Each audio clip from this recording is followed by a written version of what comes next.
pledge allegiance to the flag of the United States of America and to the republic for which it stands, one nation, under God, indivisible, with liberty and justice for all. We're having a few technical difficulties, so Craig and Tom will be wandering around and taking care of those issues. Thank you for coming to the County Commissioners meeting on Tuesday, June 2nd, 2026. All commissioners are present to this meeting, and I'd like to jump right into this. And if everyone's had the opportunity to read the agenda, motion to accept. So move. Is there a second? Second. All in favor? Aye. Any opposed? Okay.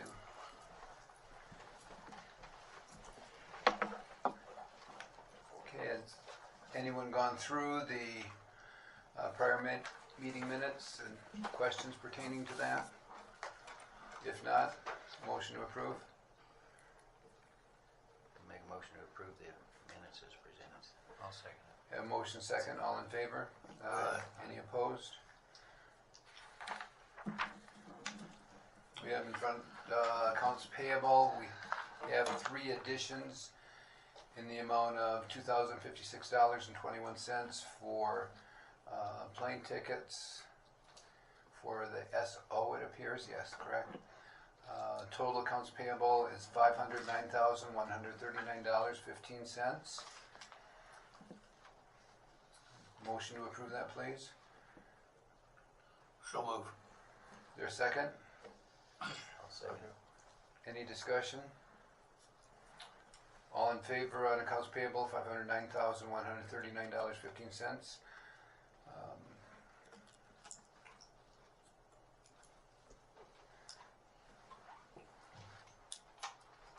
All in favor? Aye. Aye. Any opposed?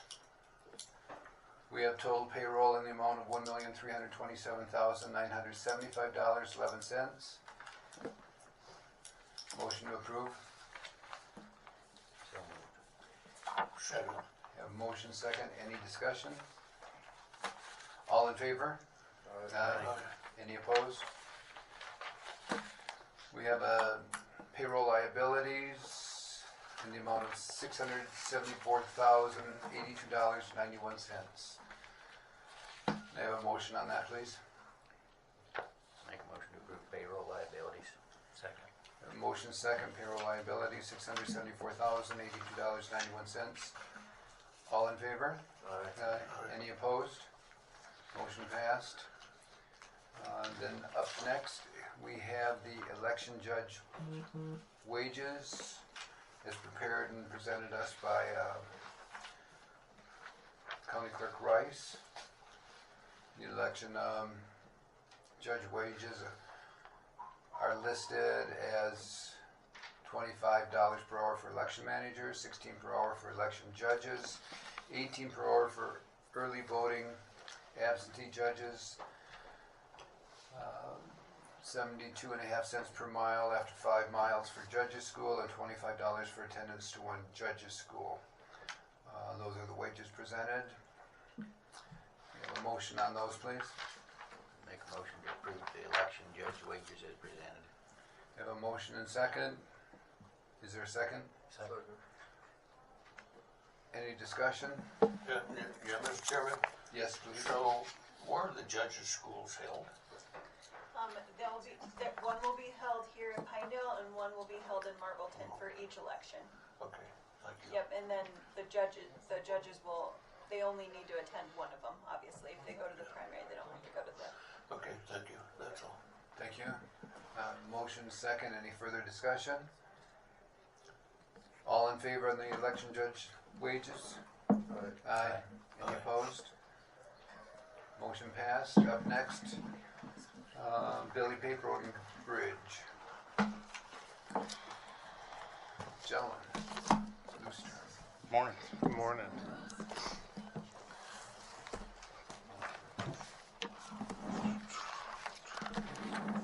Okay, just got my activity list. We're just trying to get everything bladed as fast as we can while we got water.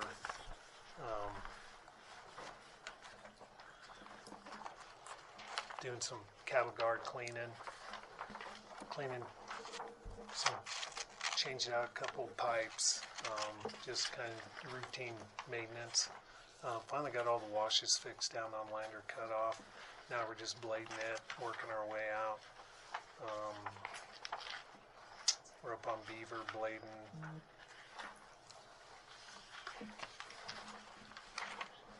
Getting ready to change out some cattle guards on Dry Piney.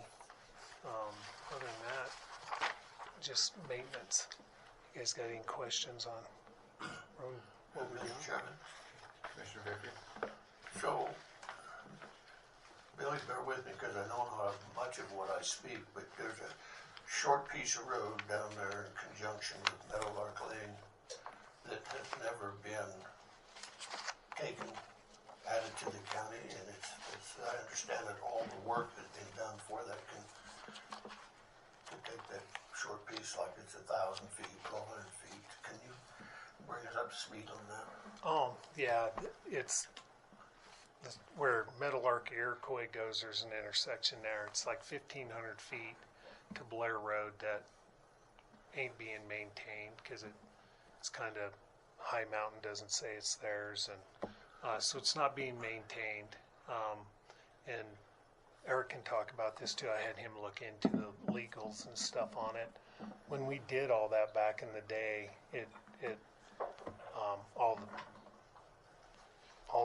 it's all public. Yeah, it's a public road. It just that portion wasn't declared a county road. But when they did the plat, just because Iroquois went up, and that was the focus. So it was just we forgot it kind of a thing? Yeah. But Because we were paving that main road, we just didn't want to take that portion over. But all the paperwork, I mean, But it is a public road, so if the county wanted to take it, it would just be a resolution, I think. So we'd have to have a description of that portion of it. It's on the map, so the description would just reference that original map. so all that So it would stuff. just be writing up a resolution and approving it to take that portion over as a county road. It's like 1,500 feet. It goes from the corner where it goes up the hill over to that next Yeah, road. yeah. Yep, Okay. where the pavement ends, just to that next Blair Road, that's private. Yes. So Which one is it attached? It's Meadowlark and Iroquois? Yeah, from where Meadowlark and Iroquois split, Meadowlark continues Okay. to Blair Road, and that's the 1,500 feet we're talking about. so there's no reason not to do it. Or, just all you'd have to do is do a resolution. Yep, the easements, it's a public easement, so it'd just be if you guys wanted to take it on. There's no turnaround or anything, but Billy, it's Blair, a 60-foot right of way, so you can Blair make something Road. work. Yeah, right there. You could just turn around at Blair Road.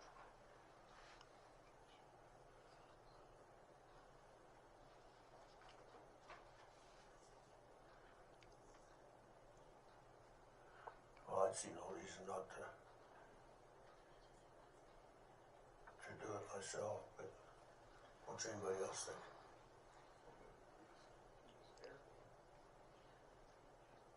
And I will say that the next subdivision over where Meadowlark continues, that was also dedicated to the public. So all of Meadowlark has been dedicated to the public. It's just how much do you guys want to take? So how much is this next piece you're talking about? How many feet? After the 1,500, it gets pretty long because it starts winding around and it serves a lot of lots. But yeah, that's where it. And Blair Road is a county road? No, that one is private and does not want. And they don't want to Yep. be. Back in the day, I remember when we were doing that, we talked about going there and coming down Blair, trying to make it a loop. And When we were doing the class twos. yeah, and that was a no-go.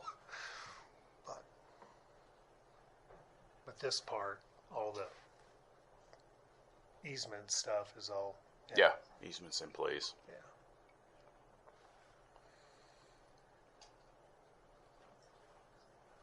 not hearing anything from anybody else, do we want to make an informative resolution to take over that 1,500 feet?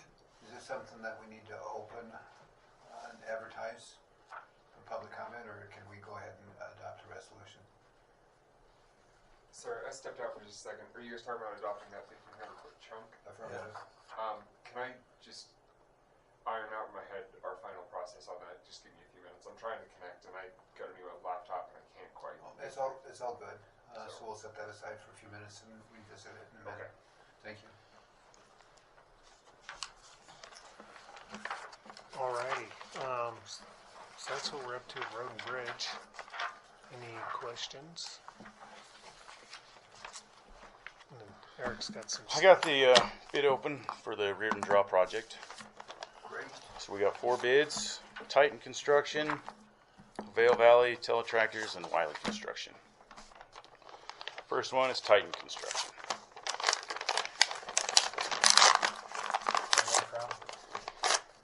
Local. Okay.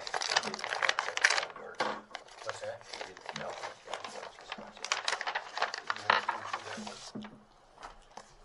Yes, we did. Yeah, Yep. they got that all done. Okay. So they got addendum 1.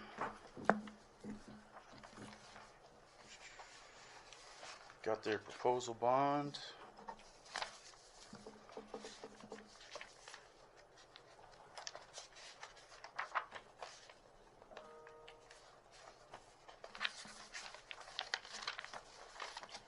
I'm not seeing a certificate of residency, but I'll get that from them. Total of $416,240.00. Would you repeat that one more time, please? 416,240.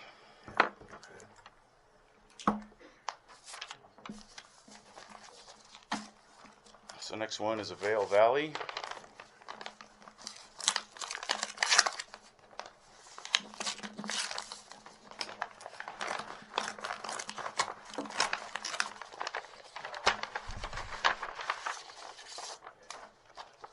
Got addendum 1.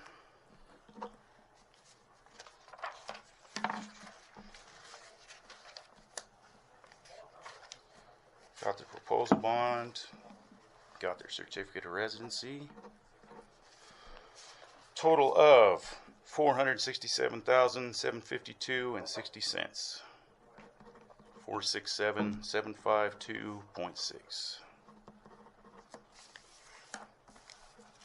Next one is Teletractors.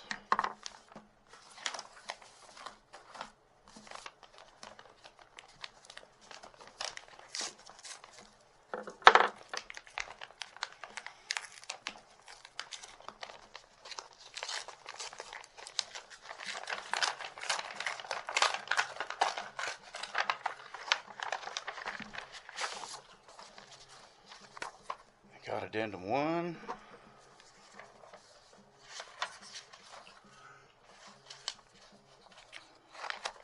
Got their proposal bonds, certificate of residency.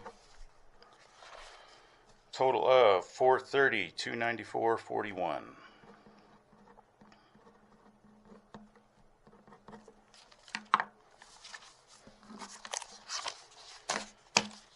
Next one is Wiley Construction.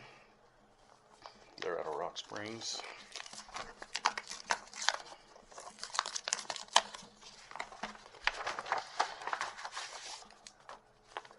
Got the proposal bond.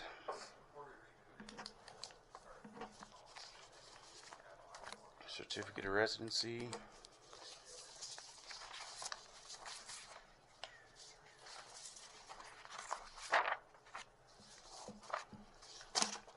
You got addendum 1.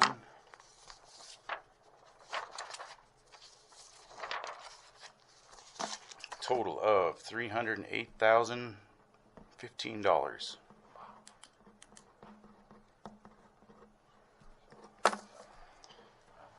So I will go through the numbers, double check everything.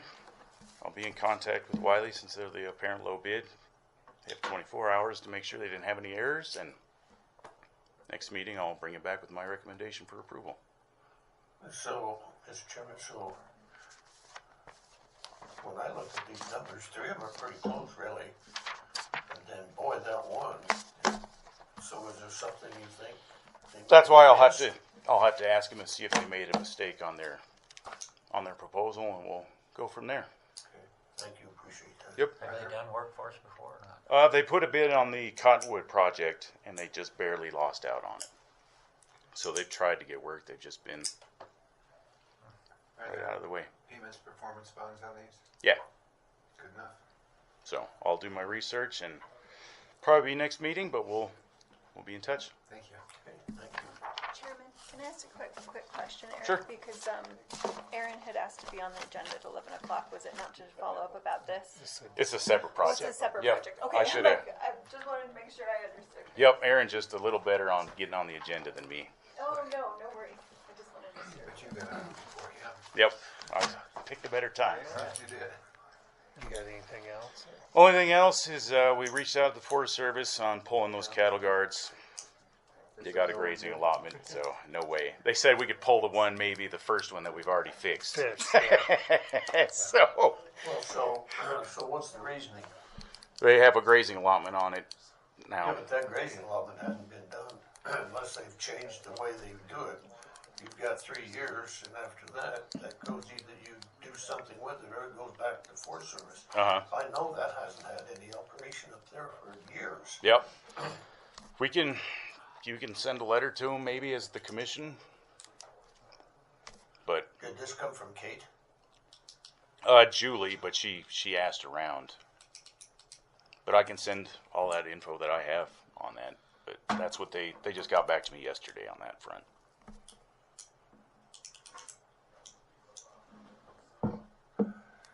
Well. Okay. For the moment. Okay. We're still waiting for approval on the plan that we had anyway, so we're still in kind of holding on that front. And I think that's pretty much all I have. Alrighty. Landfill, we're, started June 1st. We have free dump, we got certificates. Now to run through August. That's always goes good. Other than that, down there is just always runs like good. We're not having any issues. C&D's coming in. Kind of slowed down for a while, but it's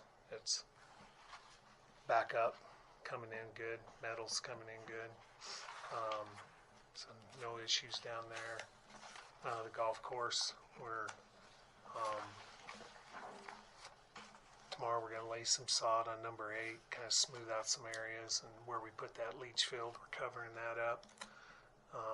Other than that, we finally got water, so we're starting to water more.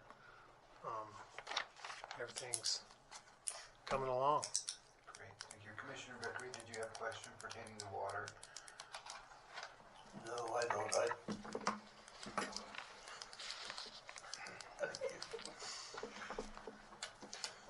Thank you.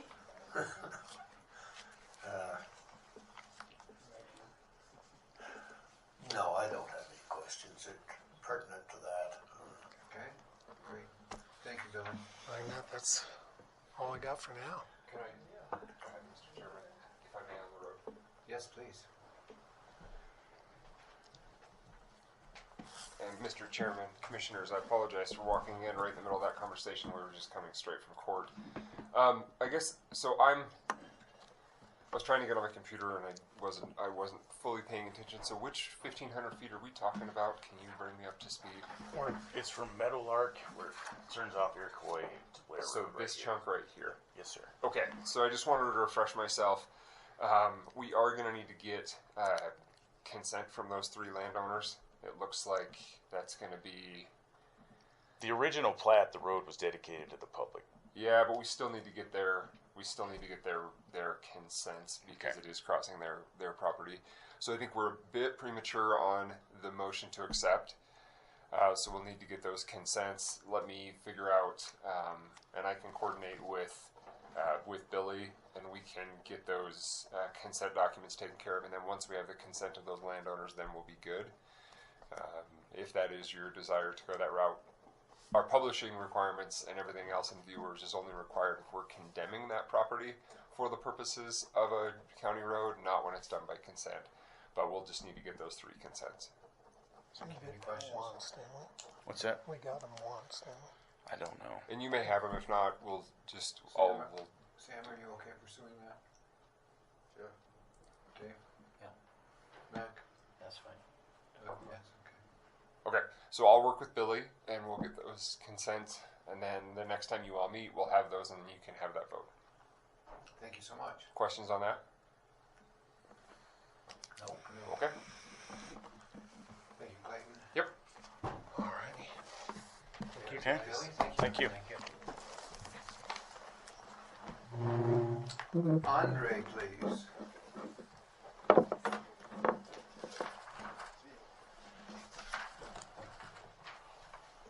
Good morning. Morning. Long time no see. How are you? Good. Good. A little Back better to each normal day. or still in partial? Just partial, but better every day. Good. Like a little at a time. So it's kind of it's good to feel good for a little bit. All right. Some of the stuff I have on here might be pretty old, but I kind of put some things on here that were bigger things that we've been getting done. I don't know if you guys noticed, but the trees, we got the trees planted on the big lawn. We picked maples.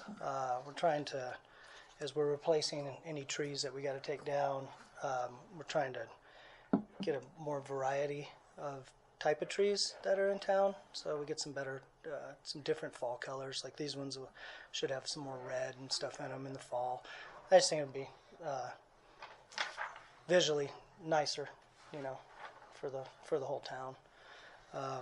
But we got those in. We got the biggest ones we could get. It's really not easy to find big trees, but as much as we water, they should grow pretty quickly. The courthouse air conditioning project, the big, you know, $200,000-$300,000 job, that's completed. The only thing we may have to do is add some Freon after it works the Freon through the system. You know, you'll have to add a little more. We are going to do some more air conditioning stuff on this current building, but it's I have it in my budget to do it, so we're actually going to do it on the current budget because we've done pretty good on our spending. So we're going to take care of these other air conditioners that are giving us some problems. The Kindle fire hall boilers, we're currently doing that right now. I probably got maybe another week or two before we finish it. And I don't know if you guys are aware, but we're doing that all with our own labor. We bought all the parts. We did the job ourselves. We didn't hire it out. Good job. And I asked my plumber, which, you know, before we hired him, you know, we used him for the county, and he was one of the lowest bids. And I asked him what he would have bid that job at, and he said, you know, you're probably close to $100,000, and we did it for 25 or 25-30. So, and I'm going to bring before and after pictures because we didn't just replace the boiler. We redid all the piping, everything. It looks very nice, much better than it did. So, and then on that note, you know, we're going to be trying to budget for the boilers at the ice arena for this next budget, and we're doing that as well. And that job is equivalent to or bigger than what we did at Road and Bridge, which was very expensive, but we hired that out. We're going to do that on our own as well. So we're probably saving an easy $100,000 or $150,000 by not hiring that out, you know, with all the markups and the labor. Do you have the horses to do it? Huh? Do you have the people to do it? Oh yeah. Chris is, as far as I'm concerned, he's the best plumber in this town. So, and we hired him, so it was a good deal. The rendezvous point, those big purple flower pots that we had a lot of plans for, they've been really delayed.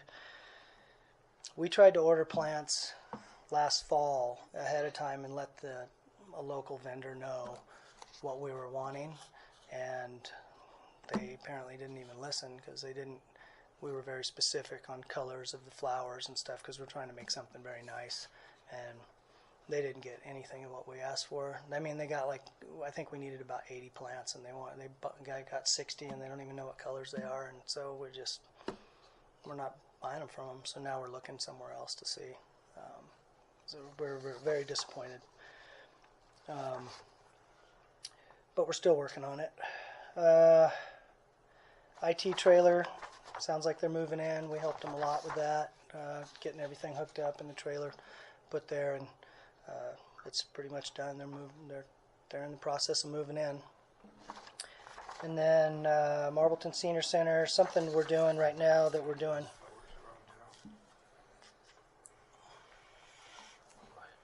No, sorry. The Marbleton Senior Center, just so you know, like maintenance, we don't do a lot for ourselves as far as improving our work environments. We pretty much do that for everyone else. And so we have our room over there where we keep all of our supplies and stuff for that side of the county. We put, there was already a wall of kind of junk, and so we took that out and we put in an actual wall so we have more space to hang things and store stuff. And then they're in the process of cleaning that area up, and we're going to get a good supply of stock so we don't have to run back to Pinedale all the time to get supplies and stuff. It's very nice, honestly. Mr. Chairman, can we talk about this for a second? Yeah. This just came about this morning, pretty short notice, that the manager of the building knew nothing about this, and I'm pretty disappointed that she didn't know anything, as there's some issues there that she's got some concerns on. I'd like her to come forward and talk about Yeah, this for a minute. that's fine. It's not that it may not be out of line, but there ought to be some communication of what's happening there. Morning, Irey. Good morning. How is everybody? Good. Good.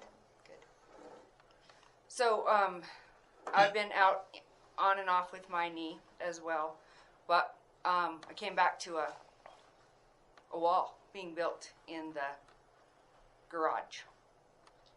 Wooden wall. I had no notice or consideration of it being up. If we would have had a meeting of some kind, he would have known that this spring was the garage focus at the center, but because of my injury, I was unable to do that. But I just certainly do not appreciate that. I would never come to the maintenance and make a call like that. That happens to us all the time.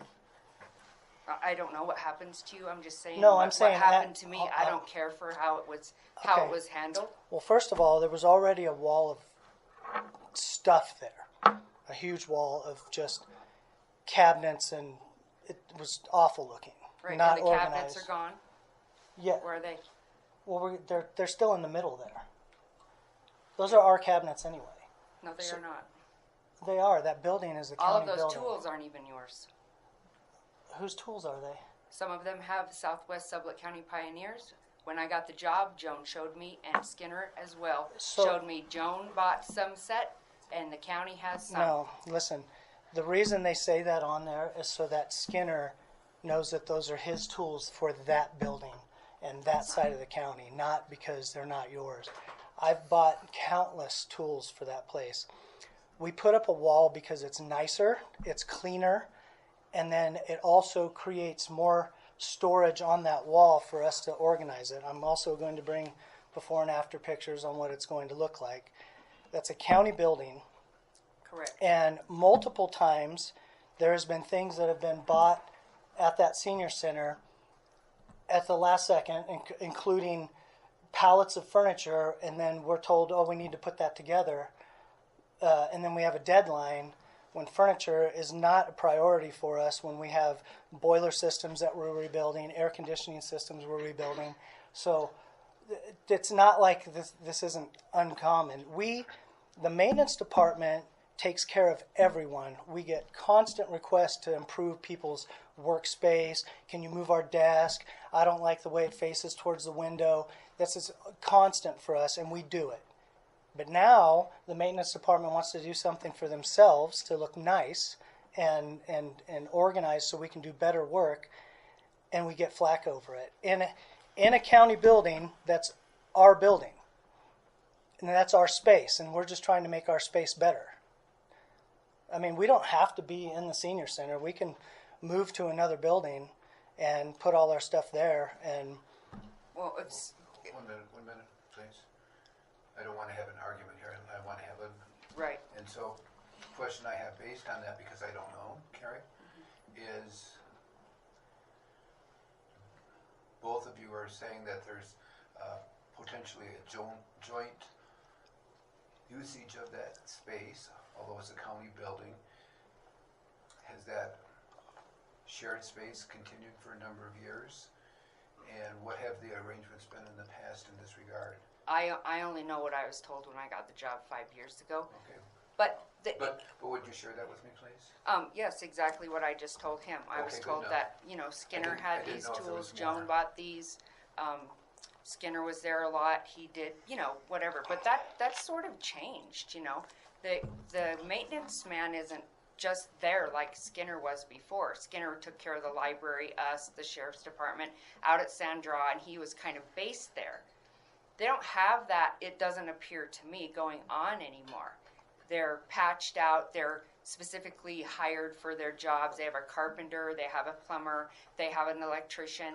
So they're not like doing kind of, and this is only how I view it, you know, because Chris comes when there's plumbing, and Steve comes when there's electrical, or he'll hang a picture. They'll put things together.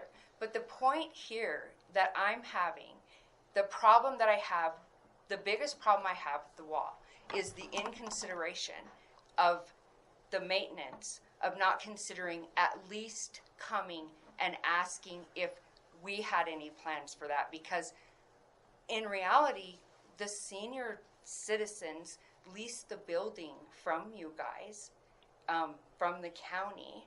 It doesn't belong to county maintenance. It belongs to all of us. And my job is to manage that building. And the emails that I send that have deadlines, they do sometimes have deadlines.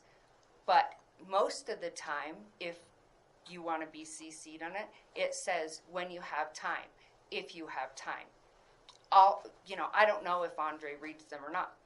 But the main reason I'm here today is because there was just no communication and no consideration. so just so you know, we didn't take up any more space than we have already used. I understand And that space that we're in, we've been in that space from before I ever worked. And when that building was built, that space was designated for maintenance to keep their supplies. That's where Skinner has been before he retired. He's been there the entire time, and then he retired.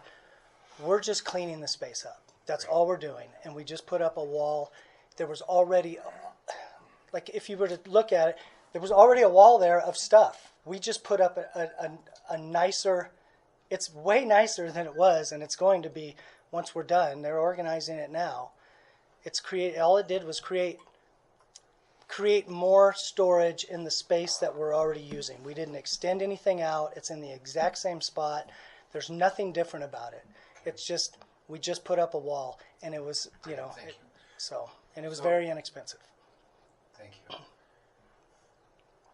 With that said, I understand that the communications was lacking, and apologize for that, obviously. First we heard of it. Is there something that needs to be done? Is it acceptable the way it is? What are we looking at, please, Carrie? Well, number one, I question whether the wood wall is to code. When we did the remodel, everything had to be metal inside the building. It's pretty high. I mean, I don't know. I really just, Andre, and just a lack of communication and inconsideration is where I'm at. Whether the wall helps them or not, that's great if it helps them. But the point that I'm trying to drive home is he needs to learn to consider who's managing the building, whether he likes me or has a problem with me or not. Okay, so I'm not going to get into personal preferences, Right, likes and dislikes, or what people think. That's right.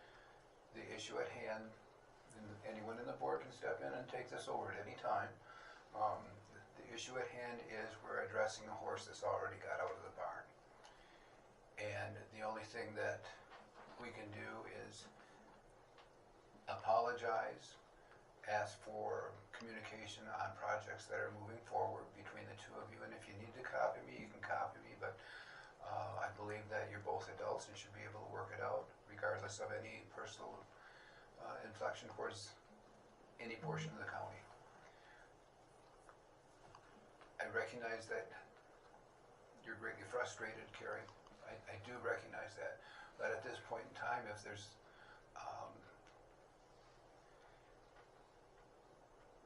nothing that is going to rectify the situation because it's done, the concern pertaining to building codes, if you'd be kind enough to look at that, but I don't believe there's any building codes inside. It's a professional. This is a professional Sure. contractor that So, did okay, this, and he works please, for us. I don't want to have any further discussion on this. So truly, we apologize. We weren't aware of it. All we can do is ask for better communication and better assistance between all parties. Fair. That's fair. the best that we can do, Carrie. Yep, You know? that's fair. I appreciate that. No, and I appreciate you taking the time of coming over and talking with us and letting know. And of course, you have our phone numbers, and Dave is happy to take all of them. That's right. I'm right there. Or you can give me a call, and I'm glad to step in and address anything immediately. You know that. So I apologize on behalf of what has happened on this, and we'll do better. And just let's try to have some communication in that regard, if you would, please. One little statement. And Carrie, I appreciate, that you got compassion for the building. I understand where you're coming from, I'd feel the same way, so I'm not taking sides, but I appreciate you getting it public and getting it on your system in hopes things are better. Okay. Sounds good.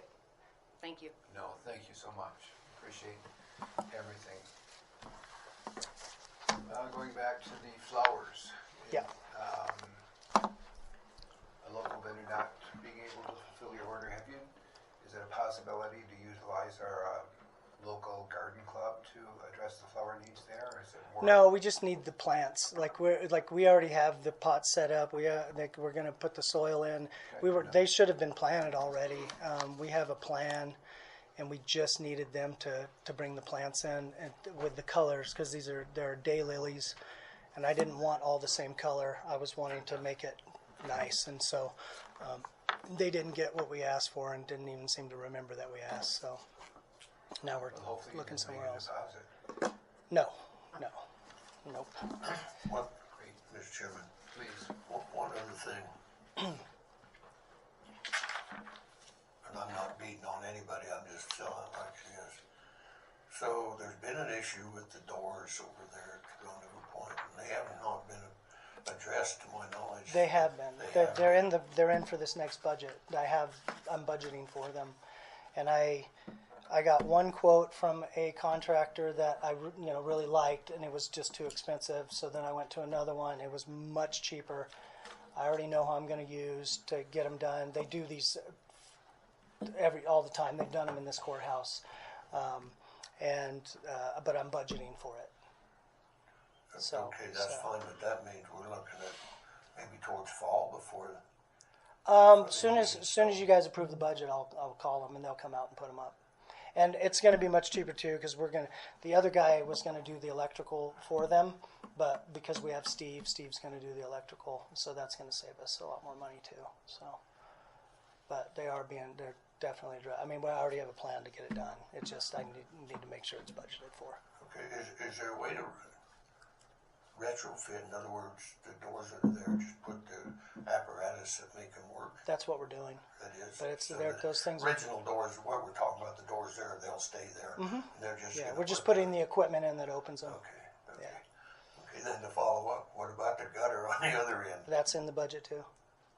So that's. Yeah, we got the openers, we got the gutters, we have the stonework, And then I was going to put the metal siding on the back side of the building. It's getting rotted out pretty good, but my contractor that I hired that works for us now, he says he can do it. So I think we're just going to let him do it. Okay, all right, because I've been asked several times. Yeah, Are no, you it's gonna in get there, those and I've things done? I've talked to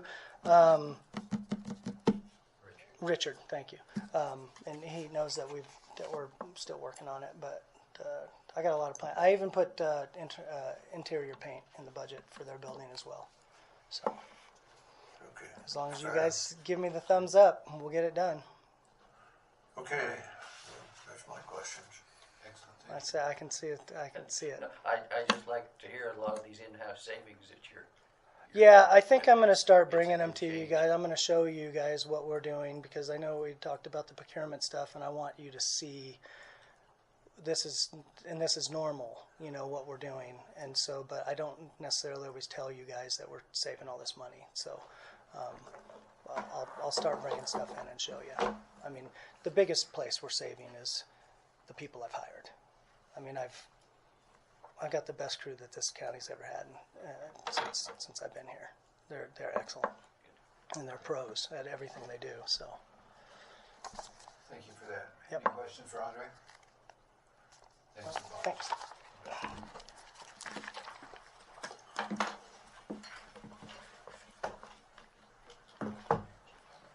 Fire Chief Shad Cooper, please.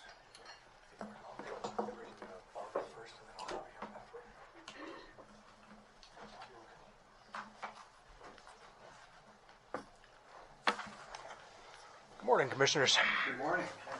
Yes. You're not a short timer anymore, are you? I'm done. Done? Yeah. I'm good. Congratulations. Thank you. That's wonderful. Thanks. We're glad you took the time out of your busy retirement schedule to come join us today. We have a token of appreciation we would like to present you, if that's acceptable. And Sure. great. Commissioners, if you'd like to join me on the other side of the table.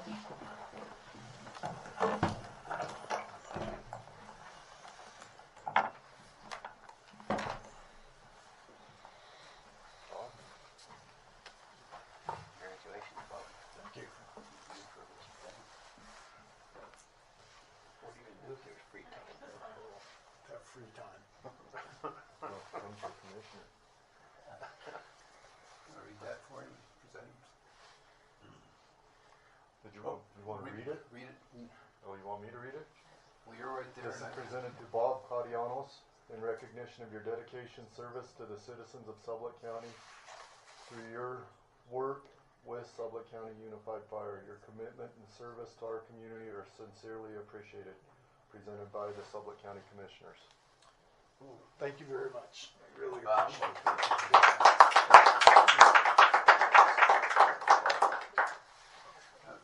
Now we very can get much. a joint picture and you can point that forward so we can get a picture of that.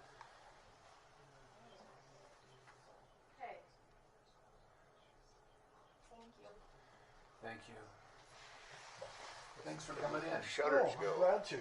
On the way out the door at the clerk's office, there's an application for employment. Did you fill that out? Okay. I'll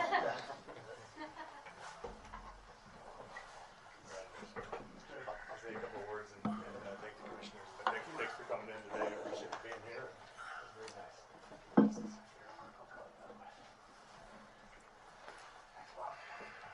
I got my money too, by the way.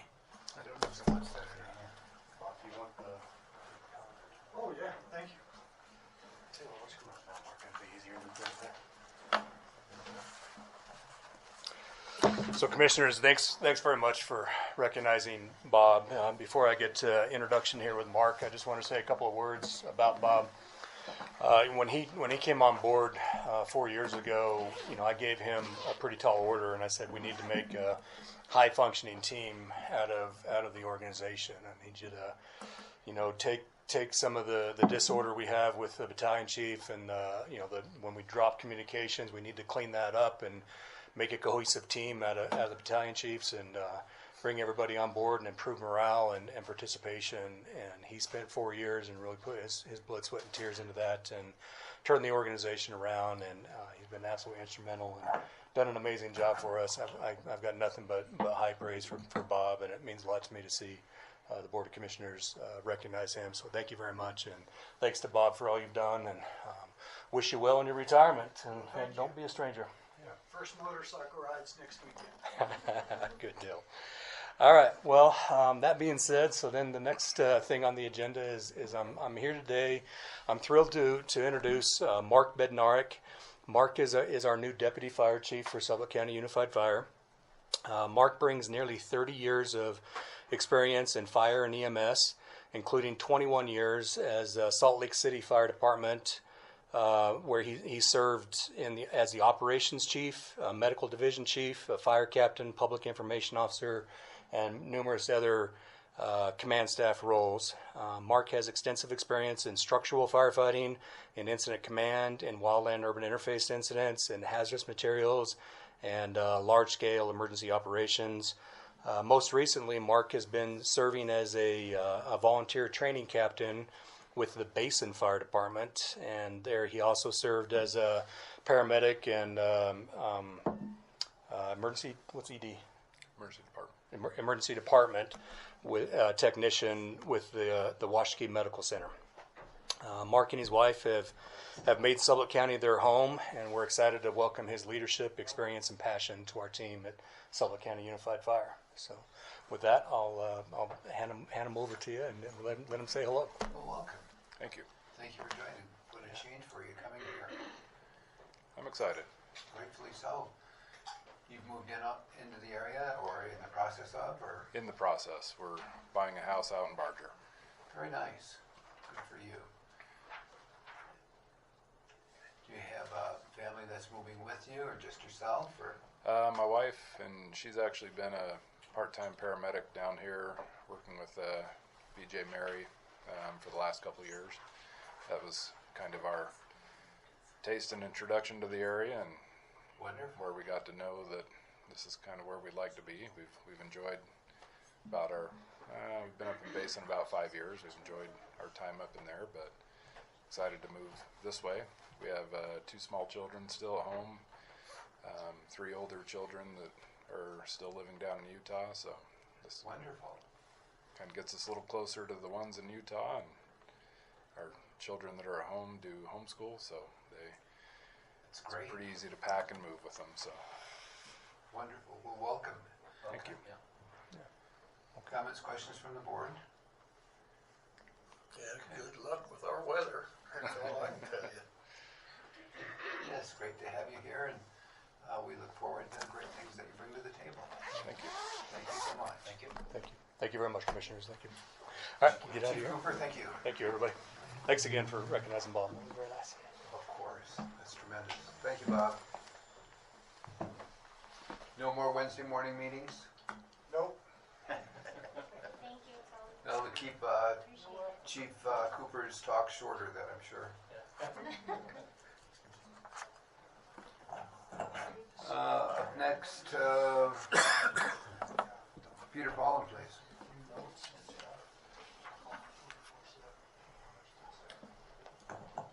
Good morning.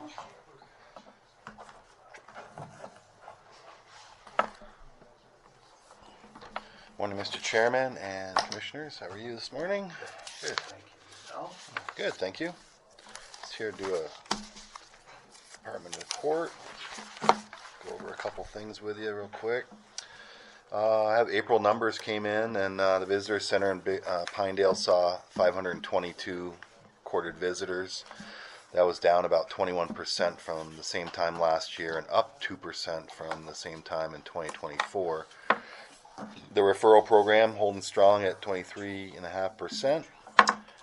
Top referrals for April were outdoor rec, restaurants, and the Museum of the Mountain Man. Those states listed we recorded had visited, and the top 3 were Wyoming, Colorado, and Utah.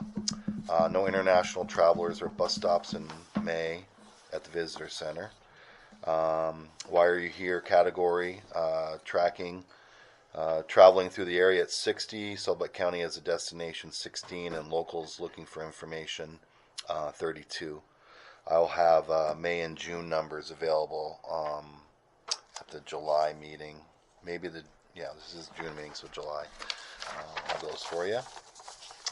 Emailed the commission the 2025 impact of travel report and the Sublette County destination assessment that was done through the Wyoming Office of Tourism and Young Strategies. Just want to touch a couple key points on that.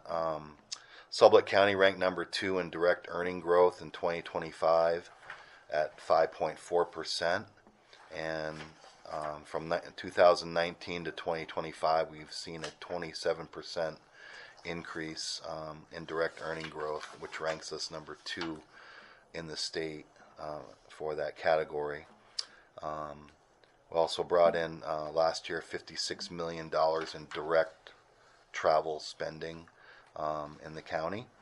Sublette County is ranked number 3 at 5.2% in direct tax revenues in 2025, and is number 3 for overall growth from 2019 to 2025 at 43.6%.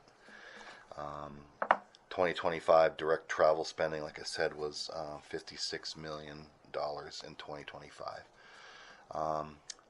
The Pinedale Visitor Center is now open 7 days a week. We're fully staffed, 2 work campers.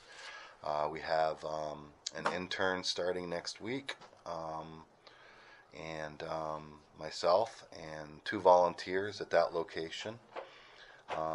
And I attended the Wyoming Outdoor Rec Conference in April. Did not get a chance to go down. Like you told me to. Unfortunately, we're quite busy. Probably one of the best conferences I have attended in the last few years. Got some real opportunities to do some networking and learn how things kind of work in that avenue. Talking with senators, talking with people of different organizations, and got a lot of good stuff from that conference. And also put in our bid to host that conference in 2028. So hopefully we get that. Big Piney Visitor Center update. The Big Piney Visitor Center is now open Tuesday through Saturday, 10 to 4. Staffed by myself, 2 locals, and a local intern. So work continues on that. I do have, we were recognized and put on the new sticker map through the Wyoming Office of Tourism, and those are the new stickers for our county, which we now have 2 pickup locations. Kind of took a long time to do that, but we got it done, and so at minimal cost. The other sticker is the 250 Declaration of Imagination from the governor, I believe. You're so good. Thank you. I'm sorry, I haven't learned the process yet. Does anybody recognize the sticker from Big Piney Marbleton, what that location may be in the background? There we go. That was a direct picture of a outfitter on the ridge, and Middle Piney Lake is the backdrop for that location. We then changed the Pinedale one to include now Boulder and Bondurant, being that's on 191 as part of that. So those are advertised, and people come looking for them, asking for them. So both locations will have stickers and maps available this summer and moving forward. Work continues on roadside signage. I had some discussions with Hallie and others about roadside signage, and we're currently working on signage for the building. The Green River Valley Museum the interior of that room is about done for their display room and offices, and hopefully they'll be moving stuff in there later this summer.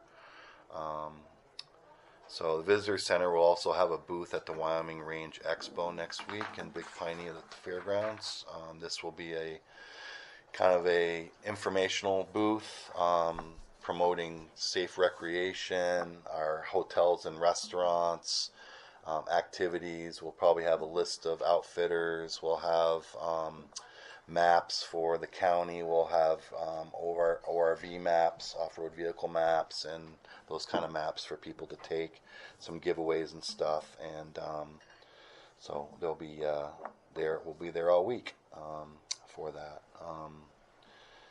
And upcoming marketing will focus on county events and promotion of the I-89 corridor. I'm working with Kemmer currently on creating some content to build itineraries for that route, and hopefully we'll have some stuff we can put out this summer.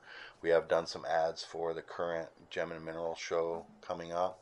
Also the Expo show, we've done some marketing for them, and then continue to do mostly stuff marketing related to our business assets and events in the county, versus showing some of these other marketing that would be focused on the outdoors, I guess. People are coming here for outdoor rec, we know that, but I feel as though promoting our businesses and our events seems to be a better route for us, than promoting, everyone come and, go to these places. So we know they're doing that. So I think I have anything else from I guess I'm open for questions. And I would introduce Jen Ricupero, as you may know her. We'll be talking about a funding request for the Friends of Bridgener Teton Ambassadors Program for 2026. So, any questions for Paul? Peter? No, Peter. Sorry. Peter Paulin. Yeah, It's a hard one, I know. So I've got a question. Okay. So, arguably, rendezvous time is probably the premier busiest time in Sublette County. And so I've been told, and this is where I'm going to ask this question, if you've been involved in the decision, we're going to also have some major baseball activity here that's going to coincide with the same time as rendezvous, and would appear to me that might be an overkill for people here in Sublette County with the availability of the rooms and et cetera, et cetera. So were you involved, did you have any discussion about the overlap, as I see, to the what could be two major times or events that's going to push the seams, Sure. if you would? Absolutely. I've had discussions with, I'm the vice president of the Pinedale Little League as well. So those state tournaments are set dates. We have an opportunity to host those here in Pinedale for every other year. We've had discussions with the mayor. I've had discussions with restaurateurs and had discussions with lodgers in town. Consensus is that rendezvous is not growing at this point. In fact, I think numbers are down from what I've seen for attendance, especially outside attendance. And we had discussions with the sheriff and the fire department and the safety board. I'm trying to remember the name of the group that meets on Wednesdays there to talk about this. Looking at about 800 new people coming into and an opportunity to experience Pinedale and also Sublette County and also the rendezvous.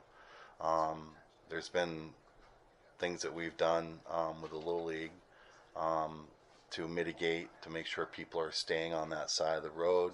Discussions about and working with Casey Dowan at the Yellowstone Trails RV Park. So according to my numbers, I mean, we, except for Rendezvous Week, not all these hotels can say that they were 100% full this last summer. They're not. So there is room and opportunity for that. Would we prefer a different date? Absolutely. We have a Babe Ruth tournament coming up next weekend. Should bring 11 teams and probably 800 to 900 people to Pinedale and Sublette County. There's opportunities around the county for these teams to stay and different things, so we know that that will be spread out. When teams are sent from Pinedale, have in the last few years to other places like Grable, Bridger Valley, Gillette for state tournaments, they've often had to stay an hour to an hour and a half away from the fields just because there is no lodging for them. We have the opportunity and have enough to cover that, so yeah, I guess that would be the answer.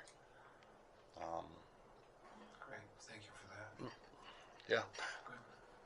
Well, I don't do Facebook, but live with a lady who does. Sure. And so, according to Facebook, if you don't get a room now, you're not gonna get one. So that tells me that this Yeah. part of the world is gonna be impacted more so than what they can handle, put it like that. Then who can handle? The community, In what regards? That there's too many people here? I think that could be the case. So even with the tournament, I would think that we would not be at full capacity numbers like we've seen in previous years for the rendezvous, with even less opportunities for lodging back then. So they did do it last time, so. You know what I'm saying? Like their previous years with more people, with less lodging opportunities, and they still pulled it off. So. I guess this will be one of those things we'll find out at the end of the day, so to speak. Yes, I agree with you. This is our first year hosting it, working with the town of Pinedale closely. We're getting additional parking over there at the Dudley Key Sports Complex for the overflow of that. Casey, like I said, Casey Dowen and us are working on some dry camping situations over there on his property. So yeah, all that's been looked into, but yeah. Great, thank you for that. Okay. I guess at this time I'll introduce Jennifer that has a funding request from the Friends of Bridger Teton. Good morning, Commissioners. Thank you so much. Appreciate being here again. I wanted to first start off by just letting you all know that I have recently been honored to accept the role of Vice President of the Sublette County Chamber of Commerce, and I'm looking forward to continuing to support our local businesses. So it seems that I wear quite a few hats, as you all do, and so I'm excited to continue to be involved in a volunteer position to support our community, and I look forward to having conversations on how we can all work together to continue to do so. Congratulations. Yeah, thank you so much. I appreciate it. We will be supporting the influx of people coming in from that standpoint, from the Chamber of Commerce standpoint, and letting restaurants know the exact dates and times people are coming in, and so that they can prep food orders and things of that sort. So we are also supporting that cause, and so officially I am here with my Friends of Bridger Teton hat on as the partnership manager. I thank you all again for your support for last year. Really made a huge difference, as I shared in our final report in September, I believe it was, or October, I'm sorry, and just really want to just take a moment to thank you all again. We have found ourselves as one of the largest in the field, on the ground, mitigators of negative visitor impact. And we do that solely, purposefully, to do exactly that every year. We have continued to provide education on the ground, so when people end up into our public lands or campgrounds or waterways and spaces, we're reminding them of wildfire prevention, wildlife interactions at a minimum, and an attractants, and then also keeping our facilities well. But mainly I think that our ambassador program hopefully has shown you that our visitors' impact is quite large, as I'm sure we can assume, but now we are collecting data to do so. And last year, our Big Sandy campground ambassador did a visitor count and was counting approximately 200 to 300 people every day recreating in that area. I know I'm not saying anything you don't know, but now we have people on the ground taking pure data, so that as we continue to need to use that data for whatever purposes, that is public knowledge for everyone to use, the county, the state, to try to make sure they're aware of our small town being impacted. So I just want to call quick attention to the two packets that I've given you. One is a total impact report from Friends of Bridger Teton, and the next is the specific 2025 ambassador impact, where there has been a shout out to you all for your support for the program. These are available on our website, as well as we hand them out across the entire state, including the WyoRec Summit that we were just at. We spoke to the new Wyoming Office of Tourism gentlemen, just connecting, finding a common ground, having open conversations from a public land standpoint to a tourism conversation, which is very important. So the information that I sent Clerk Jessica Rice, with that is maybe in your binders, is our grant application that was formally presented in front of the Visitor Center, Sublette County Visitor Center, and approved. It also includes a budget sheet and 3 letters of support, 2 from local residents and one from the U.S. Forest Service Ranger districts of Big Piney and Pinedale, because this year we have added a Sacagawea Campground Ambassador, which has been requested a bit before, but now we are able to functionally do that as still just a staff of 5 for 3.4 million acres. We are also just last week brought on a local Boulder resident to be our development coordinator. We have not had a fundraising person before, so we have found the funds to be able to bring them on, and with that information I pass it along to say we do not have the nest egg yet to afford this program at this time. That's why I'm here, but the hopes are is that in the future we will not be coming to ask you for support. So I do give you that positive hope that we are growing and we are realizing our impact, and we are not the only ones doing it, but we are making strong strides in these areas of recreating responsibly and overall mitigating negative visitor impact. So the official information is in the grant. I'm happy to go through anything that you might have in terms of questions. As I said, Sublette County Visitor Center has approved these funds at this point, and then I am coming to you all to hopefully ask for your support to move forward with this program. Thank you for that, Jennifer. Of course. Your timing is wonderful. We're getting ready to open budget season this afternoon, and we'll put that into the mix and see where it takes us, of course. If I read this correctly, I believe you're looking for $57,765. Great. That's correct.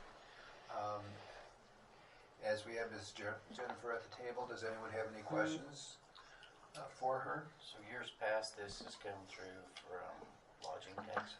And again, this is lodging tax funds. Yeah, it's on the proposed budget. That's been. Here comes Jessica. Up here too. Yeah. So, Commissioners, the amount for fiscal year 27 is actually included in Visitor Center budget in OpenGov and in your packets. The only part that would be separate would be the portion for fiscal year 26. So, yes, but your budget packets include the fiscal year 27 ask already. Yep. Last year the ask was right at 30,000, correct? Yeah, I think 30 something total. 31,584. Right. And that was our official first year putting the program on. So as you can imagine, unfortunately, it got to the end of August, just even the mid, and we did not have the money, so we were able to pull a little bit extra. But we would hope that this year, fully funded, we'll be able to go status quo, as we hope everything can run smoothly without any complications. And then in the future, hopefully with the dedicated number we're asking for now, have that as a reference to continue to fundraise towards with this new development coordinator. So, sorry, we're playing a little catch up as some things happen. It's just, we want to make sure that we are representing all of Sublette County with our ambassadors, and that creates a little transportation addition, as you can imagine.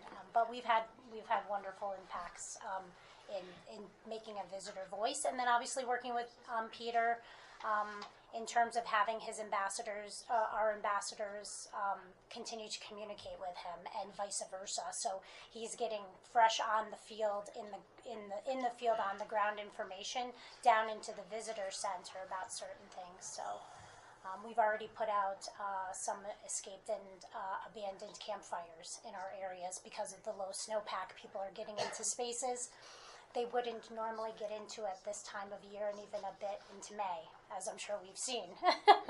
So we're just doing the best we can, and we just appreciate your consideration to just how we continue as a county to mitigate negative visitor impact. And this is one of those, so thank you. I may have missed it, but is the county chamber contributing to this cause? I don't know. And if not, why?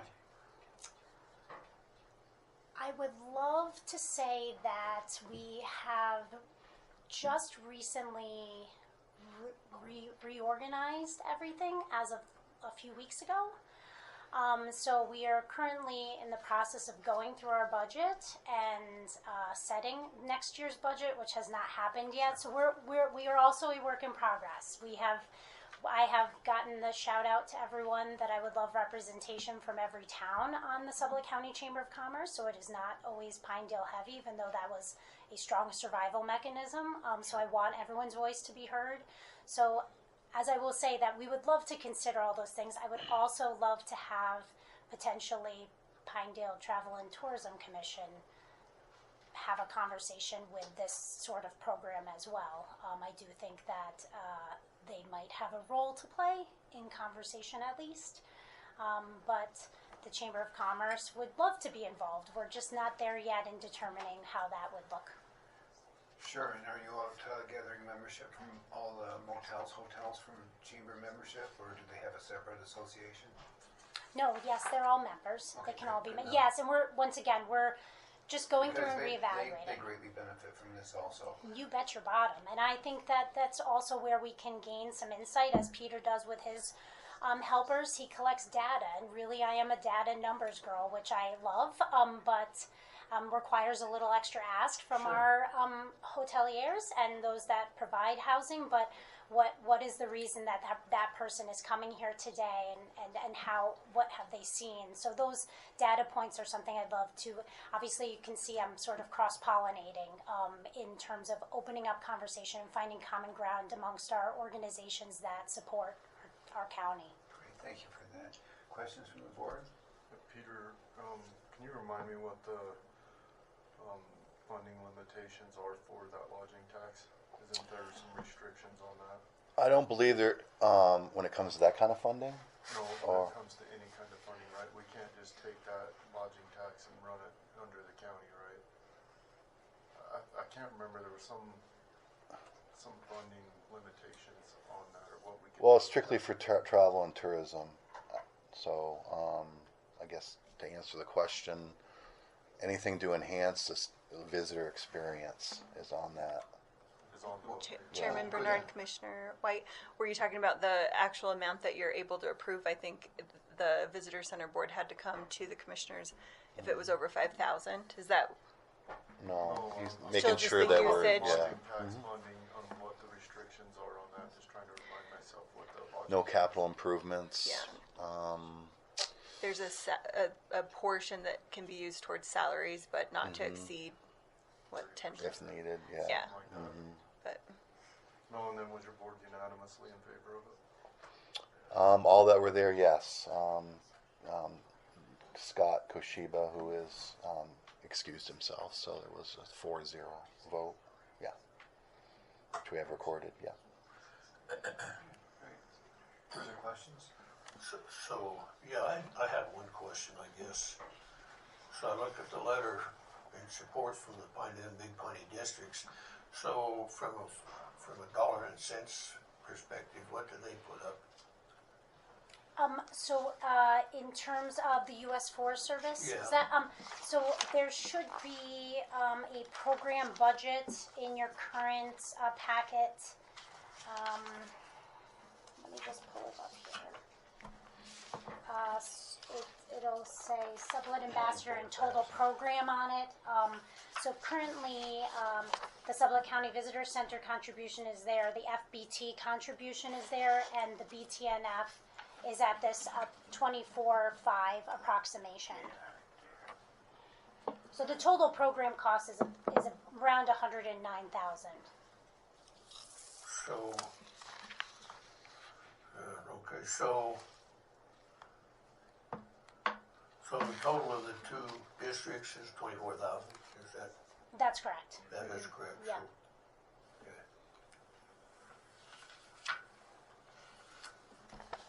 Further questions? Jennifer, thank you very much. Appreciate your time being here. Congratulations on your new hat. Thank you all so much. I look forward to conversations. So thank you all for everything you do. Now I know as much as I ask about. So thank you for letting me be curious. It means a You're lot. always welcome. Thank you. Appreciate the day. Yeah. Chairman, sorry, Nope, of don't course. leave yet. No, I will not. We were wondering if it is possible to make a decision about the fiscal year 26 ask, only because that is not included in what we're moving forward with in the meetings this coming week. It is not, but it affects our cash flow going out, so we will keep that within the budget discussion. Okay, all right. Don't let me forget. Thank you all so much. Thank you.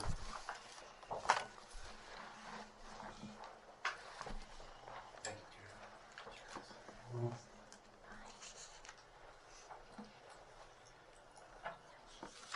Next, CEO of the hospital, Rex Walk. Sorry, we're running behind for you. I know that you're very busy. No, you guys are busier. It's fine. I learn a lot when I come here, so. Thanks for joining us at breakfast today. Oh, thanks for, I'll always be there for that. That breakfast is outstanding. Cards. Thank you. Thank you, Peter. Sorry, Rex. Hold it. You have 3 now. Yeah. I just pass them out for you. What's that? I just pass them back out. That's, just don't put them in a restroom somewhere. That's fair. So, yeah. Well, appreciate you guys taking the time. Tough act to follow, but it just, I've been here 6 weeks now, and so just an amazing story here. We have great people. We all understand the importance of a hospital to a community, I think, and I grew up in a small one as well, so, it affects quality of life here. The economic impact, obviously, is huge. For every salary dollar we pay, it circulates between 2 and 4 times in the community, so we'll give you a little more information on the economic impact of the hospital, and we just want to be a place where, patients want to come, people want to work, and providers want to practice, so that's kind of our focus area. So I thought I would just kind of bring you, there's been a lot going on at the hospital. Certainly, as I learned last time, big shoes to fill.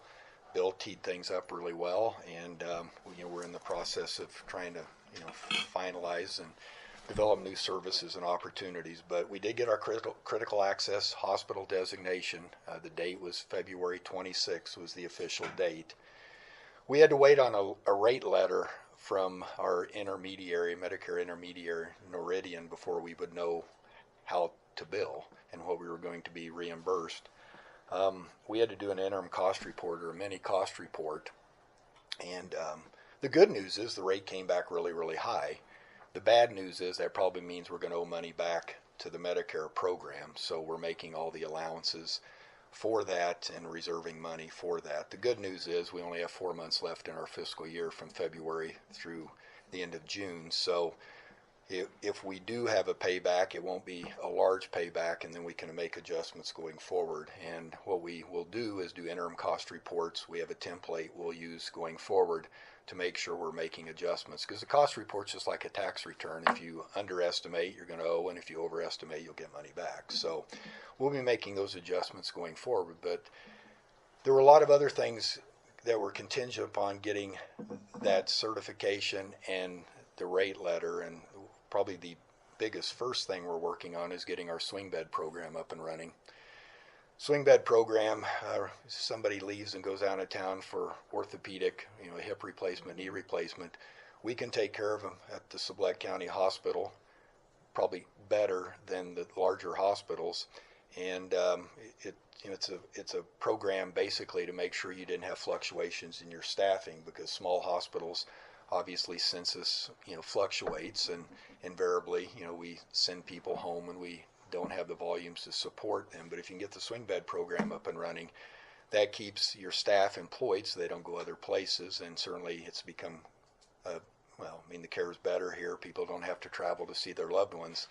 And the other, positive is it reimburses even better than acute care stays do now, which is somewhat unusual, but that's the reality. So we've gotten an engagement with one of the local rehab organizations in town for a year arrangement. We'll send an RFP out at the end of next year since we have several providers here, but the providers would have to do physical therapy, occupational therapy, and speech therapy, and have the bandwidth to do that. So we did engage into a contract with Proactive, and we're excited to work with them. But once we have patients, we admit them, then we'll have the state come out and certify us, and then we're good to go.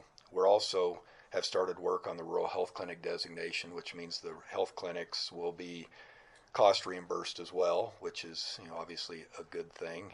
And I would assume probably 90 to 120 days out on getting that completed. We had hoped to have our 340B program, which is a pharmaceutical program to help safety net hospitals like ours and people that help them with obtaining pharmaceuticals.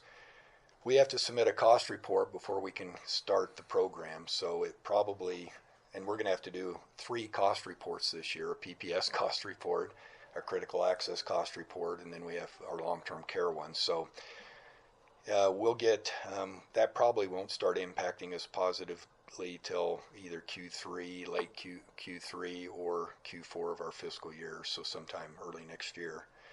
And then we are able now to bill differently since we're a critical access hospital for EMS services. So since we have quite a distance, over 35 miles to the nearest ambulance service. So I mean, a lot of things going on. Need the help of the state government, the federal government, and we need to make sure we're dotting our I's and crossing our T's and all the forms that need to be completed and the certifications that have to be done. So I don't know, any questions on any of that? And I'll kind of roll into the financials. I thought we'd have financials and kind of some brief updates and where we're looking. I mean, some other positives for the future. I can't top the people I replaced. They've got a lot of positive stuff going on. We have quite a bit, but we also have a lot of hard work that we're going to have to do to get there. So any questions before I go into financials? Thank you. Yeah. No, our April financials, our statistics have all been down for a couple months now. April stats were down in all areas except we had an 11% increase in lab tests. So our lab team was pretty excited to hear their numbers were up. It's kind of hard when we're trying to compare because we don't have any last year numbers to compare to, and so I think we'll see some cyclical information that'll be helpful going forward once we get a year under our belt and we can compare. Net operating revenue compared to March was down 3%. Our contractuals, which is what we actually get paid opposed to what we bill, was down 6%. So that's good, but unfortunately our contractuals are still running at 60%. So for every dollar we charge, we're writing off 60%. So part of that's, I don't think the people at our Meridian, our intermediary, and maybe know how to pay.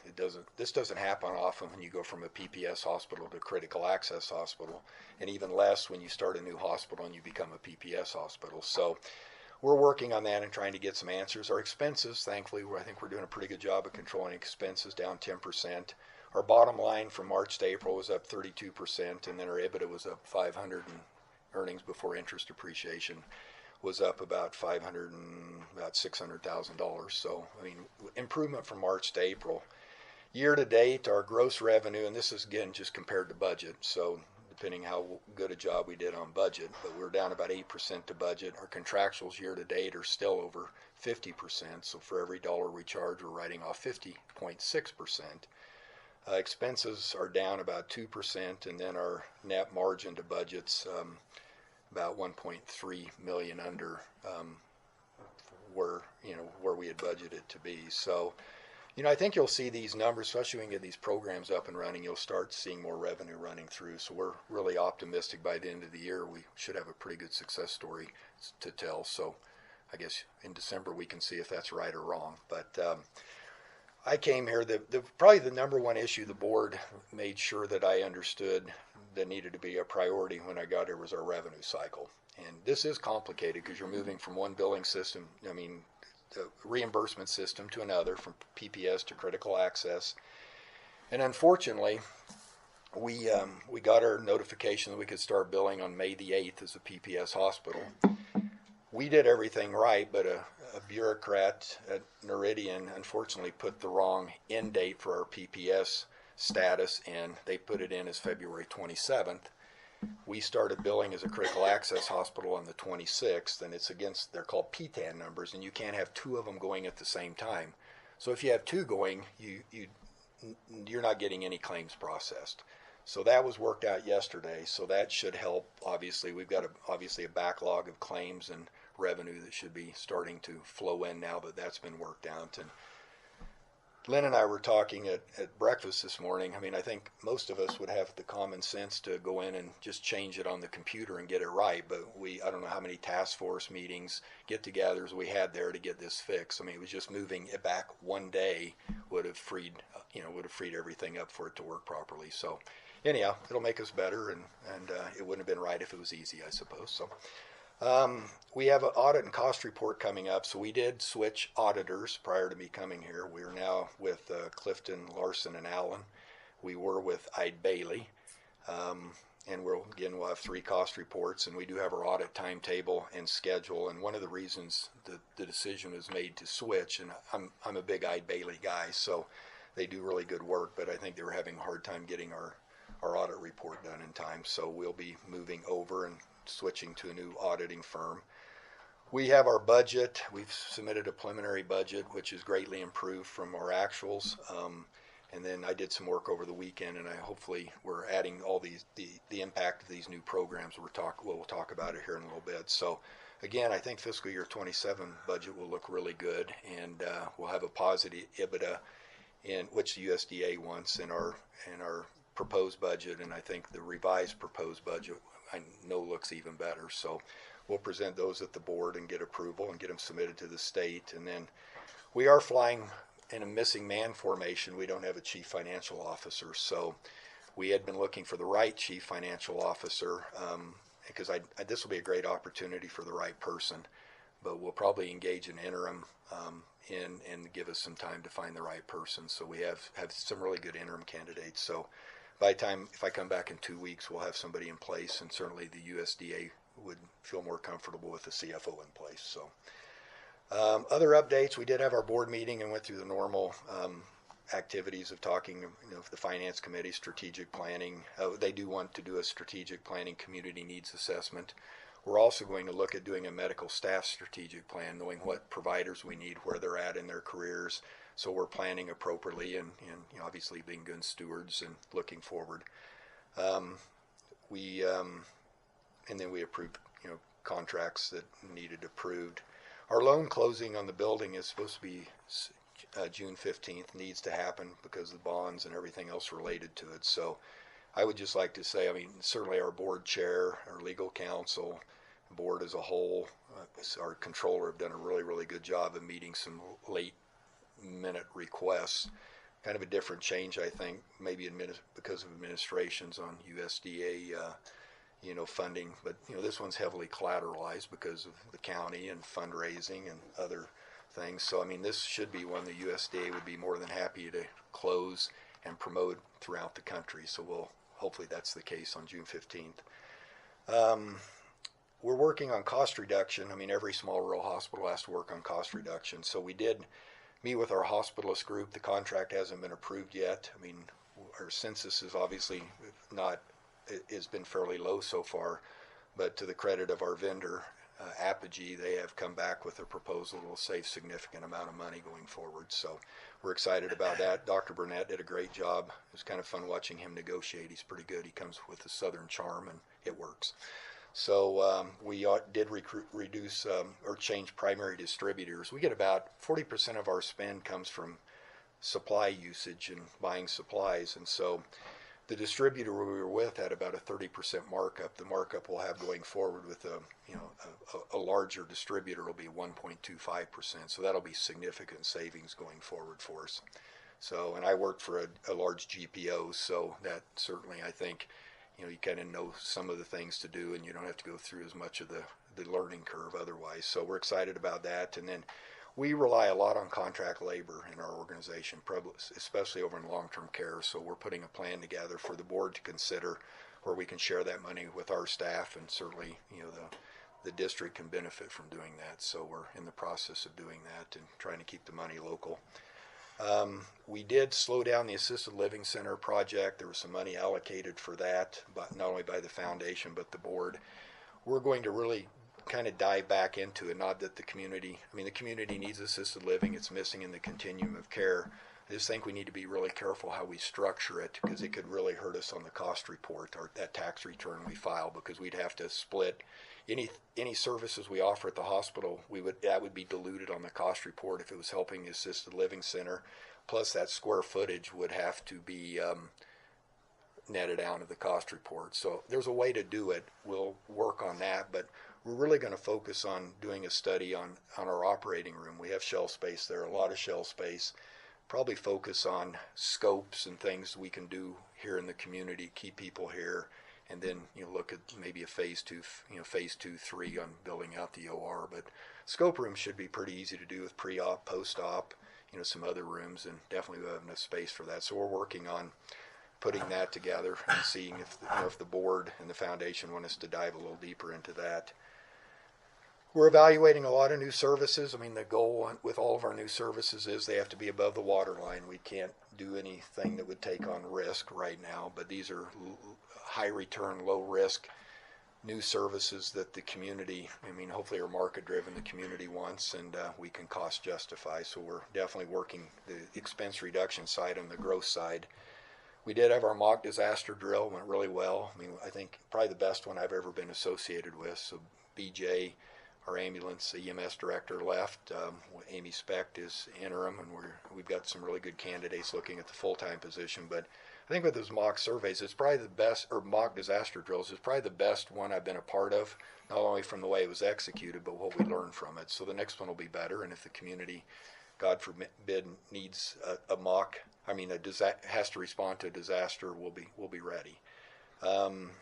We have 2 new providers will be joining us. We have an agreement in principle with an urgent care provider, and then we do have an interim person in replacing for women's health for 6 months, and then we have hopefully we'll have a new primary care physician or provider that also does women's health. So again, we're adding new people. This is, compared to places I've been before, this is an easy place to recruit to. So I'm excited to have a new building and a beautiful community and great people. This sells itself. So we just need to find those people and put the plan together for the board.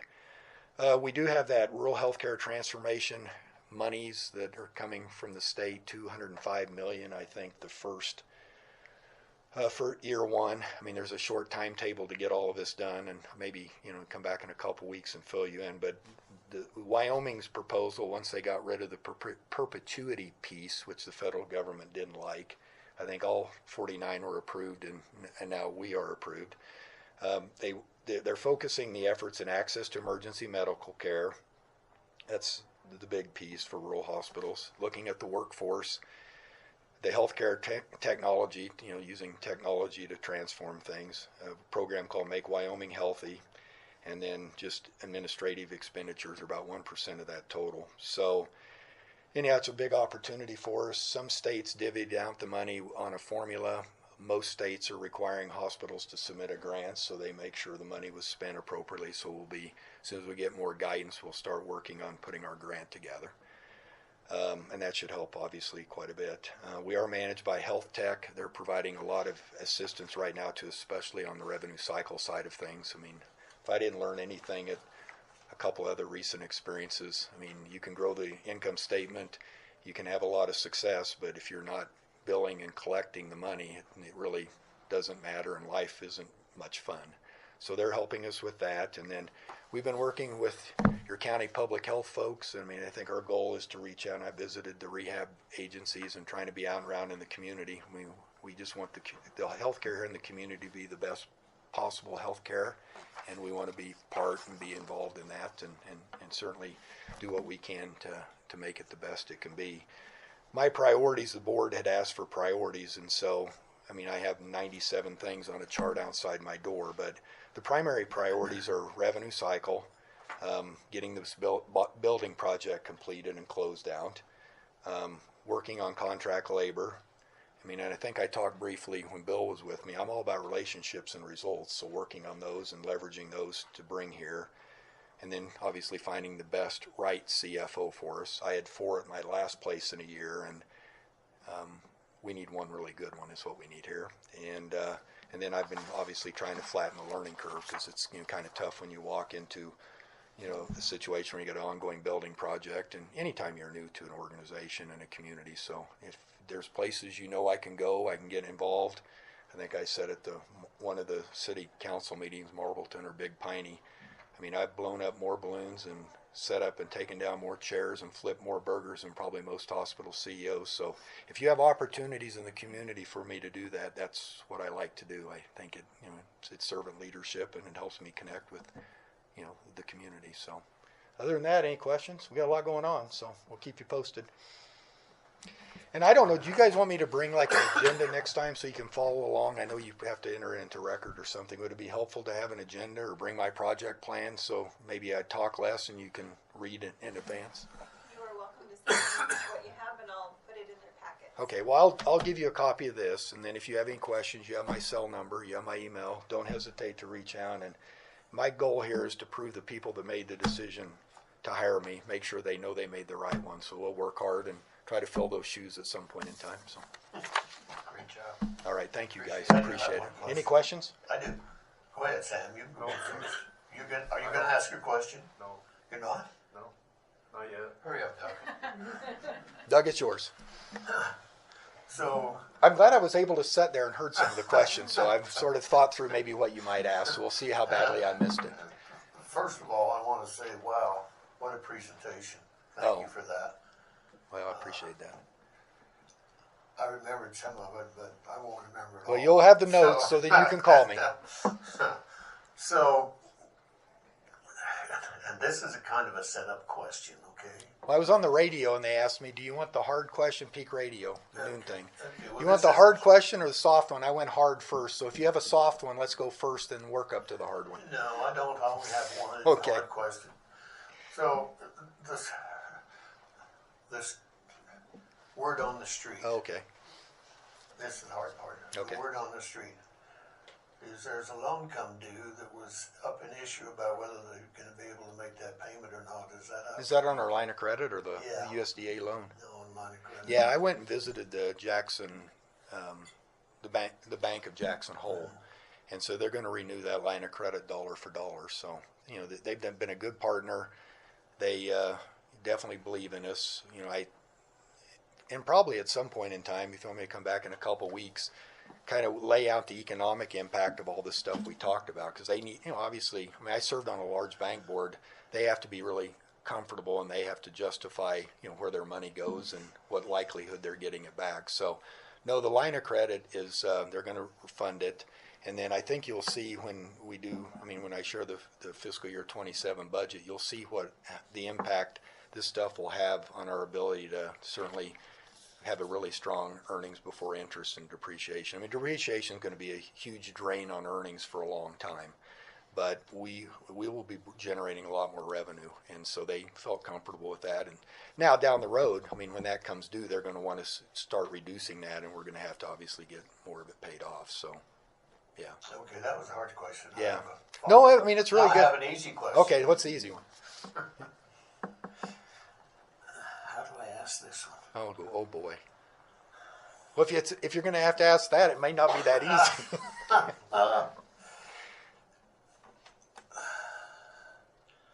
don't know whether I want to ask it or not. You want to call me? No. Just go. It'll bother me worse now not knowing. So. Yeah, you think about it all day Yeah, long. yeah. But we're cringing on the side of the table. Oh, okay.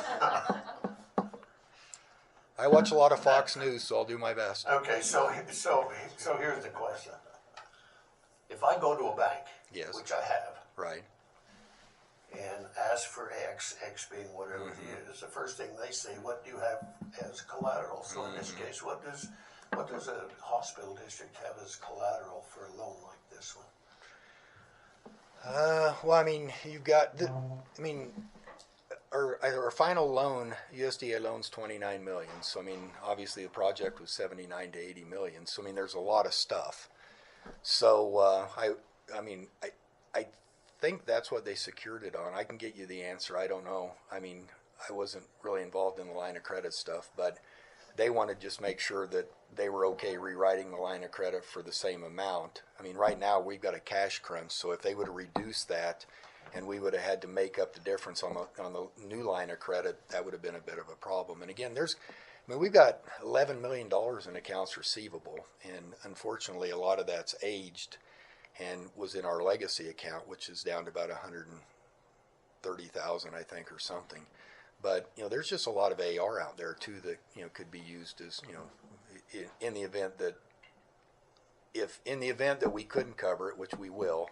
I mean, we have a lot of AR too, and there's ways you can turn that AR around fairly quickly. I mean, you have to do it at a discounted rate, but there's things we could do. But again, I want to be the happy warrior and move forward with optimism and plans that we can execute and achieve. So I mean, it's a good question, but the bankers are comfortable, and if they're comfortable, I felt much better. So they looked at everything, and they've asked for a lot of additional information. So they seem comfortable, at least for the near term. And I think everybody will be more comfortable if we move from those bonds to the USDA loan. I mean, June 15th is a pretty important date because things change considerably if we don't get the thing closed on the 15th. So a lot of information, a lot of emails going back and forth, and I'm sure that would change the bank's perspective if we weren't able to get the get the USDA loan secured.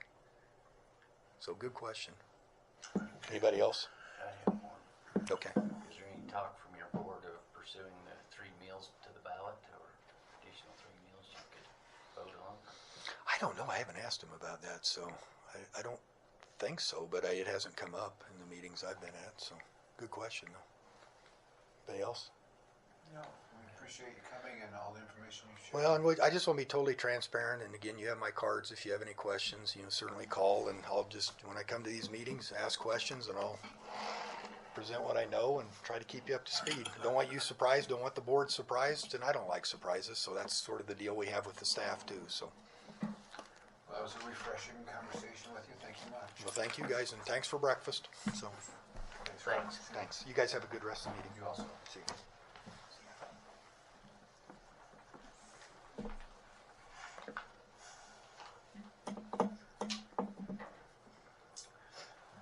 Up next, please, Carla, Seeley, and Erin, Hastey. Good morning. Good morning. Sorry, we didn't get these in your packets earlier. We're good. Thank you. Erin, how are you? I'm good. It's good to see you.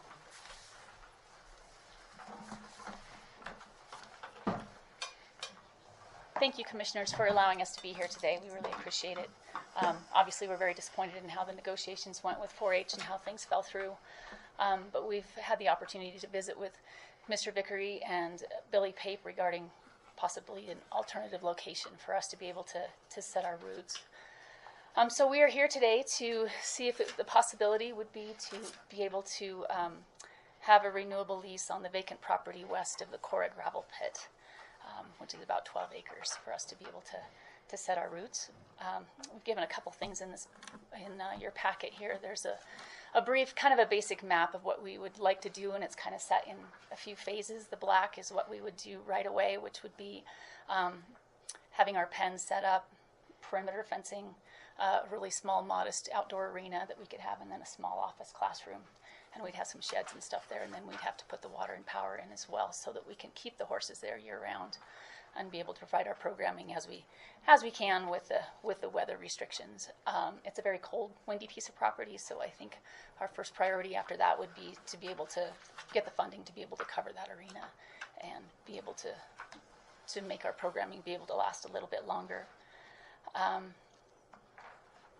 With that, and so there's a second page, a little pack out there, and that's just kind of the highlights of the lease that we had proposed. And then the very bottom one was the modifications of the lease that Clayton had originally drawn up when we first started talking about negotiations and things like that. But the highlights are kind of the basics, would be the main points, I guess, that we would like to visit with you about and see if that's something that the commissioners would be agreeable to. You guys have any questions? Are you asking to go over this today, or? Yeah, well, I guess not necessarily, or. Well, I wasn't sure if you wanted us to take time to read it, or what you were proposing. I could go through it. Yes, I mean we could go through it real quickly if you don't mind. I mean, Of course not. It's like 12, a little over 12 acres, where we'd be able to keep our horses. We were requesting a 10-year renewable lease, if that would be possible, because we're going to be putting in a significant amount of infrastructure. And after visiting with Mr. Vickery, we talked about whatever was permanently put in the ground is going to stay in the ground. I know there was a little bit of discussion amongst you guys about whether or not there could be a reimbursement for the water and the power should the lease not be renewed in 10 years. Kind of a prorated thing on that. We are improving the property. The water and power would be there. The county, that is truly an improvement to the county land. But all the permanent fixtures would remain with the county if we were to have to surrender that. We would ask for the termination would be a 180-day notice at the end of the fall, so that we could continue to complete our year. If for some reason the lease did not renew, that we'd ask for the end of the year rather than at the beginning of the year, so we could have the winter to try to find a place to go with our horses. And we would ask the county, originally you guys had talked about in the first March meeting that you do the dirt work, the road construction in the dirt work in the arena base. And if that would be something that you guys would be agreeable to do as well, and parking area. Travel shouldn't be too much. It's gravel pits right there. And then it would allow us to also serve both children and adults with disabilities in our community. I think that would be the one really important thing to us, is that just because they might exceed 21 years of age doesn't mean that they can't benefit from our services. Those are the primary things that would be in there. We pay all utilities. You guys would have 24 hours, give us 24 hours notice to access and make sure that we're doing things well. We would be good stewards of the land. We would make sure that, even though we don't have a head number restrictions, but we would do a very good job of ensuring that it's managed properly and well taken care of. This was the original lease back in March, is that what you said? It's based on the original lease. So the original lease that Clayton drafted and then updated for the different property. Mm-hmm. Yes. Yep. Great. Has Clayton had a chance to review this? No. Okay, thank you. Question from the board.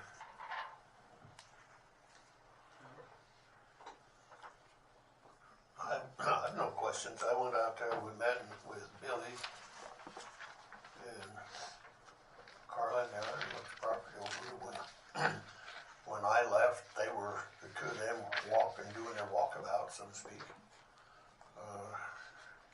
And ultimately, they decided if the county was mendable, they could make this, 11, 12 acres, something like that, work for their program. And so the issue was, after the property, the 4-H property, so to speak, was deemed not satisfactory, then most folks that were involved in the discussion supported the county finding another spot, if you would. This one is there. I support it. I think it's close enough to the town to still make it reasonable to travel back and forth for folks that are here. Thank you. That's kind of my take on it. Questions from public in general? Comments? Great. Thank you.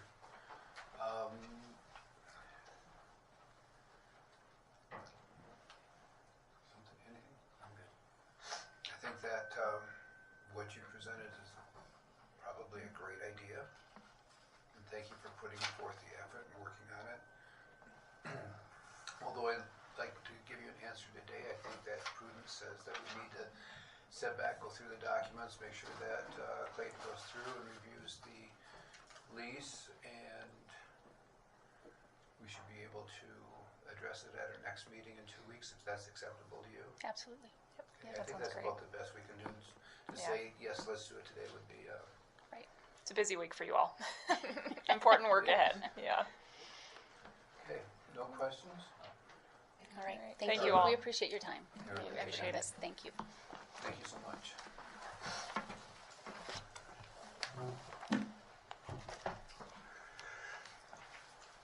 Clayton Melinkovich, please. Any board members need to stop for a few? Sure. Do you want to come back today, or? Do I got a choice? Take a 10-minute break, please.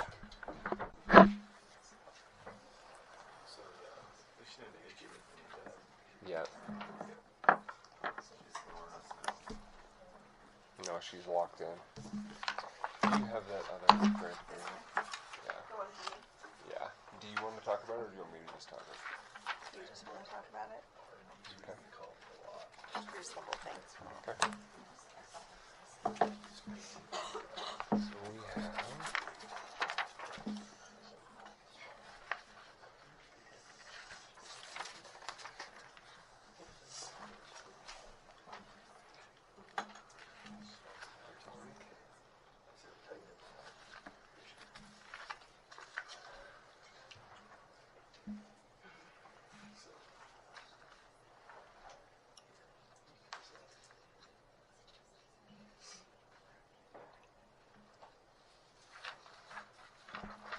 He did push the button, so you know you are recording.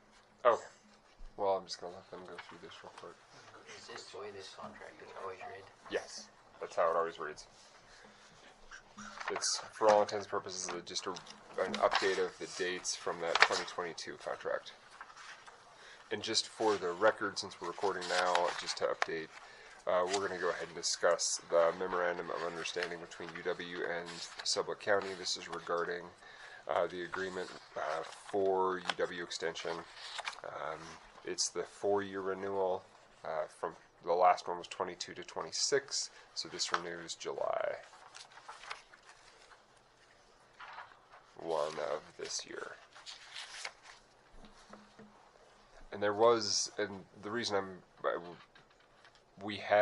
there was some discussion of negotiating terms on this in past meeting discussions, so if you all want to work on that, we can do that today.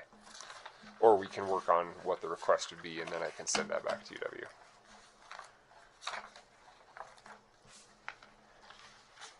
And Miss Martin is here from 4-H if we have any questions for her, and also I believe that Mr. Ulrich is here. I know he does not represent the UW trustees and can't speak for the whole group, but he is here, and if anybody has questions.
And if you're looking for something in here regarding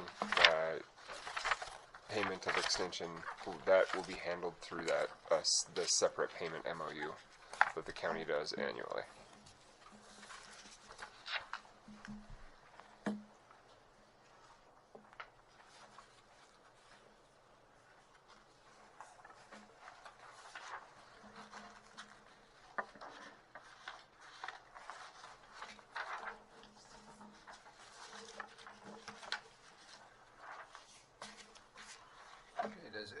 the board have?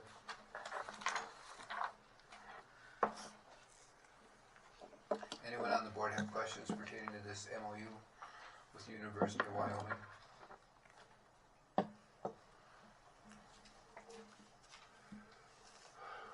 Well,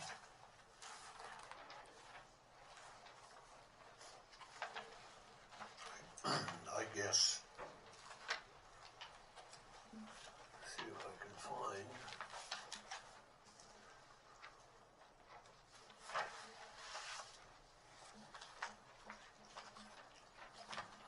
That's not it.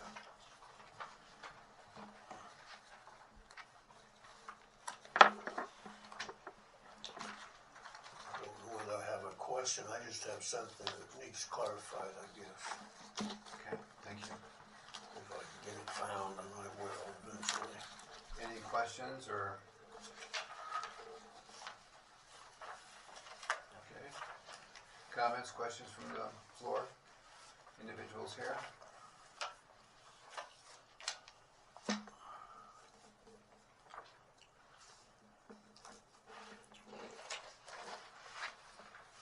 I finally found it, thank you. You're welcome.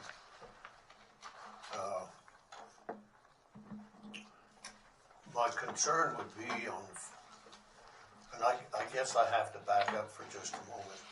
It's not my concern, but it's a concern, I guess, of the 4-H folks, because when we had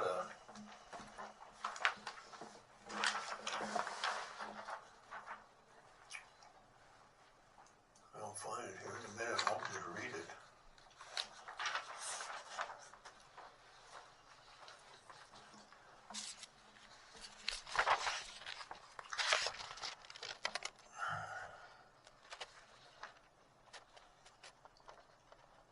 So there was great concern over the duration of more than a 1-year lease at the last time we had some sort of discussions.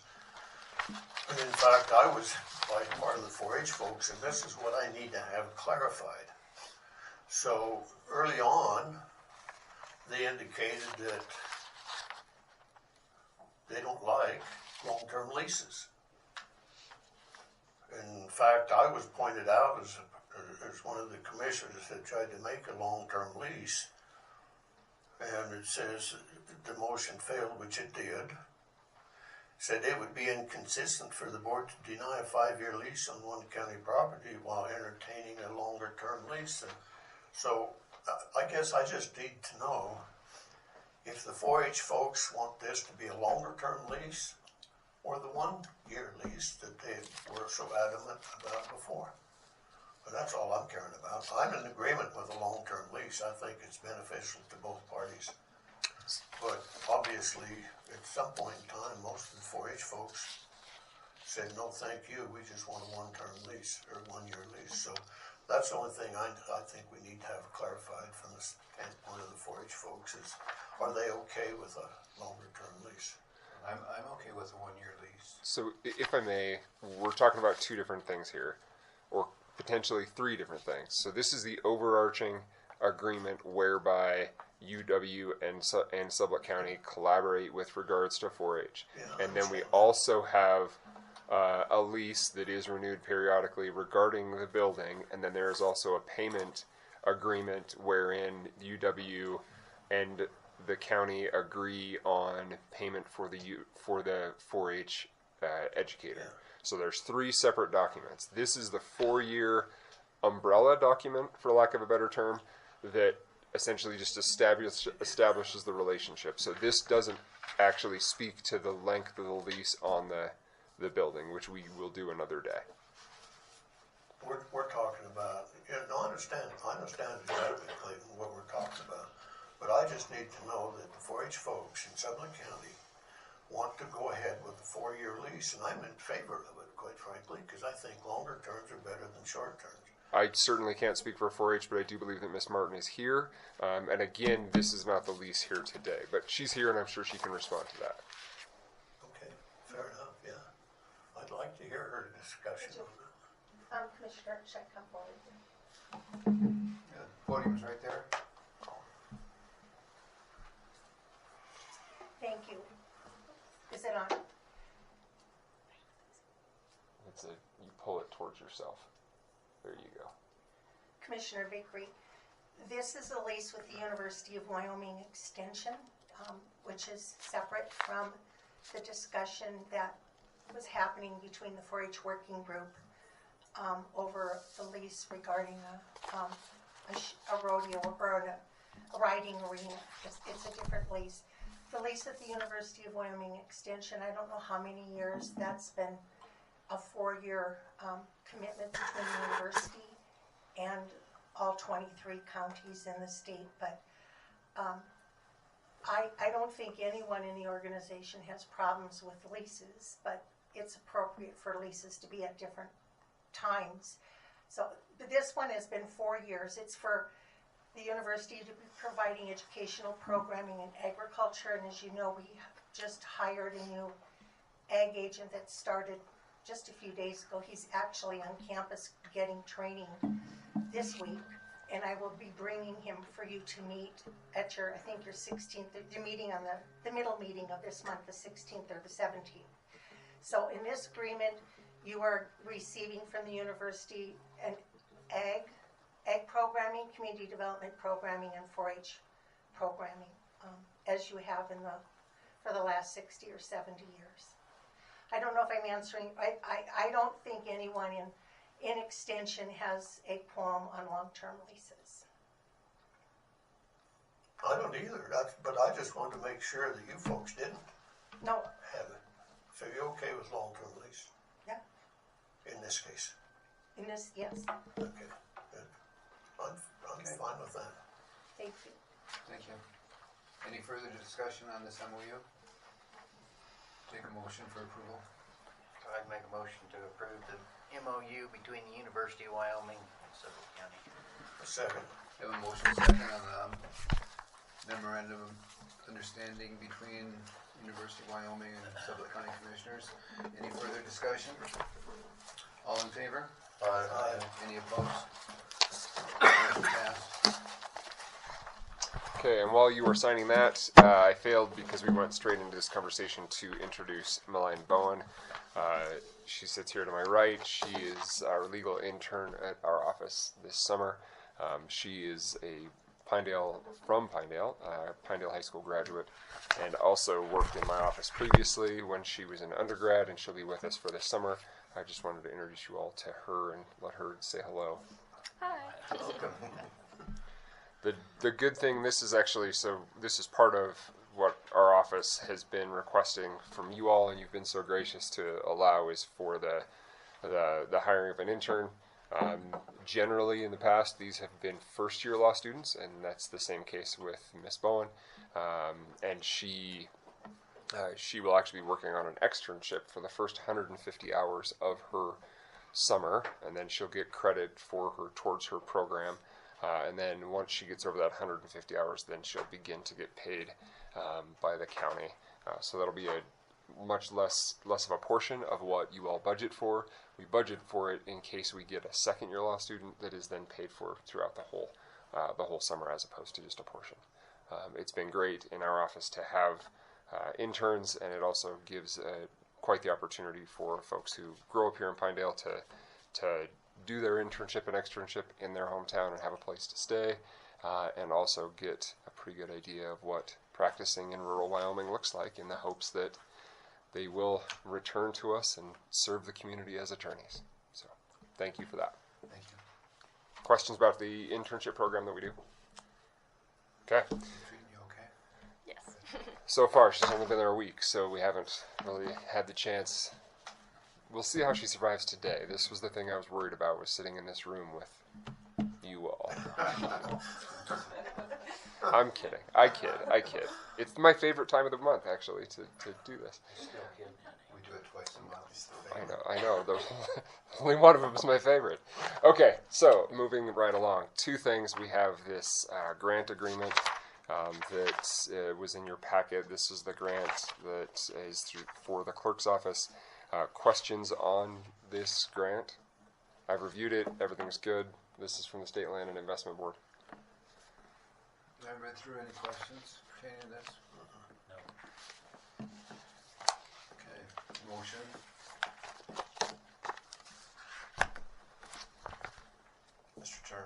Mr. Chairman, I move to approve the grant agreement between Wyoming Office of State Lands and Investments in Sublette County as presented. Have a motion, is there a second? I'll second. Motion second, any further discussion? All in favor? Aye. Any opposed? Okay, Motion well, passed. while you're signing that, I've been in touch with Katie Lane over at the Rendezvous Point. As you recall, a few weeks ago, we were working through some stuff for them and signed a document that recorded federal interest in the property for some grant applications that they're working through YDOT. One of the things that they're working on coming up brought to light the fact that our existing lease with Rendezvous Point has expired, and we need to renew that, and that's actually one of the things that will be helpful to them. So that came in towards the tail end of last week. That's why it didn't come in through your packet. So we have had the lease with Rendezvous Point for many years. It's a $10 a month, very similar to what it is for the I can't remember what that, Southwest Pioneers. I knew it was Pioneers, but I can't remember what it is. But the Pioneer Center in Marbleton. So very similar in that regard. This is the one here in Pinedale. So we would renew that. The question that I would have for you all is what you would like to do for the term. The last time we did a 3-year. Do you want to do a 2-year, a 3-year, a 4-year, whatever it may be? I've got it drafted up today as a 2-year. But we can do that however you would like, and I can reprint, and you can sign later. But I just wanted to get this before you today. It's that same lease that we have done in years past, with one minor modification to clarify ownership of the building for the purposes of their grant applications. Okay, so does this lease cover it all, what the price is for what they're giving out to the jail? I mean, is that involved in No, so this is a totally separate agreement. So this is just the their building itself. use and occupancy of the building. Okay, thanks. Yeah. It does not include the garage structure in the back. It includes part of that, and so that the garage structure to the north of the building is actually divided almost in half, not quite. That one portion is under the Aspen Grove lease with the hospital district. They utilize it for their storage of maintenance equipment, and then the eastern, I think 2/3 of that space is dedicated to Rendezvous Point, and they use it. I believe it's noted in this lease. It's separated out into bays.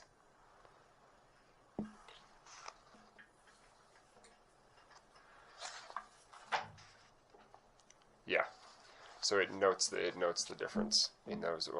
It splits that building accordingly. Do you want to do this today, or? Questions on the board pertaining to this? Need to go home and read through it? I don't. Any problem with the 2-year lease from anyone on the board? Happy to do longer if you would like. 2 works.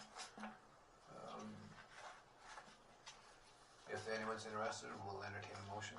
So make motion to approve the lease between Rendezvous Point and Sublette County. Have a motion in a second. Second. If I go forward, is that the code? I don't want Any it. further discussion on this? All in favor? Aye. Any opposed?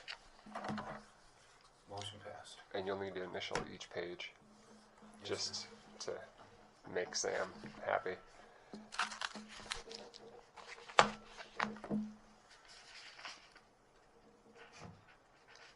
See, he used to complain about it, but I don't hear any complaining. It's better, Chairman. I'm not hearing any argument. If I do it quick enough, you leave sooner. Oh, is that what it is? It is. And then also wanted to discuss with you all some more finer details with regards to the draft agreement that you are intending to enter in with Proactive that extends their time in that building. I sent you all a draft. Did you all get a chance to read that? Any questions about that? It came yesterday. Yeah, or it might have been it might have been Friday. I can't remember. So, your question, there was some confusion as to how we wanted to proceed with lease payments if they decide to buy it. Yeah, I don't, from my recollection in the notes that from the meeting, I don't know where we're at with consensus-wise on that, and if that is the consensus, I wrote it up as to my understanding, but I wanted to make sure that that was, in fact, consensus, or if there was any other specificity that you would like to have in those terms. I guess the other overall question with this that comes up is, and I'm not speaking for Janet, is she still here? She's still here, but I think there's some question with regards to then what does that do for your plan with public health? Because signing this agreement would, for all intents and purposes, just delay a decision with regards to what happens with that building, because they would, and that goes to the question of when you would want them to notify you of their exercise of the option to purchase.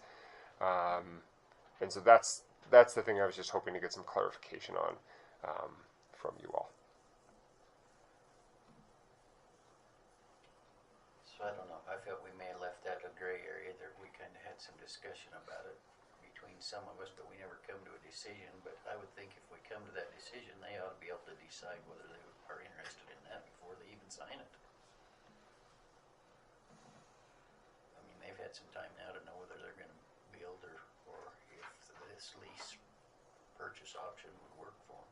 That is correct. That's what we talked about. We would offer this to you on a purchase basis with the rent coming in the next year to be credited to the purchase price. It wasn't to get to the end of the year term and then back out of everything. It's we either commit or get off the pot. Okay, so, Mr. Chairman, and just for discussion's sake, with regards to this, realistically, you're talking about doing a contract for purchase then. So we had everyone in agreement as far as on a price, with the exception of a couple of people that wanted to move it from the $735,000 to $800,000 in order to negotiate it was to take a year's worth of lease payments, and then if they decided to pay complete year and then credit it against that purchase price. So if they only do 6 months, then we would credit 6 months off that $800,000. okay, so that is not how I understood it, and I can't speak for folks at Proactive, but that doesn't align with what they were actually asking for. They were asking to be able to be in the space for an additional 12 months in order to get their ducks in a row as to either a place to move into upon moving out or to purchase. What it does is it solidifies, are they going to buy the building or not? And if they're not going to buy the building, then we know what we can do with Proactive. If they are going to commit to buy the building, then we know what to do with Proactive. Okay, so that is a marked difference from my understanding from the conversation that you all had last 2 weeks. So okay, is there an issue with that? Well, the way I understood it was just like Clayton was saying, that we said, hey, they all made us an offer. We said no. They said, well, could you let us stay in this building for another year, and while we make up our mind? And I thought we threw back, sure, you can stay in that building, and oh, by the way, any rent that you pay within that year could be subject to a purchase price of $800, but I don't recall us forcing them to have to make a decision today to purchase the building, right? Because what I'm hearing you say now is they're guaranteeing they're purchasing the building by signing a purchase agreement. And at that point in time, and also I made you have 60 days to determine if you want to move forward with purchasing the building. So yes, what you said is correct, but there was a portion that it was commit to buy it or not. So currently, just to clarify where we currently stand, we currently stand in a situation where they are on a month-to-month, and they're required to give us it's either 60 or 90 days. What's that? 90 days. It's six, is it 90? I can pull the document, but yeah, where they would need to give 90 days notice prior to exiting. So they're in a month to month, and then we have the same, like we can terminate but give them 90 days. So right now we're already in a situation where they're in a month to month. This was them asking to have a solid 12 months that they don't have to worry about a 90-day notice to vacate, to give them the ability to either buy and build, find another space, so on and so forth. So if you want me to put together an updated agreement that is a purchase contract, I certainly can do that. And that would be up to the board. Well, Mr. Chairman, so I heard Mr. Walk say that Sublette County Health had put together an agreement with Proactive. Did I not hear that? And so, from my perspective of fairness, I would like to see Proactive have the ability to get to generating whatever it is they're going to be able to generate with the Sublette County Health folks. In other words, stay there for a bit is what it amounts to. That would be my preference.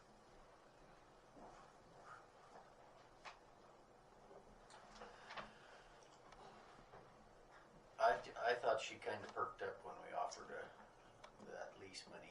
It may change their interest. They had no interest at the 800,000, but when we said a year's lease could go towards that, I thought her attitude changed a little bit. That was the end of the conversation. So my thought is, if they're not interested in a lease or purchased a lease, then drop an agreement of 12 months lease and let them do what they want in that 12 months.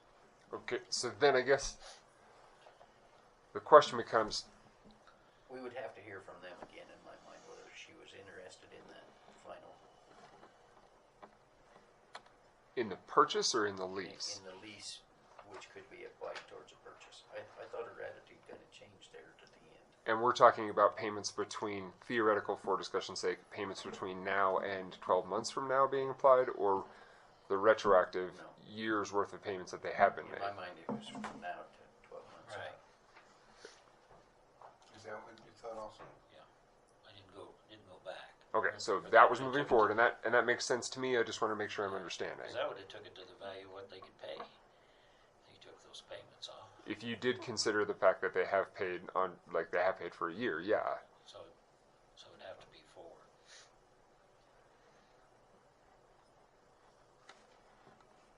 I will draft up whatever you all would like me to do. I just wanted to make sure that I was understanding the assignment. Well, I think what we're thinking is you drop the lease from July 1 or whenever that some date is, a year from now, and that lease money from now till then will go towards the lease purchase, or to the purchase price. And that's what I've currently drafted up. That's the draft that you got. And the point that I'm also trying to make is that in the event that you choose to go that route, that creates an inherent problem that you've essentially kicked that can with regards to public health 365 days down the road. And so what is it? And I just wanted to point that out before you bound yourself into that 12 months to consider, is this what we want to do, and is this the best for county purposes, i.e. public health?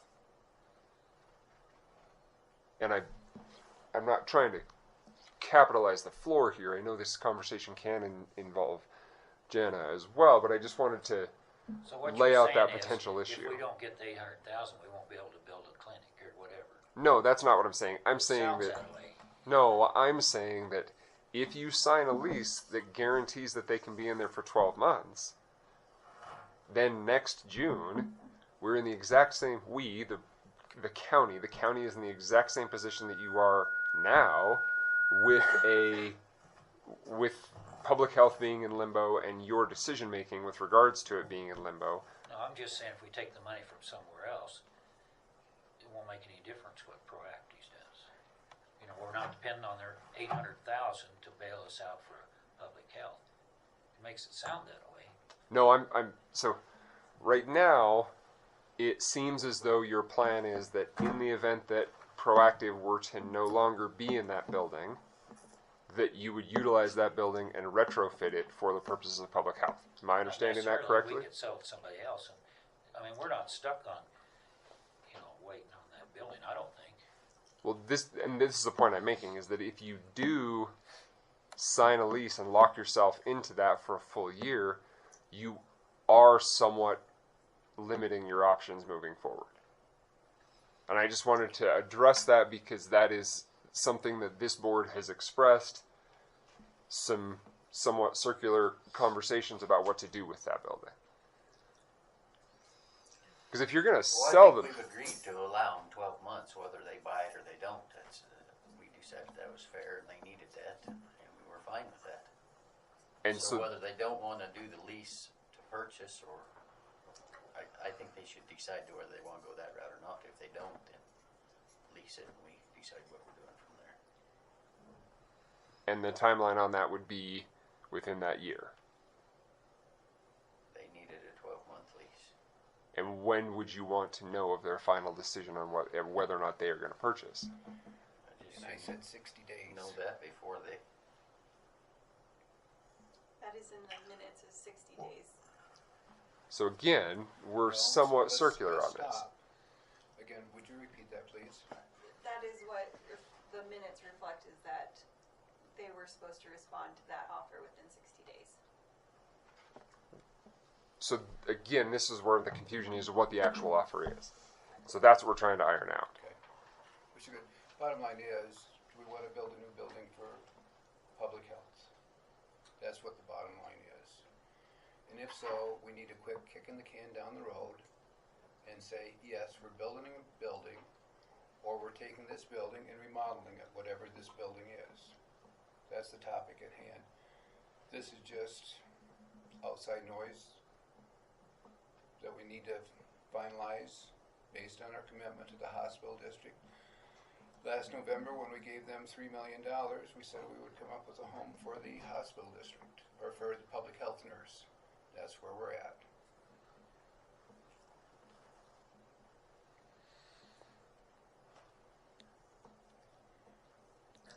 And with that in mind,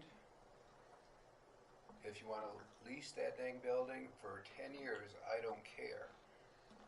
From my seat, our commitment is to public health at this point in time. And then a year from now, we can turn around and lease that building to Road and Bridge for Billy's office. Well, it would be a building you could utilize for any purpose in the event that they left. Correct. We're not making a long-term commitment to Proactive other than the 12 months. And I think you've isolated the point that I'm trying to get at, is that if you have future plans for that building for the purpose of public health, that is the kick of the can if you lock them in there, if you lock Proactive in there for a year. And so you are potentially limiting your options. But to your point, Mr. Chairman, I think you're right. The overarching question is, where does public health go? Correct. And it was to give Proactive a year to purchase the building, make a commitment in 60 days to purchase the building, and we knew exactly what path they were taking. If they didn't go forward with purchasing the building, we knew that that was a home of public health. If they didn't commit for a lease, if they committed for a lease with option to purchase at the end of, then we had to find a place for public health also from that regard. So basically everyone's agreeing to continue the lease with public health. Proactive, and then build a new building. That's where we're at. We've been kicking this son of a gun down the road since last November, or July, whenever we had that meeting with the hospital district. So today, we can't say next meeting, we just have to say, this is the agreement with Proactive, and we need to forward with public health and make a commitment to build or remodel. Well, Mr. Chairman, the the fact remains, Proactive needs a place to be right now. And a year from now, if they're still there, they'll have to have made a decision one way or the other. Doesn't matter the time frame or how big a can we're kicking, because if you decide to quit kicking the can for public health, you're still 2 years out, or maybe 3, before they find that building complete, so they can move into it. I mean, that's, So it means we need to start today. okay, so we need to start today. So what we do is, in my opinion, we go ahead with the 12-month lease with Proactive and put the time frame there. And Jana will be able to get by for a while where she's at. She's not going to like it, I understand that, but a lot of things in life fall that way. But I bet she can figure out how to get by fine. And then if the time comes and Proactive says we're out of here and we make the flop over there, and if not, then there'll be something show up for Jenna, and it doesn't necessarily have to be a brand new facility. But it's not going to just magically. It might.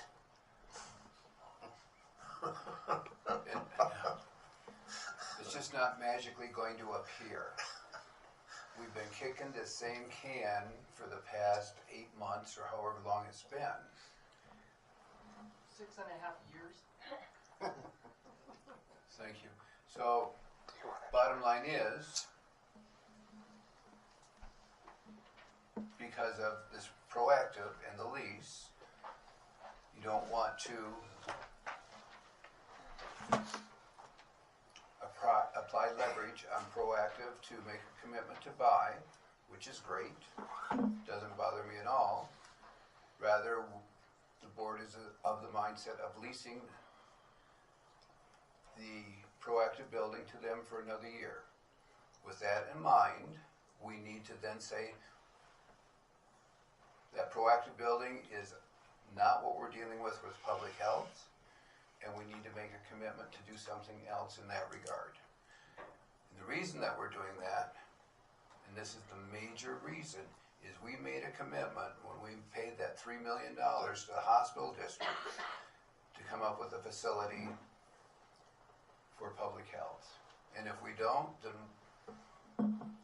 we don't honor our commitments very good.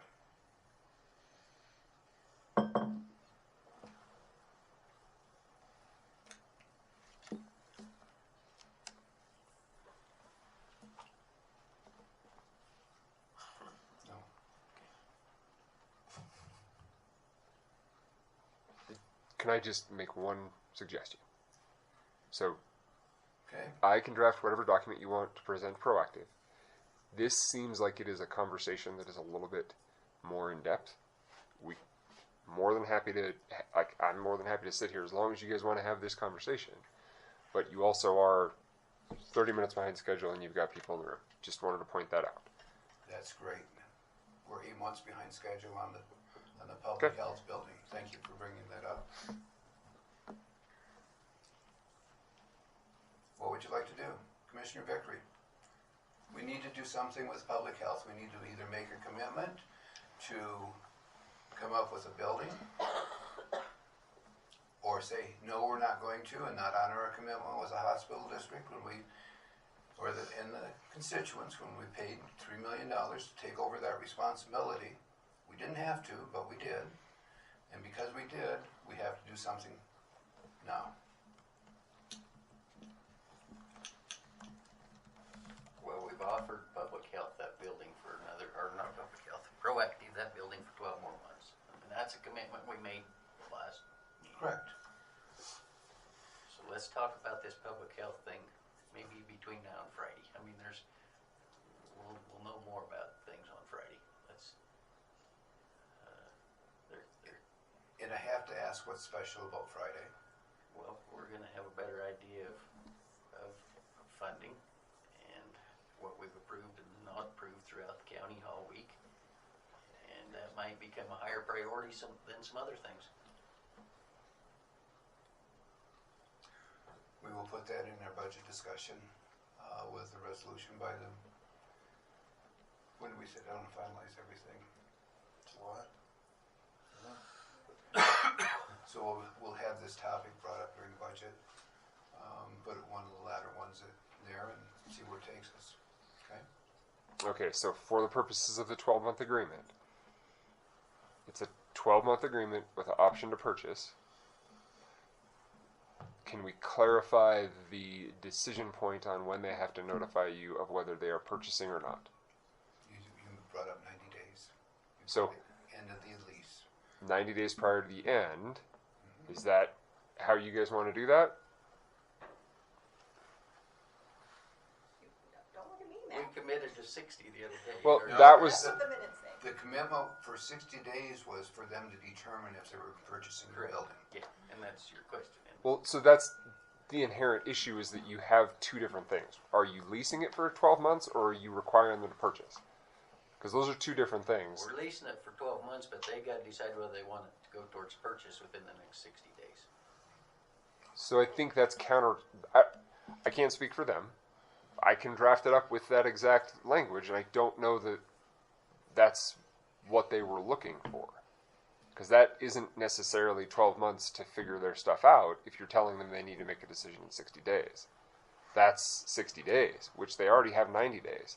So why would they give up a 30 days in their window of decision making?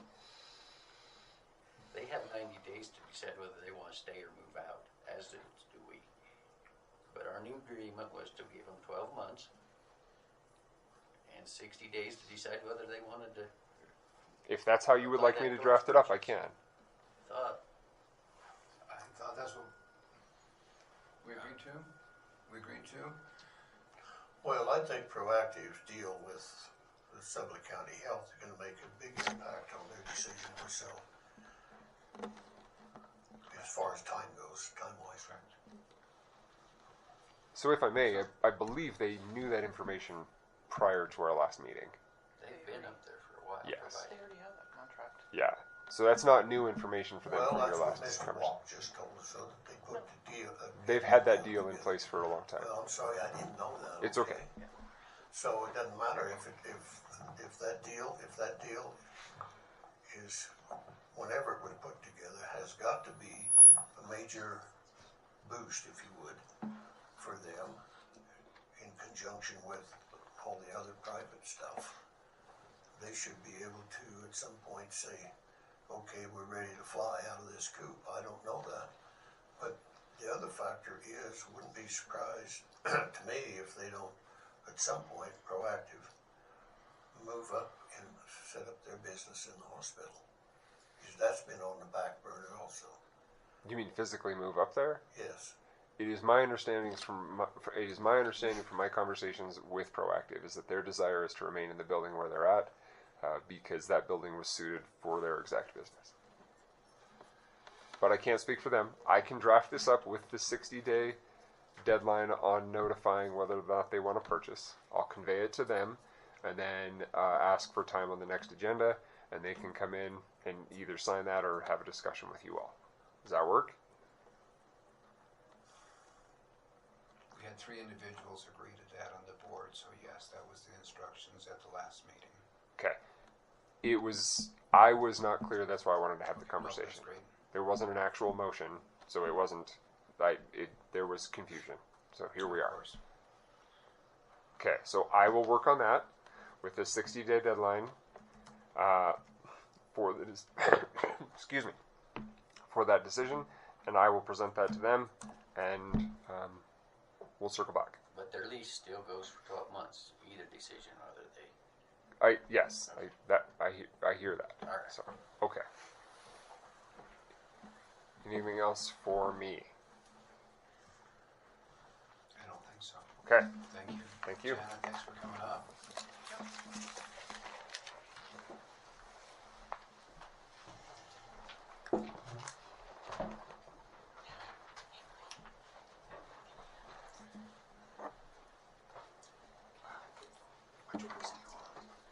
Erin. Still morning. Still morning. Don't mind letting me get my letter opener out. Still on? Good morning, commissioners.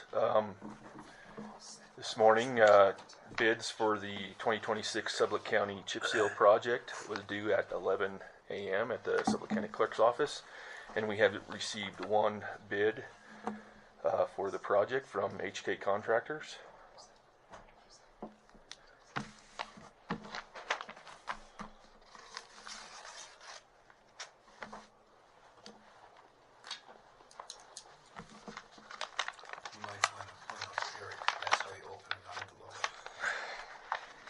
Did he kind of get a little messy? He did the Oh yeah, that could get dangerous. We'll tell the commission we sent out. We have two plan holders. One was to HK Contractors, another contractor with Wasatch Surface Solutions. Now I'll just go through the bid form.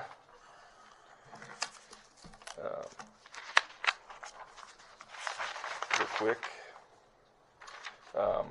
HK has provided a total bid, and that total bid is in two parts. One part's for Sublette County portion, and then the alternate bid schedule for the town of Pinedale. Total bid from HK Contractors is $4,979,669.00. Sublette County portion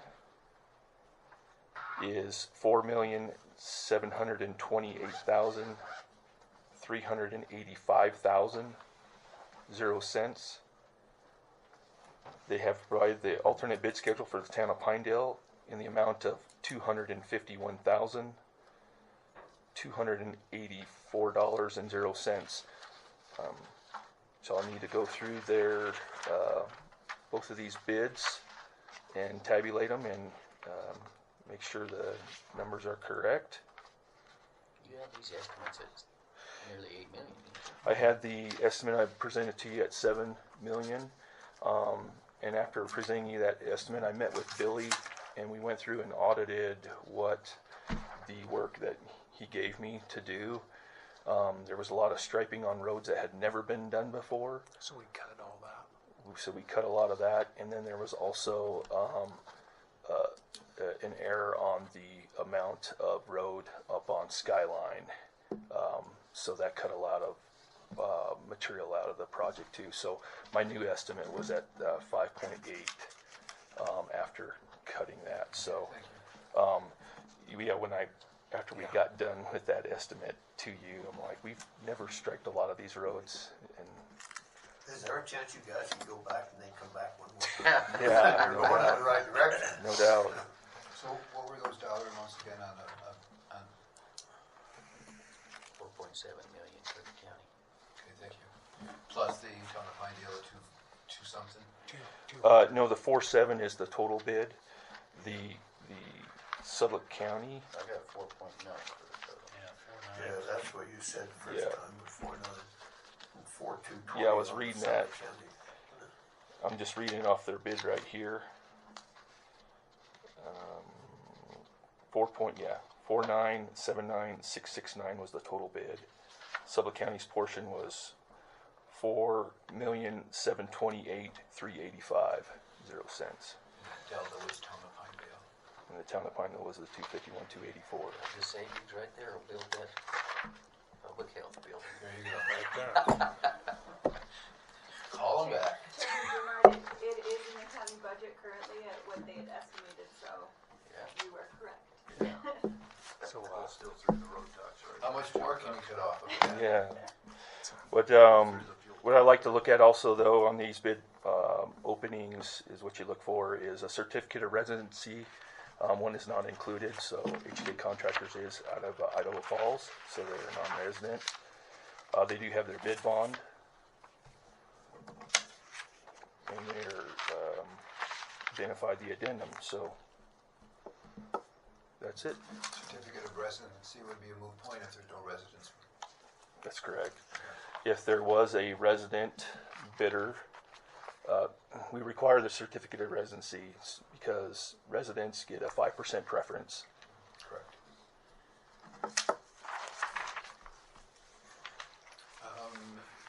There is What- representatives from HK here listening, kind so. of, when is the project scheduled to be completed, please? I believe September 26th I have for chip seal, and then a little later for crack sealing. So the final completion's in October. And And then the penalty per day for missing that deadline? there is a $1,000 penalty a day. We usually do work with chip sealers. Weather is a big factor, and temperature when it comes to chip sealing. So you got to be able to work with the contractor in our mountain area. So. Right, but the purpose of a contract is to give a definitive finish date. Yep, that's and correct. That has nothing to do with the work progress during that's taken into consideration. So, any other questions? Sam had a question. This is all going through the road tax, right? Funding through Yes. the fuel tax. Yes. Well, what I'll do is I'll show Town of Pinedale what the alternate bid is. They have a council meeting next week, and they can decide whether or not they want to approve that, and then be back here in your next meeting for the notice of award. Great job, Erin. Does our bid change if the town of Pinedale pulls out? It's just, no, the total bid would change. The price then would just be for the Sublette County's portion. Would still pay. Yes. It's not a shared cost. Is it tied to each project? Were you asked about the bike paths, if we could tie that into next road? You brought that. Don't be putting a change order on it already. We haven't even approved it. Well, actually, we were talking about that money that was coming in, and if it's locked into or in that bike path against the road, can we dip into that fund for that? I thought if it was attached to the road, we could. If it's not attached to the road, we're gonna be far-fetched trying to pull that one off. Correct. We'll just attach the whole damn thing to the road. You can do that. That was the discussion. I think we have about 7 miles of attached bike path to County Road, Mickelson Lane, Fremont Lake Road. But And we always just do those as we're doing up on the road, so it's a good deal. Well, thanks for saving us the money. I don't know if I saved you any money, but I like to estimate high. Yeah. Estimated high. That's, Yeah. Project isn't done there. Yeah. Thank you. Wow. Thank you. Gayle, Hamner. Hi, there you are. Yep. I snuck away from school. Hi, I'm Gayle Hamner. I'm the Sublette County Special Olympic Coordinator, and this is one of my parents, Megan White. Megan White. Make it with me. We're just asking for $10,000, and we're going to use it towards equipment, housing, and stuff. We do raise a lot of money, but the expense per kid is getting more and more. I sat down, and first time I've ever done that, and it's been $1,288 we spend per year per kid. And I cannot ask parents for money. I can't ask parents to buy equipment. Last year we were able to buy Megan's daughter Raylee a bike, and we got Ian Jones a tricycle. And so I try to squeeze things in for the kids, brand new. The schools do not sponsor us. They don't give us money. They don't do anything. I take personal days off or non-paid days off, and I drive my own vehicle. And the parents go and help take kids. And so we're looking at wanting to purchase 1 or 2 bocce courts, I guess is what they're called. Yep. We just picked up that sport last year, and we tried using PVC pipe, and that didn't work very well. But they run $2,000 a piece and stuff. But we're kind of trying to get ourselves ahead. We have never asked money from the county commissioners ever. We've approached Marbleton a couple times for money, and they've given us the money. But we're just trying to get on our feet better. Our athletes are growing. Yeah, and we're growing. And we have, I have some very low income families that can't afford things, like traveling and stuff. And I try to take their kids and stuff, but we have some that, I don't have that issues with, but Thank you for taking that on. That's thank nice you. of you. And we also take, a lot of people don't realize, I take from 9 years old till, my oldest is 33, I think, 34. So I take all age. I don't turn anybody away. And we take in the whole county. You have any questions for me? I might have the answer. So, when you're traveling, what is the traveling? I mean, you go to competitions, or We go to competition. We go to Gillette for summer games. We go to Casper in August and again in October. And we go to Jackson for winter games. And so I pay for the motels for those kids out of our budget. Right. Not out of my pocket. So they have some Special Olympics here. Is that completely separate? That is area games. And that takes in just our little area, Evanston, Jackson, Star Valley, Rock Springs, and Bridge Valley. And we do winter games. That's the winter games, Right. area games. And they have to compete at area games to be able to compete to state. And our area games, we host the winter games. Rock Springs hosts the spring, and the fall one we split with Rock Springs, and we host the cycling and the bocce over in Big Piney. Thank you. And stuff. And that one we feed the kids. Well, we feed the kids for all the competition. And we also, I have the expense of registration for the kids, which that registration takes in their food and stuff, which I put all the expense in our budget. But that's starting to go up too.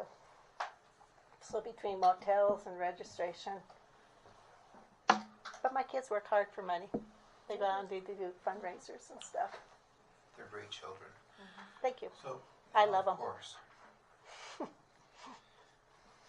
How would you like to address? So Jill, do you ever approach the rec board? Because the rec No, board I may was just have a- told about that today by somebody that does hockey. Yeah, And I we says, have I a- never knew there was a rec board, but I was going to approach them about some uniforms. Because we have the funding mechanism set up with the county through the rec board on this, and it sounds like this might be a perfect marriage. Yeah, I was going to hit them up for some, because I don't know if they do like motels and stuff. So I know they have some issues with some of that stuff, Uh-huh. but definitely when it comes to Uniforms? equipment, uniforms, Yes. stuff that's going to be kept over multiple years Yes. by an organization. I know they fund some stuff through the PAC for it. We bought some equipment for the PAC over the years, funded some stuff for the hockey. And that's due in March, am I right? That's what Tamara told me. Yeah, Yeah, you've just missed it. Did I just miss Yeah, it? You know, that's my life story. Sometime first part of April, I think. Is it April? Yes. So I planned on trying to do that with the uniforms. And I know the rec board has approached us back on special projects or projects that hasn't come through or they didn't get in the thing that they deemed was necessary. So I'd prefer to see this request go through the rec board. Okay. But that's just me. You got 4 other guys here in front of you. Well, I think we've established a precedent, and we should follow that and see where it takes. And Okay. So I'll wait road next can year. always And come back here, can it not, Commissioner White? It does come back here through the rec board. does it? So Yes. next April, Well, the March. rec board's gonna be presenting a budget to us this I week don't know. on what they're funding. I talked to them. I think they've made instances where they made approvals outside their meeting time. Yes. I Okay, think but- baseball was one of them a while Okay. back or something. Okay. Because Tamara told me she'd help me. Awesome. She's a good resource. She is. So is that it? I have one question, just Yes. clarification. What are unified partners? Unified Partners are your non-special needs kids, and what they do is they compete with the kids. We've had in the past a basketball team 5-on-5, and 2 are non-special ed kids, and then 3 are my athletes, and they actually compete playing basketball. We've had relays. I've had kids do the swim relay, cross-country relay, cycling relay, bocce. Golf. and Golf, track and yes. golf. Yep. Thank you, and golf. And stuff. I really encourage the unified. It's been hard finding some really good kids. I have 2 that did the snowshoeing this year and bocce and stuff, but I'm not associated with the high school. I'm only at the elementary. I'm hoping one of the teachers I work with now is going to middle school, and she's going to try to get some things going for us. But it does.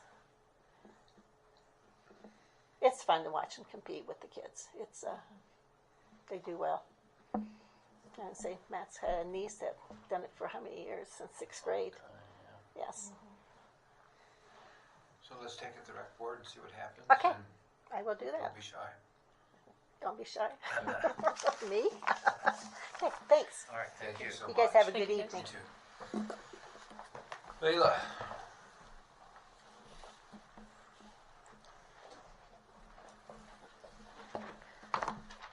Hello. So Jason got back with me with that final number. Thank you. For the Eagle View.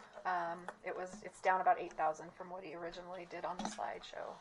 And month or yearly payments? So it would be $170,370. 170, 370 a year for 6 years. Yes. Can I see that, Laila? I actually have those. Hold on, I left those over the chair. So that request or the email you got the other day about they were going to take some flights, is that this company? No, that's a different, that's Stan Smith. I think Doug or Sam can fill us in on him. And Clayton has looked over the contract and he said everything looked good. So basically it's just whether or not we want. So this, by going this way and all the perks, bells and whistles, then we don't have to hire another person in your office. We might be able to reduce it by one person. Possibly, yeah. I don't know, but with all the building permits, I don't know. We have to go to those, so. Yeah, absolutely. Yes. But it'd be very helpful. No, it'd be Especially, across the board, I just got all off. the departments, it helps. Yes, I just When got you off were the. here, you just have to get that guy to give a shorter presentation. Just Holy wants you to hell. show everything they have. 90 minutes worth of that could have been 10. But I was just on the phone this morning with a very irate, threatening taxpayer, so that's why this would be really great. Thank you.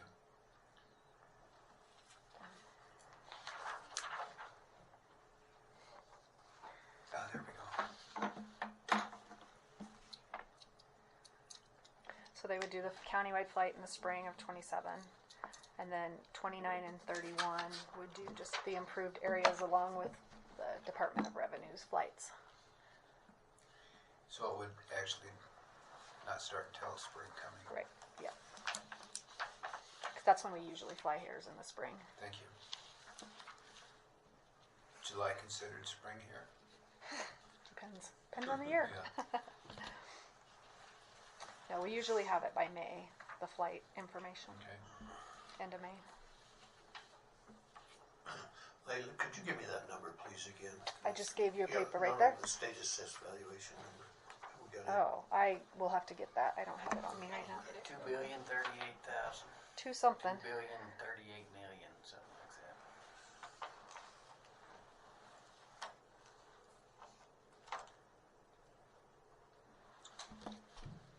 This is a non-interest payments. Correct. They back out in the same Yep. price. 2,038,053,268.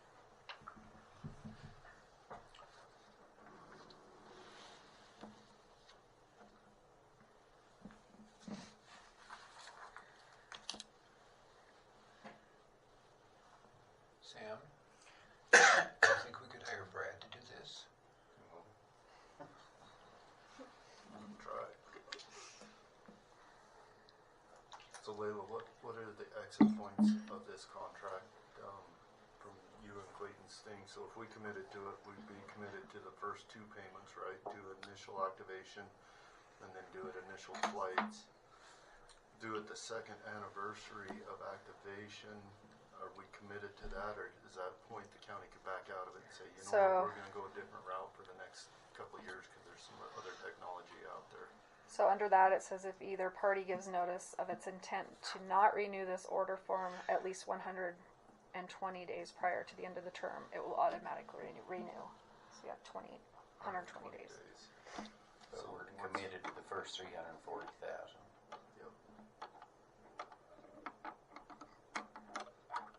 Which would probably be that first full county flight. So we're looking at over $1 million, is that what I'm seeing? If we went the full 5 years. Yes, I believe it is. It's like 8,000 less than what he presented, which I didn't bring that number, I'm sorry. Or wait, I might have it. I was gonna say I have it pretty accessible. Do you want me to get it for you? Do you have it?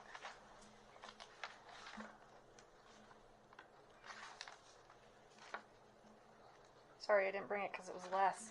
So It comes to 851,000. How much? 851,000. Oh, I lied. I missed You that missed one. one? It's one, it's, I got over Plus- $1 million.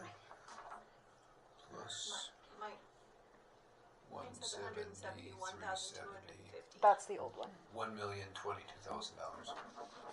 That was before he got it. That's the whole program. Over 6 years. $1,022,220.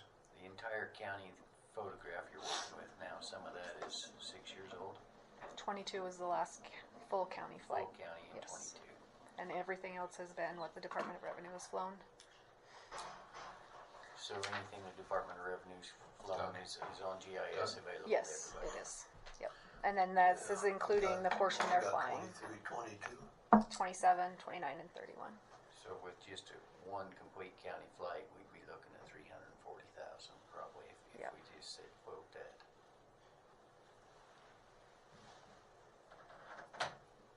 Is 6 years on often enough update, or do you think that? It used to be So 4. with this, you're going to get 2 county flights basically, one at the beginning, one. So you'll get the full county, and then if I understood correctly, it would be the improved areas in 29 and 2031.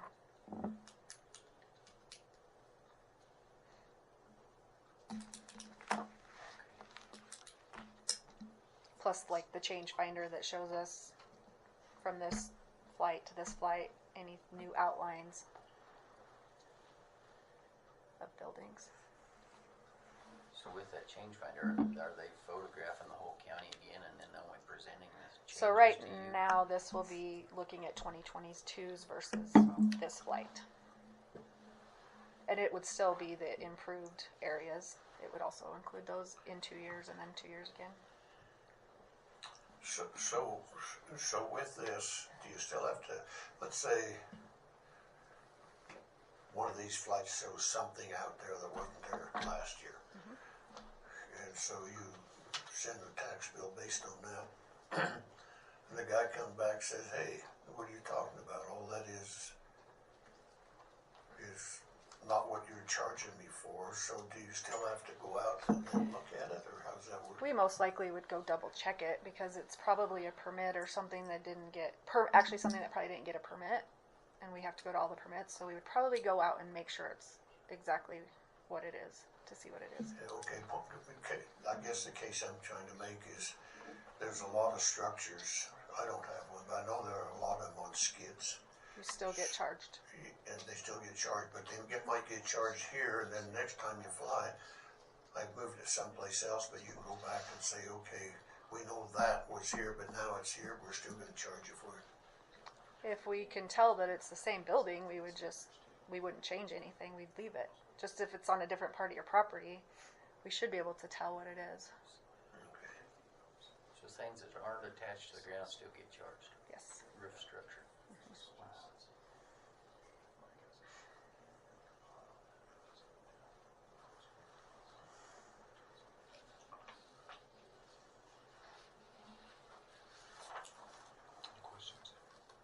Jessica, is this in the budget at all? I had already put that in the budget at the number that we got from the last meeting, so. Is it under the assessors, planning and zoning? It's or under, is it no, there's a capital? GIS budget. Okay. Correct. Remember, I saw it, but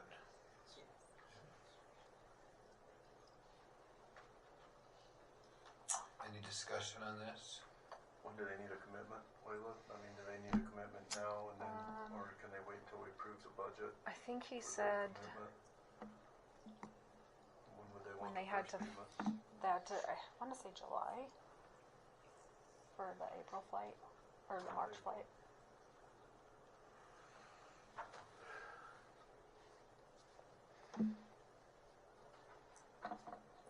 So Clayton, he left, but Clayton read the contract over Yes. and he's good with everything, the way it's set up. Yes. So if we approve the contract today and then we're committed to just approving it in the budget when July 21st comes.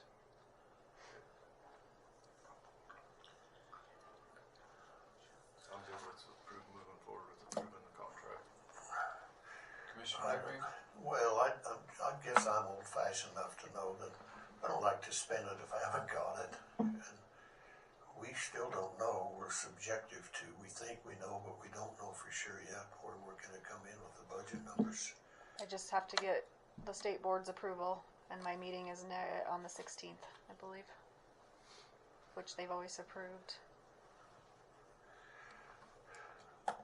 You know, I can see where it could be great help, but I'm telling you, just because we've got it doesn't mean we got to spend it. That's where I come from here. We're going to see a lot of this when we put these budgets all together. I've already kind of popped through some of mine. I see stuff there that, you know, I'm just going to X them out because to me, some of this stuff is just not necessary. And I understand. It doesn't just help my office, though. It actually helps the taxpayers, too. They use it all the time. yeah, I know that, but In you many explain to offices. the taxpayers, we just spent $1 million on a spy in the sky and see what their response is. Most of them won't understand it.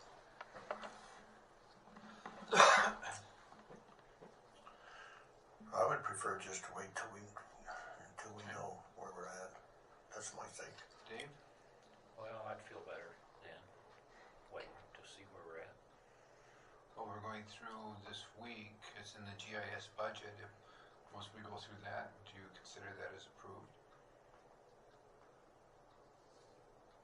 Well, I think it's gonna depend on all of them, what we Right. can do. You know, I think it's not just picking one, I think it's, No, I agree. But we go through this exercise this week, do we have relative confidence that that's what we're going to continue working with? Or come middle of July say, no, we're going to cut everything? Historically, once you set it this week, doesn't it remain that same dollar amount throughout, Sam? Pretty much. There's been a few minor changes, but not many. Minor, like tens of thousands, Probably. nothing of any major. So if we go through the budget process this week and we cross off any and all line items that you and I would like and whomever else and finish at the end of the week and we haven't touched the GIS, would you be receptive to moving forward on this? Because then, by then we've looked at everything, Doug, and we know what's going on. I'm not trying to trap you or paint you in a corner, I'm just trying to come up with a workaround on it. You trap a person in a corner only if he wants to be trapped, okay? Well, but that's not the intent. Yeah, I know.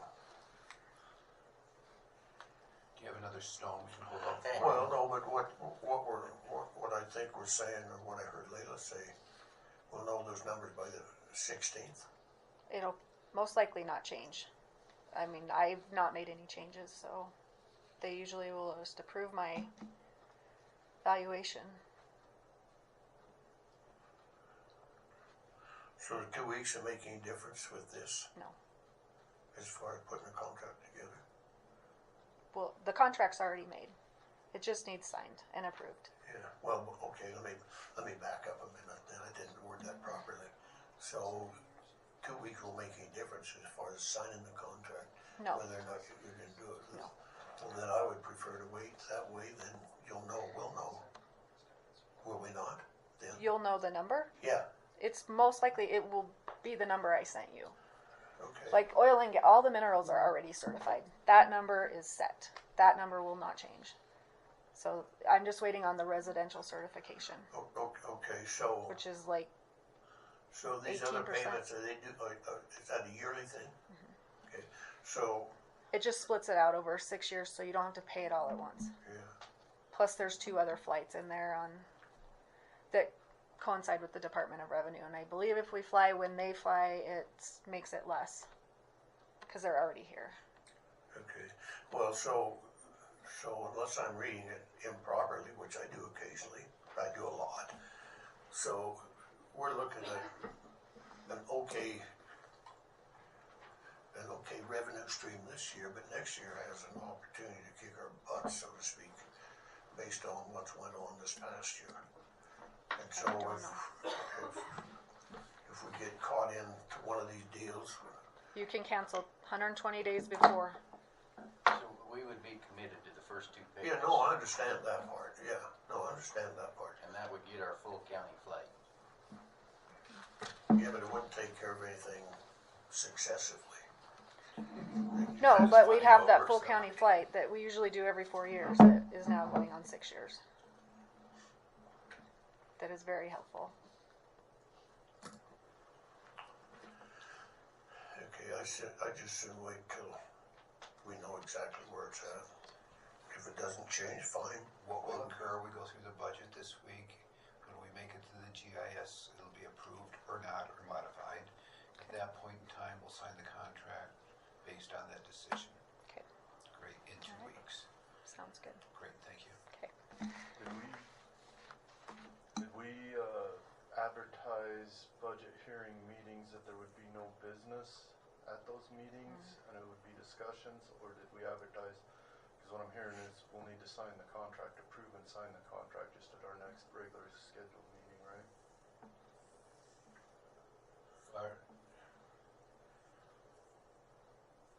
Is that the 16th of June or 16th of July?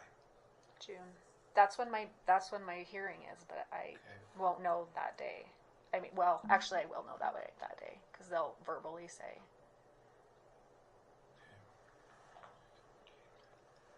That same day as their next meeting, 16th.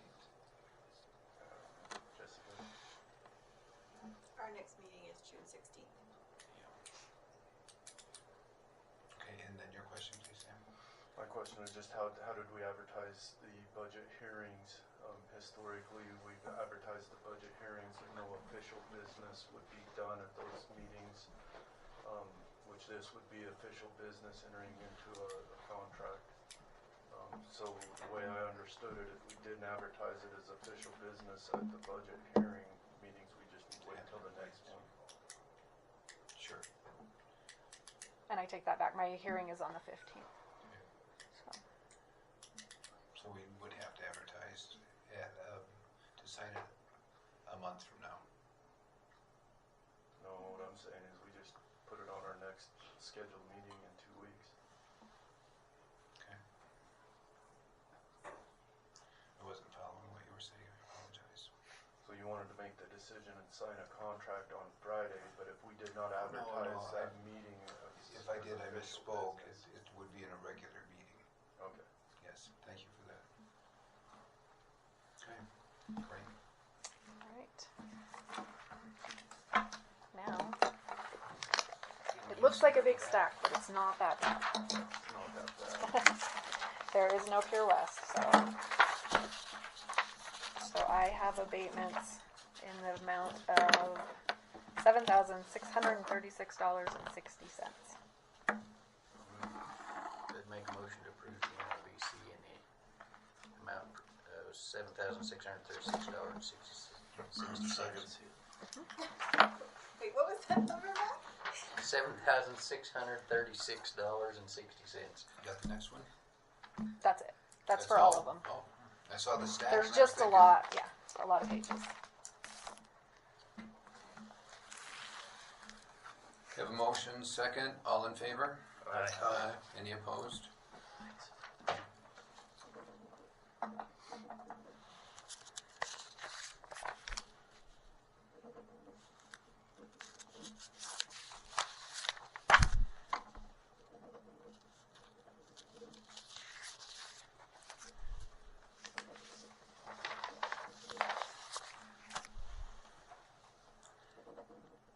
We have no internet connection, is that correct? We're not on Teams now. Are there any public comments? Any old business? We've got one catering permit. And that's Okay. just for you guys Oh, yeah, to we don't see. approve them You don't have to anymore. approve That's it. right. Never mind. Sorry about that. No old? Oh, I have one thing when you're done with that. I need to amend the accounts payable. But when he's done signing those. When Elizabeth went to print checks, she realized that we had a vendor that had a negative amount, but they didn't have any charges this time, so we can't print a check for a negative amount. So the Road and Bridge is gonna have to get a hold of the vendor and just have a credit issued to us. So that changed the AP total. If we could just approve that total instead, I apologize. The 509. I'd make a motion to amend the accounts payable, the amount of $509,410.65, rather than $509,139.15. Motion, is there a second? Second. Any discussion? All in favor? Aye. Aye. Any opposed? Motion passed. No old, no comments. We'll break for lunch, be back at 1 o'clock. Call the meeting back to budget session. Welcome to those online, if we have anyone online. We're not live streaming. Are you gonna live stream it? No, They fixed it. I thought we were advertising as live streaming, no? no. I had not planned on live streaming it, only because I needed to be present in the meeting, and I couldn't do both, so. I've never imagined that you couldn't multitask like that. Really? Yeah. No, I had not planned on live streaming. So then we don't need the mic then? We could just turn probably on the table mics. I mean, nobody's in here, and the recorder can hear us, so we probably don't need mics. Up for most of the I day. don't need my phone on then. You don't need your mic on, no. I can use my pen.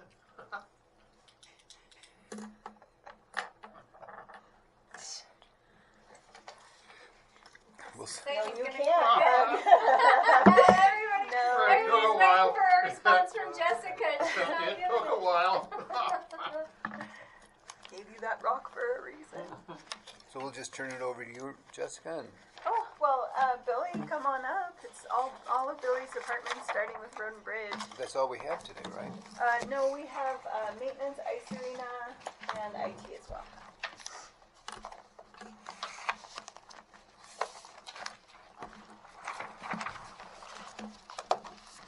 We're not making any decisions, sorry. we're just Sorry, that's old. discussion, right? That's old. Okay. I apologize. It's on the Just regular. get that little package she gave you and You know, let's go. Like Sam says, it changes every day and you never know what the hell's going on.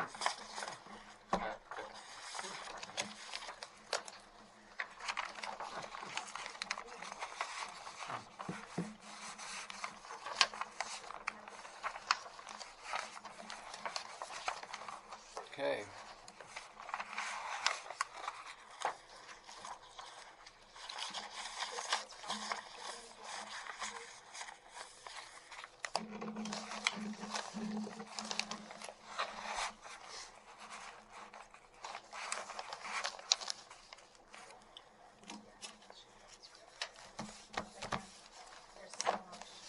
Is that the pond that mom and dad got for you?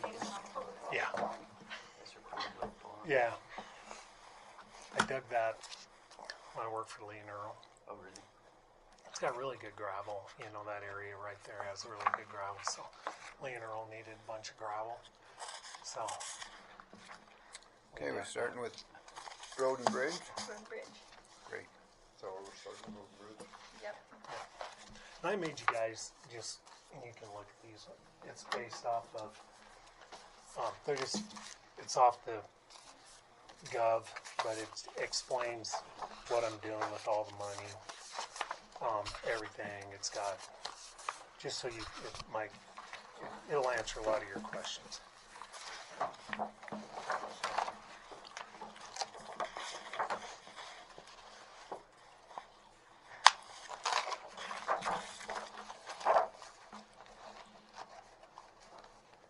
And I pretty much, I didn't go up on it. Well, Jessica, you know, she beat me up a little bit when I went in front of her, but I didn't go up on anything. We did, I mean, of course, I kept everything the same as last year, except for a few things, but pretty much I tried to keep it bare bones. I didn't put in for any equipment, but Jessica said, let's go ahead and put it down so we could talk, because I showed her the hours. But I did not put in for any equipment, but we did throw some in there. Just, and you can see, I got it in there on my packet. You can see where my hours are. Thing I'm kind of scared about is the motor graders. You know, I got 4 of them that have over 7,000 hours on them. And you know, like I've told you guys, the sweet spot on them to get trade-in values is between 8, you know, once they hit 10, you might as well just keep them and refurbish them, which is ends up costing you almost 200,000, because they drop down to like, you know, $30,000 because they're wore out. Motors are only, the ball joints, the motors, all that are, you know, all set for 10,000 before you got to do a lot. So the sweet spot is around 8,000 to trade them in, and they're still worth about 165, 140 to 165. So I just explained that to her. So we threw one in, but I mean, I wasn't budgeting it because I know things are tough. So I just wanted you to be aware. Thank you. You brought up something, if I may. Mm-hmm. You said when it hits $10,000 is typically 10,000 hours. Yeah. I'm sorry, 10,000 hours. It has no value, but you can go through and refurb at 200,000 for about 200,000. What does that give you at the end? A usable? The trade values, because it's been refurbished. So what they do is, like on all your ball joints, they just go in and they shim them. So it buys you about another 5,000 to 7,000 hours. So guys don't really like buying them because I mean your trading value is way less on them. But we can use them another 5. You know, how many years is that? We average anywhere from 1,500 to 1,800 hours a year on my motor graders. Last year we were down because we didn't have much winter, so they didn't have to plow every day. So last year we were about 1,100, 1,200 hours. But on a good year we're 1,500, 1,800. Thank you. So Billy, I'm kind of curious. Labor overtime bumped up big time. What's the reason for that? We actually. I was going to ask the same question. We actually. I think we bumped it up that much.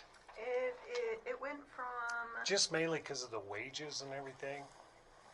It went from 132,229 to 338,838. Well, I don't know. It just said percentage change 156 a quarter. So what I was going on, you'd only used 87 this year. See, but I know the snow. I mean, I know that's part of it. And that's the only thing that scared me is just because of if we would have had normal winter, I probably would have had to come to you guys and ask for more because I pretty much had no overtime last winter. And so that's, and I'm not saying we're going to have a winter. I just keep thinking we're gonna. and just with the wage increases and stuff like that, I was just trying to be safe instead of having to come to you and ask for money. When we talk about purchases, and you and I have kind of brought this up, lease purchase.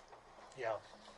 I've been talking with which basically the only two that really have a pretty good government lease is John Deere and Cat. Cat's better, their interest rate's lower than John Deere. John Deere's up in the 7.5%. But I both did them where the two we have leased right now, and I think we have two more payments on those. The thing I don't like about that lease when we did that, they didn't offer what we can get now. You either got to pay like $140,000 for it, or you just let it go back. So technically, that'd be the same thing on those ones, even with the purchase for $1, right? Because you're paying $120,000, $130,000 more. Yeah. It's just the way what we did with them other ones is we used the trade-in value, which was $140 or whatever, as a down payment. We didn't have to make a payment for a year, and then we just started. Then we're making these payments, but at the end of these payments, we pay $88,000 a year for them two motor graders, and then we'll, at the end, we either got to come up with that like $140,000 each, or we just let them go back. So we don't really have nothing. So the other lease, you still paying the same, but at the end of it, you can just pay $1, and at least you have something that you could trade in and get a trade-in value, or run another 2 years or whatever. And you're restricted to hours on them, or do you put all the hours you can on those? I can put all the hours. And the cool thing, is the way we do it is. We do that 84-month bumper to bumper. The only thing we pay for is the oil changes. So, and that's what I do. Even when we purchase them, I do that, and that's all figured in with the price. But so one more question on the soil stabilizer. That's your mag water, isn't it? Yeah, and I just put that in because we have to buy salt. And we're making our own, and that's going really well. I still buy a little bit because I'm not adding calcium because I'm scared of it a little bit because it creates heat real bad, and I'm afraid the guys will blow up the shop. But it's working. The stuff we're using is working really well. The thing it doesn't hold up as well as like someone like dry piney, where them trucks are running 65 down it. It won't hold it. It keeps the dust fairly down till it breaks loose. So I've been buying a little bit, and then I mix it just on my oil-filled roads and stuff, and then just to buy the salt to make it. So that we're saving tons of money there, because we were over $1 million, and like that one, I think we were about 1.4, 1.6 is what we were spending on that. But just making we've been making like 21,000 a day, and the salt we're buying is cheap. I mean, we just use your basically white Morton salt, and it's just that and water. I've been having to buy water because that's one thing. Someday I'm going to budget. I can't believe the shop was built that way, but we have the drinking well, but then the well that they dug for the fire depressant and what we use to fill water trucks and that, it's just a sub well, so it's only 70 feet. So in the winter, we have no. If we had a fire, we wouldn't have no water anyway. So it's kind of crazy. I don't know why they just didn't, when they drilled that, they just didn't, because all the water wells out there are about 140 feet. I don't know why they didn't go down, but So that that's the way. freezes off? Huh? Does it freeze off? When the subwater goes down, we have no water. I got you, okay. But, so that means our fire, we have no water. And that, so like if, like we've tried, like when, now they used to fill up the fire trucks out there, if there was a fire near South Bench or something like that. But it's good, and they still do in the summer months, but winter months it's not worth anything. But So that well can be deepened? it could, yeah. We just I don't know why they didn't do it when they built it that way, but we never have. So right now, because you got to use fresh water, so I've been having to buy water either from the town of Marbleton or Hughes. So, so like all spring, because our wells still haven't turned on the irrigation water out there yet, so it still won't pump enough. We're still, and as we pump, the alarms go off on the fire because it drains. There's a storage tank, and it'll suck out that storage tank. So right now I'm still buying water. So that's the price that it's killing me on the mag. But Never heard of buying water. yeah, I've been like $3,000 a month buying water. So you gotta go over there and get it and haul it over Yeah, here to I me. use my tanker to go get it. Yeah. We haul about 2 loads a day. Really? Yeah, 8,000. My tanker, we haul 8,000 gallons. So it must be a little bit different mixture than Yeah, what if you buy, because that Middle Piney Road has up it right after you magnet. I mean, you can see the salt. I mean, it just looks different. Because it don't have the calcium, so it ain't that. People like it because when you run in it when it's wet, it don't ball up on you. And you don't get that that mud slime. That's the calcium in it. But it's holding up. It's doing it. I mean, mag water right now is, basically $97 a ton. And this stuff I get for, like $9 a ton. So how much does water cost you a month? right now I've been paying like $3,000 a month. And there's, like the town of Marbleton, they'll only let me pump so much. And so then I have to go to Hughes. So I'm back and forth. So why don't we just put it out to bid? Because you can draft that well for most, maybe for a well would be $30,000, and at $5,000 a month, that's 6 months, and then the water's free after that. Yeah. There's several. I'd have to remove myself because of. You might have to remove yourself of, but there are companies around that would drill, and that would be maybe a $30,000 savings in the first year, Right. And then free water. Doesn't Yes. that make more sense? Yes, yeah, it does. I can look into that. I at least get pricing.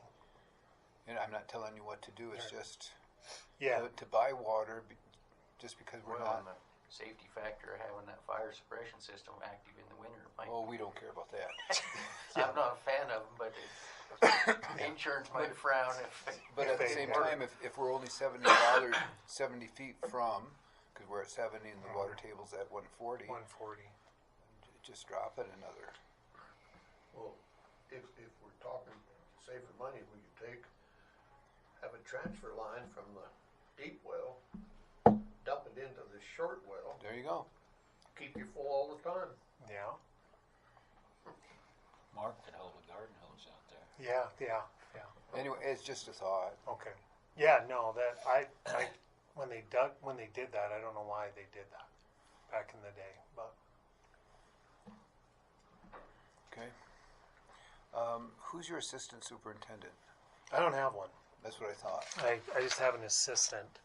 Are you going to fill that position? I did, and I can't ever say her last name. It's Her name's Kelsey Deshoe or some. Yeah, she's awesome. She's helping me with all my grants. She's helping me with.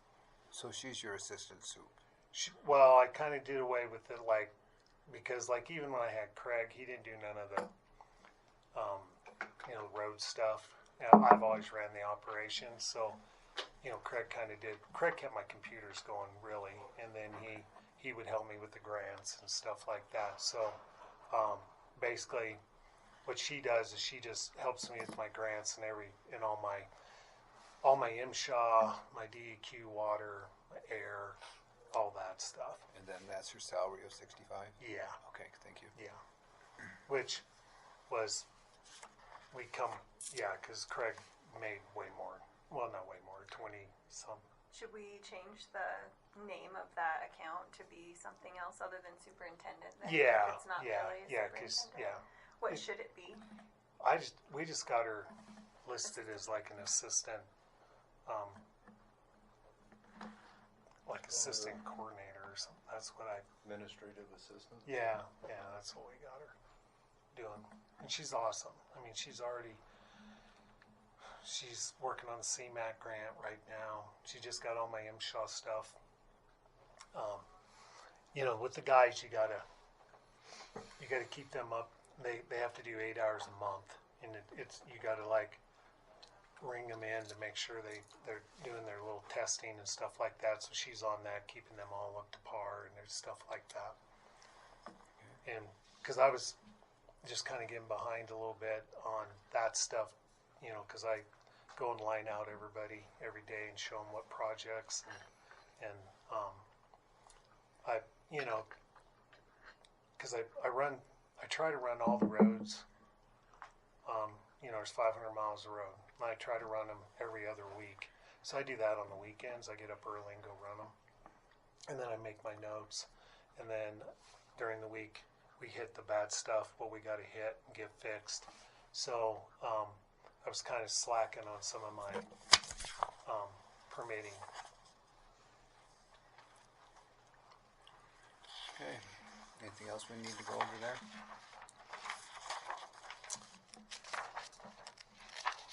I think everything, I don't know what we went up really on. Besides the heavy equipment purchase and the overtime. And the overtime. Other than that, it was pretty much. Not a lot. Materials, a little. I kept everything the same as last year. Materials, I'm running into issues just because, that's because we use so much mag and everything. I have to use, I use basically carbide bits to cut these roads and stuff. And carbide right now is just like oil prices. It's just because of the tariffs and everything. So, like a tooth, my blades run these bars, and they have 88 teeth in them. Each tooth is like $250, but that one system will last you 1 year. So, but you got to have replacements because, guys will hit, especially like when we're doing like Soda Lake, stuff like that. There's big granite, rocks, and they'll get into them a little hard. Sometimes it'll break them and stuff. So you got to have spares now. But them bits will go from anywhere from like 175 to 250 to 350. It's just when you need, just because they all come from overseas. And I've tried. I got 2 companies where I can get them, and if you go with the real cheap Chinese carbide, a month there. So you gotta. Yeah, you gotta kind of stay with the U.S. carbide. But so other than that, but I tried keeping everything is exactly where I was at. Okay, so I think there's more to Jessica.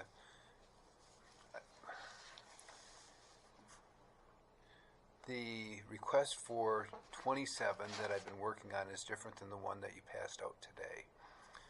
As far as the bottom line, it's off by Yes.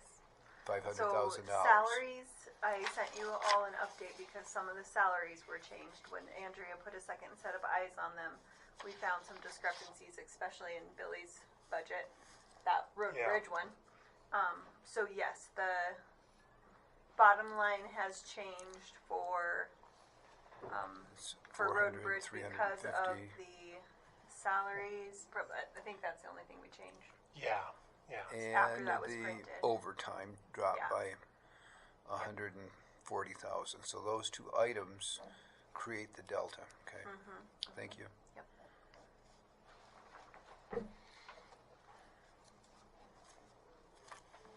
And Chairman, at the end,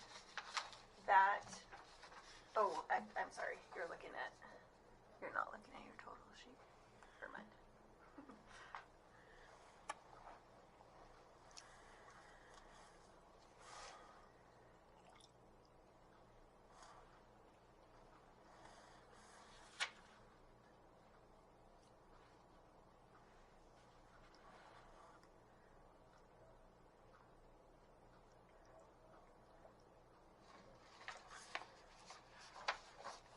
Okay. Anything else to go over? I want to talk some more about, so Billy, on the motor graders, which ones are the ones on lease and what happens when those leases come up?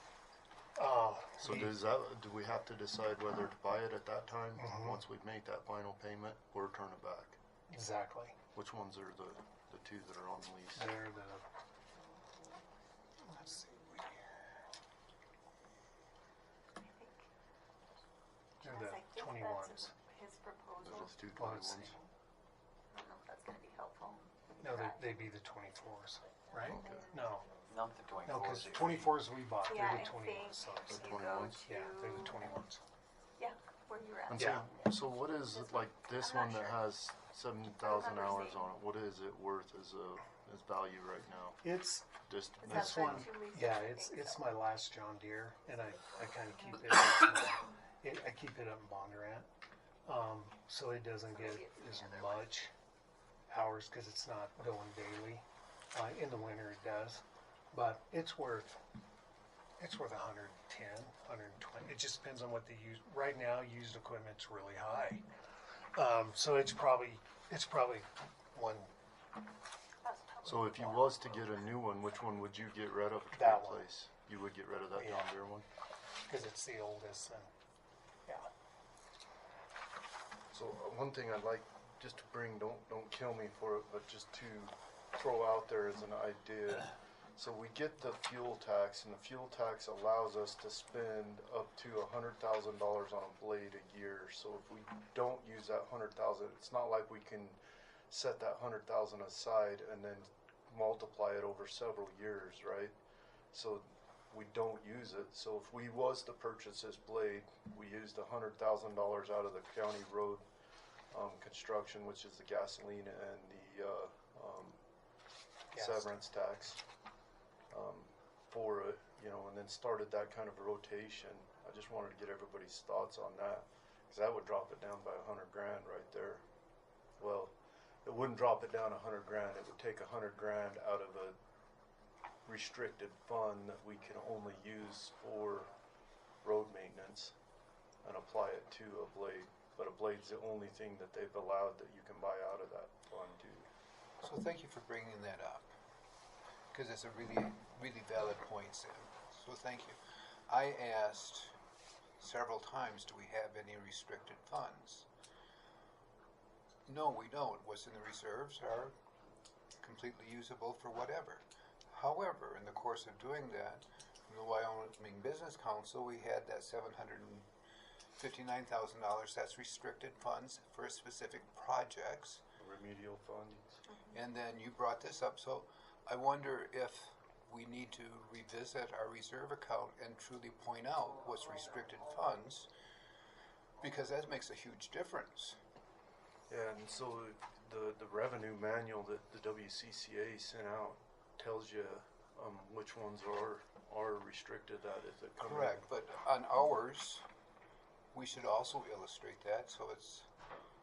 So the expenditure side, they're not restricted. The revenue side, they are. Correct. And Emily has several that are restricted that don't roll to the general fund unless you say, we're gonna use the county roads fund to fund this, like you did today at the meeting. Then there has to be a transfer back to the Yes. general fund for those. So when I go through and I look at the reserve, which is, The expenditure reserves. okay, yes, You're talking completely different reserves than what you just said? Okay. How much more complicated can we make this? Welcome to government, Lynn. You signed up for this. That's bad shit crazy. Okay, so where do we find what the restricted reserves are? Can we get a printout of that? So we got $80,000 in the, no, we got more than that. What do we got in the bioremedial since we sold that off? 600? 756 or something. 756, and then we got Didn't we send 9 them million $9 million in the roads. road fund, right? We looked at here a couple 9.2 meetings back. Didn't you send them the revenue reserves last week? Yeah.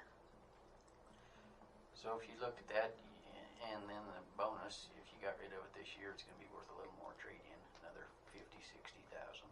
And then you get back into having it under a warranty again, but at least our funding is lower, and if we committed to, we don't even have to commit, but if every year we had the same conversation, it's like, well, instead of saving that money for doing another chip seal project, why not throw $100,000 of it to another blade and try to get everything back up into a warranty status eventually. So what's a new one gonna cost? $543,672. And that's without trade or anything like that. So with trade and that, you drop it by reserve, you'd be, 200,000. Yeah, what?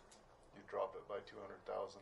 That we would have to come and fund out of our 12 mil levy or our normal income. And looking at the lease stuff, because I looked at that also, Lynn, and the problem is. Correct. The interest eats you up, but at the same time, it helps save the cash at the onset. It helps save the cash at the onset, but it's still, can you tell your constituent that's mad about you buying a new blade, and it's like, well, I only spent 100,000 on it. Well, yeah, I just spread that at 100,000 extra that I spent on it over a 5-year period, you know. Yeah, it's still spending money. It's still Either spending way, money yeah. at the end of the day. I do like the new thing is for $1 that you can pick up the equipment, but at the same time, it's like, well, yeah, you can have the blade, but I already collected my $120,000 off of you, so now you get to keep the blade. Yeah.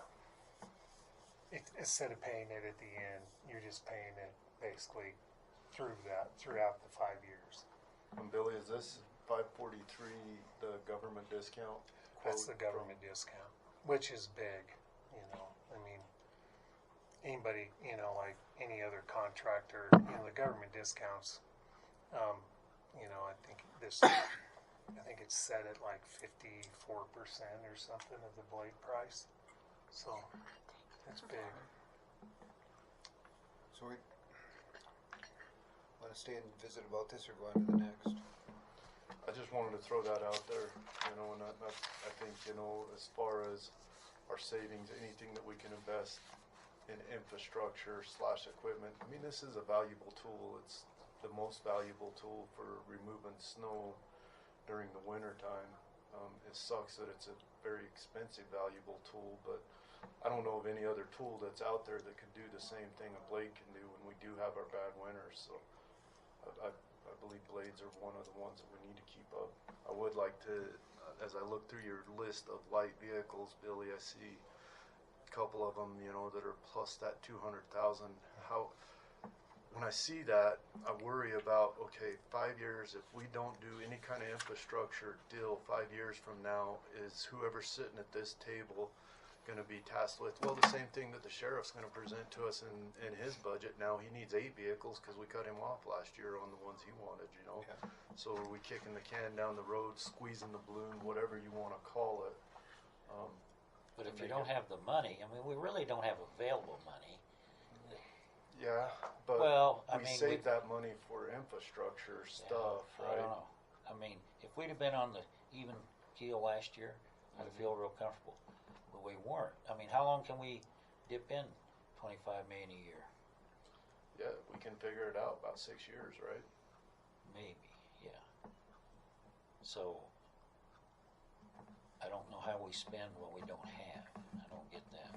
I understand the road grader thing, but if we don't have extra money, you don't, at your house, you don't have extra money, you don't go out and buy something. You know what I mean? Correct.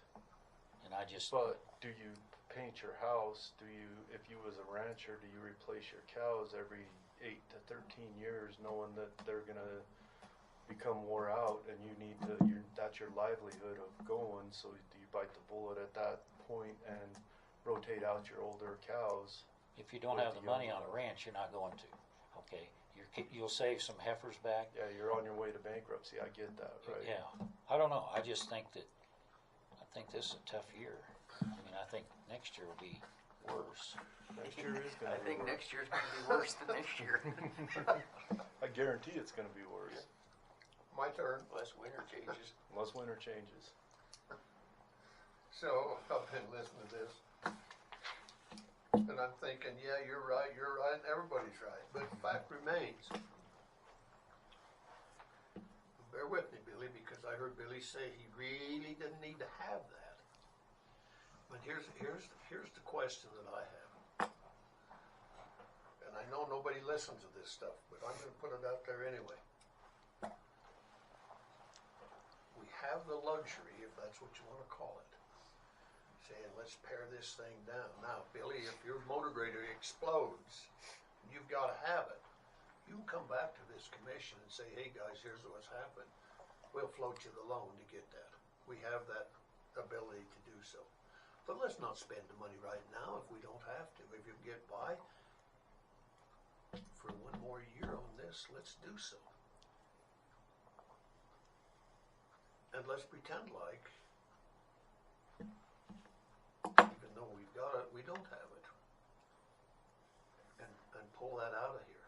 I mean, I'm not going to vote for it anyway. So that's my take on it. The labor salaries, labor overtime, hey, I'm not going to take a dime out of those folks that work for the county. You know, if it's in there, it's in there. Because without them, you wouldn't need a damn motor grader. So that's where we need to be heading, is to keep the folks that work for the county able to afford to live here, and we've given little bumps. It shows here we've given some bumps with department heads, and I've no issue with that. But you know, we buy all this heavy equipment stuff. Maybe we don't need it, maybe we do, but if we don't need it right now, let's not buy it right now. And if we have to have it, then we can get it later. That's my take on it. You know, and as far as the cows go, I can tell you from experience, a lot of time the older cows are the better producers than the younger cows. It's just the way it works in the livestock business. I want to paint this what a age do different they not picture. become? What age do they not become? Let's paint these cows a different picture. Bulls were real expensive last year. Guy didn't go out and buy any bulls. God dang, they're way expensive this year. He didn't go out and buy any bulls. Pretty quick, he goes out in his field and he looks at these bulls, and they've all 5, 6 years old. These graders are all 10,000 hours.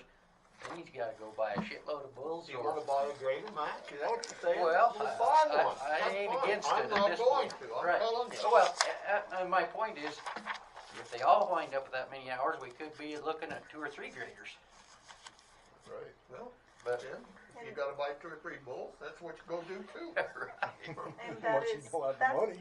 Okay. that's the reason I encouraged Billy to put it in the budget this year, is that I didn't want to be in the spot where he had to ask for 2 or 3 all at once. So we've Thought slung it was enough. a better idea. You've to slung ask enough for bull one. down here. Can we go on to the next? Well, prop it up. I envision we're having another meeting to go through and finalize where we're at on these and have final cuts. When will that be? I'll schedule it You're for the June boss. 16th at the What? end of the meeting if you want. June 16th. Okay. I just work here. Okay. Great. Let's go on to waste management, or we'll be here all day talking about both. Or what they scatter. Exactly.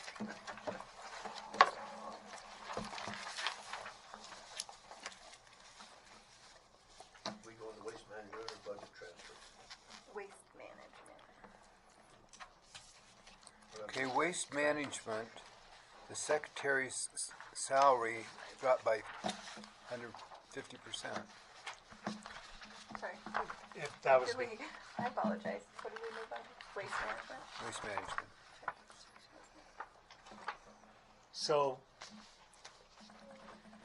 Some of these we were taking, some of the like laborers, we had it, they were in the wrong spot. Thank you.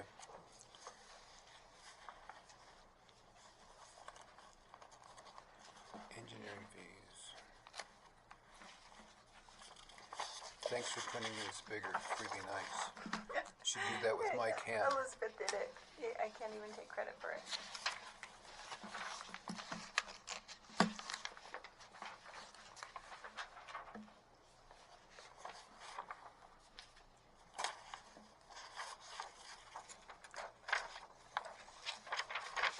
While we're all rummaging through this, what does that DIV/O mean? DIV. Oh, it's just if there was nothing budgeted in the last Last year? cycle, then there's no percentage change because there was Oh, nothing okay, there. yeah. I wondered if that's not what it was, but I had to ask. I didn't know.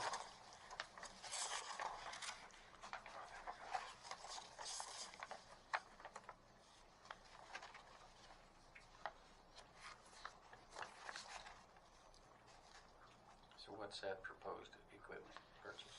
What's that? What's that proposed equipment purchase? Well, it's kind of the same thing. It, over there, Jessica was like, let's throw it in there, basically just to show you guys, it's kind of the same thing. Over there, loaders are like road and bridges, motor graders. The loaders are the thing they kind of is the bread and butter over there. And it's just, same thing. It's just loaders, it's just what we just talked about. I mean, we just threw it in there to just make sure you guys were aware that, when they get to a certain age, just like you were talking. So, that was kind of the same scenario. Okay, engineering dropped by almost 2/3. Yeah. And that's the one that you have 17,000 hours on a loader? Yeah. Wow. Is that a typo? If 177,000, I guess it says.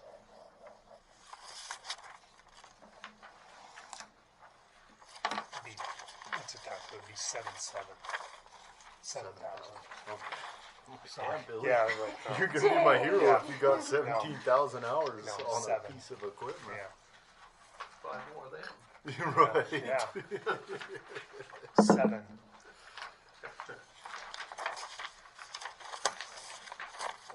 Any questions on waste management?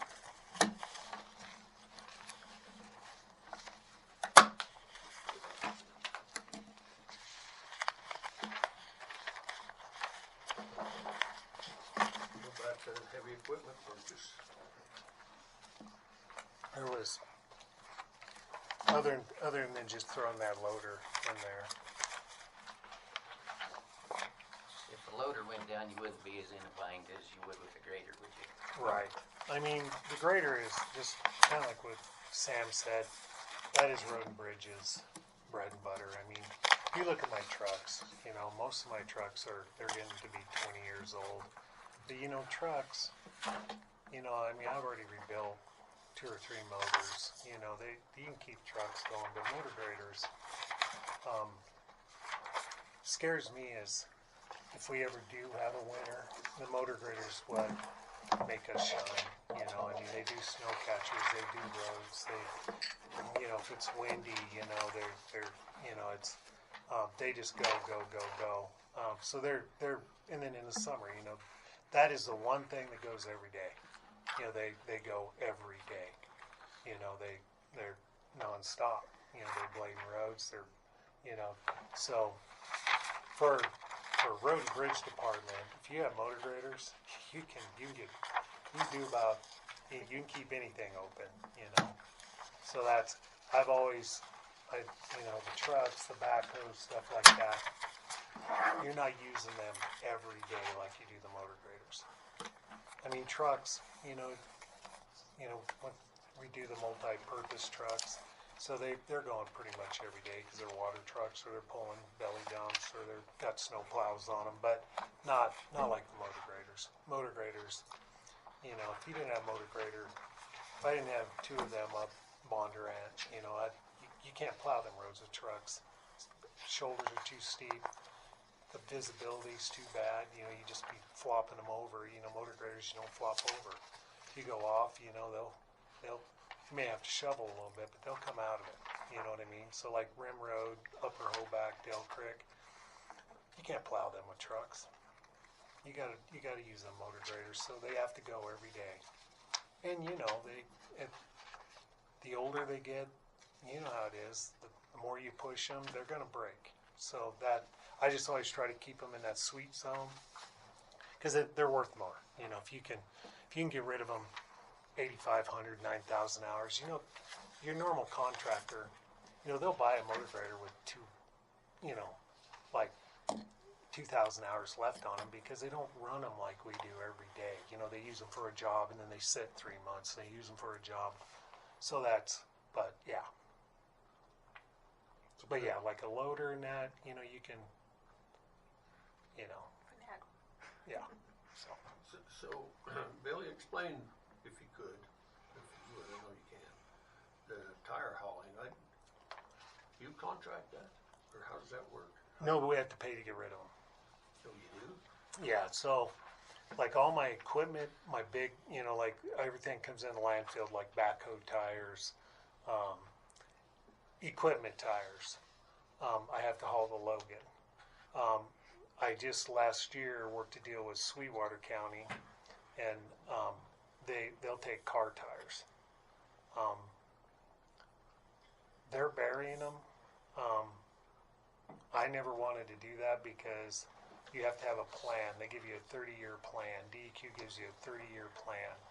So you have to figure out what you're going to do with them in 30 years. So whatever you bury, you got to dig back up, and they hold you to it, or you got to pay a big fine. So I never wanted to bury them because it's just, you get 30 years out of it, but you're gonna have to deal with them then, and then you cannot believe how many tires come into this county. It's just crazy. So you would have a huge pile that you're gonna have to come up with a crap load of money to get rid of in 30 years. So, but they're shredding them, and then they got a company they bury some of them, and then some of them they're working with this other company but they're paying that company to take them to trying to make like playground, like they've already done that once, but they're trying to do stuff like that with them. Trying to, down south, they're trying to melt it down and reuse it is more to make more tires, but they're not having real great luck with that. So hopefully, eventually, they'll come up with a better solution. But like it's basically $240 a ton is what I pay to get rid of them. So you can bury them, but then you got to dig them up in 30 years. Yeah, they'll give you a 30-year. You have to get a permit. So I'd have to file for this permit with the DEQ, and they give you a 30-year permit. But that's saying it's like they're telling you it's on standby. So you can bury them, but you got to be trying to find some, to come up with the money to get rid of them and stuff like that. Just kick them again. So what would be the reason for burying them and then digging them up? I mean, I can see if they decompose, which they don't. When I go to these waste management meetings and some of these poorer counties, they're just like, we're not going to worry about it. They're just not going to dig them back up. They're just not going to dig them up, and they're just like, whatever they do to us, they do to us. That's awesome. But I don't know. I just thought, we'll just get rid of them and we don't have to worry about it. Or have somebody else worry about it in 30 years. Yeah, exactly. That's crazy. We're not going to be here. Yeah. So Billy, I saw you had to replace a brine tank. So which, does that go on these multi-trucks, and what all does a multi-truck do? So my multi-trucks, they do everything. They can haul water. They can put sanders on them. You can put a fifth wheel pull, where they can pull belly dumps. They do everything. So they're one, because when I come here, we had dump trucks, we had fifth wheel trucks, we had some transports, we had water trucks. So you had all these old trucks, and they only had some of them had 70,000 miles on them. So I was like, I got to come up with an idea to get the use out of, where you can get just because trucks, if you're using them every day, they never break down. But you park one of them things for a month, you go get in it, there's something wrong with it. It's got air leaks. I don't know why, but that's just the way it is. So I just try using them all every day. So it takes us that, and we do it in house. Like when I buy a new truck, I buy a cab and chassis, and then I buy all the accessories that go on it, and then we build it in house. I got Alvin, who's an awesome fabricator, so we just build them where we can throw a tank on it. It takes us like 45 minutes. The hydraulic system, I had Force America design this hydraulic system to run all this stuff, and that's pricey. That's about $150,000 just for the hydraulic system. But instead of having 3 trucks or 4 trucks, you're doing it with 1 truck. So some of them, and it's really cool because, big thing like right now is blades and water trucks. So if a truck goes down, I can pull the tank off and throw it on one that's pulling a belly dump, like in 45 minutes. So I can always, because they break down. Trucks break down daily. That's just beast of trucks. So and most of my trucks, I'm still running 99s and stuff, So on that brine tank that you just replaced, because it was $50,000, right? It was $50,000. That's my main mag truck, and it's an 07, and it's a stainless tank, and it started leaking 2 years ago, and so I put a liner in it, and it's where it hooks to the frame of the truck. We've tried to put a new belly under it and everything, but it just cracked down the middle and it sucked the liner through it. So I just had to buy a new tank. But for hauling mag water, and that's what that thing does every day. And it hauls. We spray about right now, like today we spray like 41,000 gallons of mag.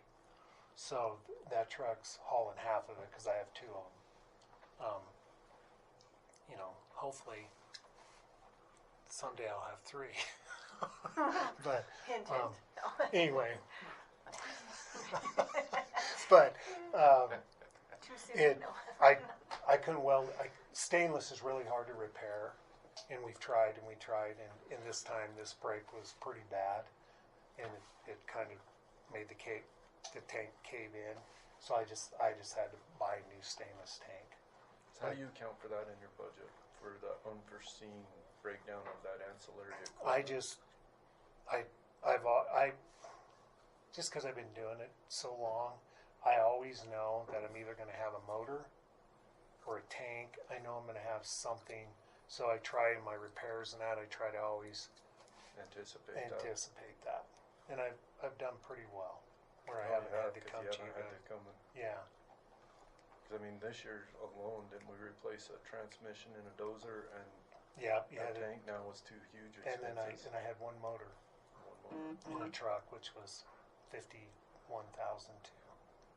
So I always, rule of thumb, I always try to add additional $100,000, and then I do without. You know what I mean? I'll like stuff that I was needing to purchase or something.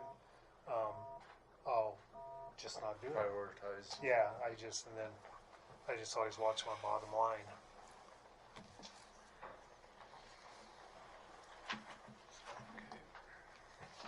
Any more?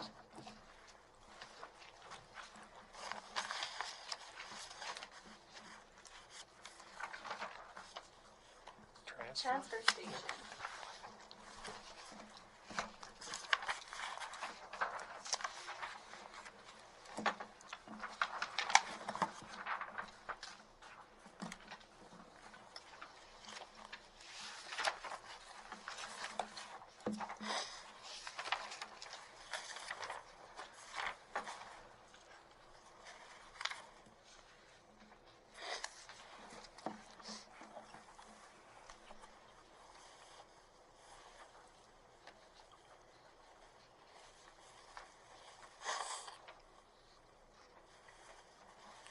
Nothing's really, I kept pretty much everything. The only thing come down was Ryan's contract.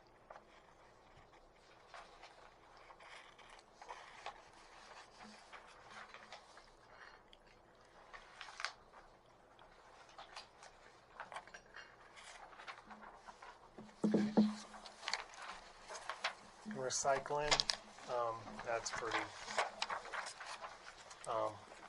Excuse me, Mr. Chairman, so Billy, I didn't flip the page quick enough. I'm curious, why did his contract come down? well, because on the we kind of changed it. We used to charge, we just went to a straight fee of what he hauls instead of we did have some tonnage prices in there on the last one a little bit and stuff like that, and then just extra stuff that he used to haul for me that we're just doing now out of the waste management. That's a significant hit. Yeah.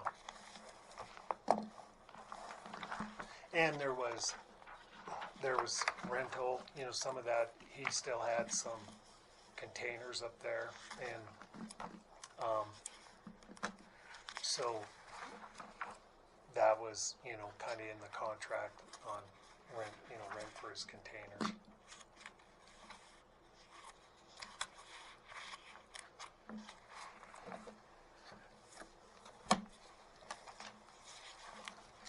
Recycle.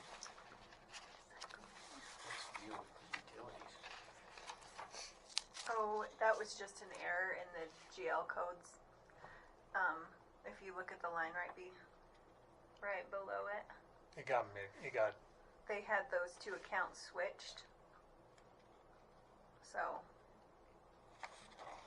the amount was in the wrong GL line.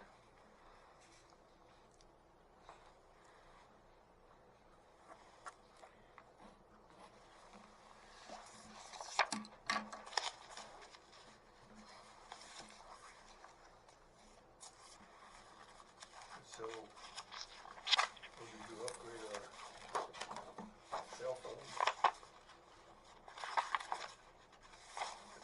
What upgraded that big phone? Didn't you have just more employees that needed a cell phone? I can't remember why Recycling? in recycling. I can't remember why we went from 100 to 4.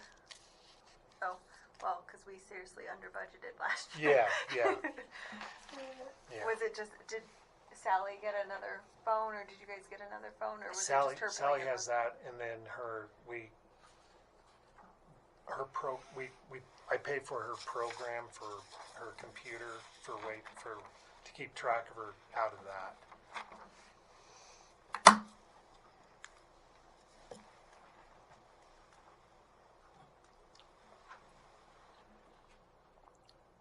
More questions about that? Recycling? Looks good. So, golf? Golf.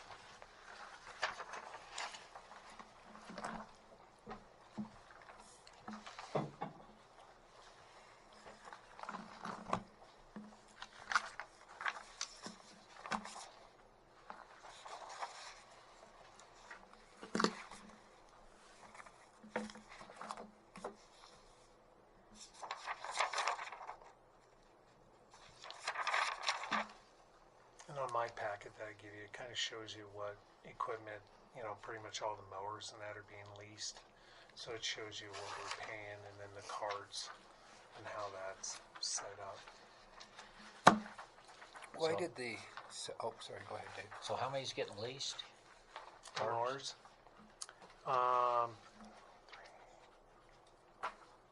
Looks like 6. So how many are left out there we bought? We bought a slug in 1 year. Carts or mowers? Oh, carts. Carts. They've always been kind of leased. No, one time, Doug, remember that, Doug, when we paid for the carts? Yeah, I think we have 40 carts. And I think, There's 20 of them. what's that? 20 of them. I think we lease traded out or in, Well, that lease deal was way expensive. Jeez. yeah, It made a lot of sense to just buy them when you looked at the numbers. yeah, and we, so like right now, let's see.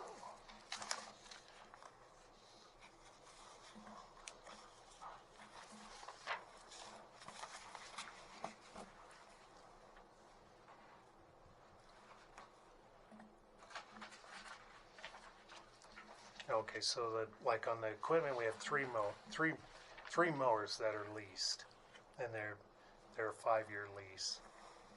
So we paid $39,727.81, and we have this will be the second this will be the second year we've had them, and then the carts. Trying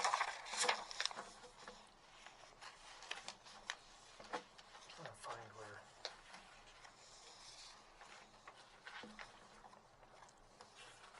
Which is the carts. This is got the mowers, the T-box rails, and then. But the carts we pay. This 42, and it's got these Toro Green reels and T-box reels in the area. That's all. It should say carts too, but so like last year we traded in. I think we bought 13 last year because there was the real old ones that they had leased that we either had to get rid of them. I mean, or buy them, so we got rid of them, and then we bought the 10 new ones. So the 10 new ones, did we buy them or lease them? Well, we bought 10 of them. We bought the 10 that, because we had the ones that we owned. So we traded them in, and we bought 10, and then we leased 10. So then the only old ones we have are the brown ones. I'm colorblind. So we leased 10 last year, is that what you're saying? Yes. So did you check in how much difference it was? It was like doubled if you leased one of them. No, because we worked. I mean, we did, and it's kind of you actually save money because at the end of them we own them, and lease price was like 10,000 some a piece, and if we bought them it was like 13,900 a piece. So, and then the interest was I think it was real low on them and stuff, and then we own these once the payments, so we can either keep them or do them, or trade them in. So what's this $32,000 payment? How many golf carts is that? October 31 of 27. Yeah. Is that for the 10 golf carts that you've leased Yeah. last year? Yeah. To buy them out, it's $32,000. Yeah, and it's like over 5 years. And that's just the final payment? What's that? And that's the final payment Yeah. right here on this one? Yep. That one to That's these what I guys? was looking for. Yep, exactly. And then we won't have any other leased after that? No. That'll clean up all the leased ones that we've had? Right. Unless we buy any new ones? Unless we buy new ones. And them things are, they're pretty much all, you don't want to keep them too awful long. So you try to, after about, they tell you on them things, 5 to 7 years, try to upgrade, or they just, did your salary dip so much? Went from 276 to 158. On the salaries? Your labor salary? You cut a couple people, or? Oh, here, Billy.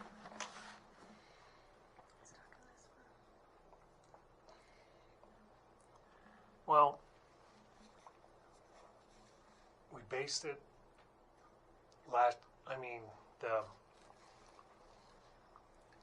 we didn't cut anybody. It just, This is year to date as well, so. yeah, well, because we didn't, Does that not include your part-time people, and do they need to be put back in? Is that just your full-time salary? no, I think let's see. No, we did that. We did all the part-time, I think, in there. So we got the pro shop, and that's Debbie. And then we got the greens, and that's Abe, which is 77. And then labor and salaries. It just went quite a bit down. Yeah, Do I need to have Andrea look at it and make sure? I think it was just because we didn't know what to expect last year, and we had too much in there. Good. I just wondered, quite a drop. Yeah. Yeah, I just didn't know what we were going to have last year. Okay, thanks. Any questions?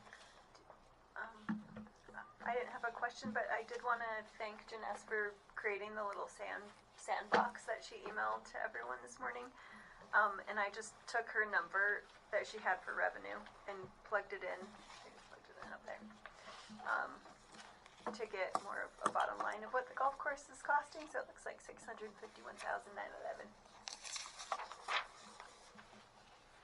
after their estimated revenues. Your estimated is 390. I bet you 350 or 650. Oh yeah, the estimated revenue. Mm-hmm. I bet you beat that this year. Oh yeah.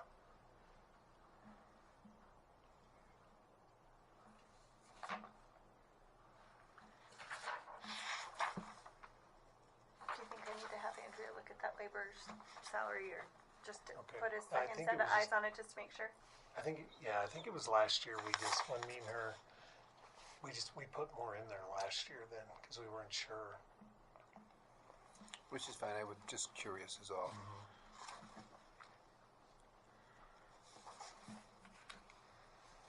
Okay, no more questions? So if I heard what Commissioner White was talking about, perhaps these memberships out there are giveaway things. Maybe we look at Raising. Don't look at me like that, Janess. I'm not a golfer, you do what you want. Bumping them up to 10 No, I or was just 15,000 trying to hear. because it sounds like dollars are going to play for that anyway. Then we'll have to put another 9 holes in. It's really busy. It's like last night's scramble night was just it's just you cannot get a tee time. And I mean, we're having to tee everybody, put everybody, we're foursome, you can't hardly ever play by yourself out there. And last night, scramble night normally used to not be that big a deal. And I mean, we used every cart, and it's just And in that's every, 4-person deals. Is that what yeah. And I mean, I was looking this morning. I think they estimated there was 80 people out there played in that scramble last night when I ran into Vargo last night. Yeah. Well, we're obviously not charging enough if we have that many people. And he's been begging to let us raise it. We kept shutting him down, Yeah. so maybe it is time You to raise saying it. raise it? I've been wanting to raise it. Well, raise it some bitch. Here's the we can thing. do that midterm, can't we? Here's the thing. That Probably not. Okay, here's the well. thing I think we ought to do on the memberships is I think it should be capped because these guys, pay their membership, and some of them are paying. I mean, I'm not kidding. More than half of them play like 36 holes a day. Say what? They'll come and play 18 and then come back, play 9 and then come back in the evening. I mean, some of these guys are just unreal, so, you either cap it where they have to pay more, or you go up on their memberships. We have tons of Star Valley and Rock Springs people coming, tons. I mean, just crazy. It's been super busy. Wonder if we could do an out of county fee. Because they're all Well, coming. They do it at the aquatic center. It's not unheard of to. I don't know about at golf courses, but yeah, aquatic centers and rec centers usually do a local versus out of county fee. But pretty much any other golf course in Wyoming, green fees are $55. 30. And we're 35. So from what I'm hearing you, person plays 9 holes 4 times, or can. Yes, if you buy a membership, the way ours are right now, you buy a membership, and some of these guys, I mean, they've been playing out there in their car arts, Maybe you ought to look at that on an escalating basis. In other words, a membership will let you play 1 round, 2 rounds, or something, but after that, each round, you're going to have to pay something more as you I think you should come up with a base, like, even if you said they played 18 every day, you know what I mean? And then on top of that, once they reach that, because the computer tells them, because that's why we make everybody check in, and we keep track of everybody. We can, I mean, you look at the end of the year, some of these guys, they've played for nothing, as many rounds as they've played. I mean, it's crazy. So I kind of talked about last year and stuff, I kind of wanted to cap, to a point, and then when they hit that, we'd notify them and say, hey, you need to renew your membership because you've maxed it out. But does anybody else do that? Other courses do it. Yeah, when you buy your membership, they'll tell you it's good for this many rounds. And then you can do like one that's really, I mean, and we would do that too. We could do another one that, $300 or $400 more for unlimited or something like that. You see what I'm saying? I do. So these guys that are playing, I mean, it's insane. I mean, like I said, there's some guys that are there 8 o'clock in the morning, they'll play 18, and then they're back at noon and they play 18, and I mean, you got like Maxim, he'll normally play on weekends. I mean, he don't play every day, but he'll play on the weekend. He'll come and play 18 and then come back that afternoon and play 18 with 2 different people. You know what I mean? Most of them do that. Is that something that we look at nice and early before next budget and just say maybe give the public for next season, but give the public plenty of time. Well, you guys know I always come in before the season and I say, "What do you?" December you come in, don't you? Yeah, and I say, because they start wanting to buy them memberships and stuff. And you kind of want to keep your members happy, So, but like I said, we're getting so many Star Valley and Rock Springs and Green River people come, and Kimmer people we have a group of Kimmer ladies that there's 6 of them that come once a week right now. They drive up every once a week, and they did last year too. Get on their course, or do you just want to change the scenery? They just like ours. It's yeah.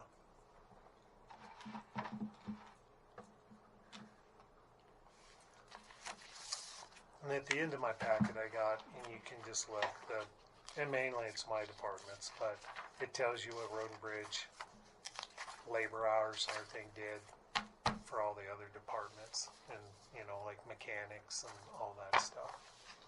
Shows you, I mean, we're always like this one, outside work, was like 800, a little over 800,000. Shop was 800,000. So Capital improvements.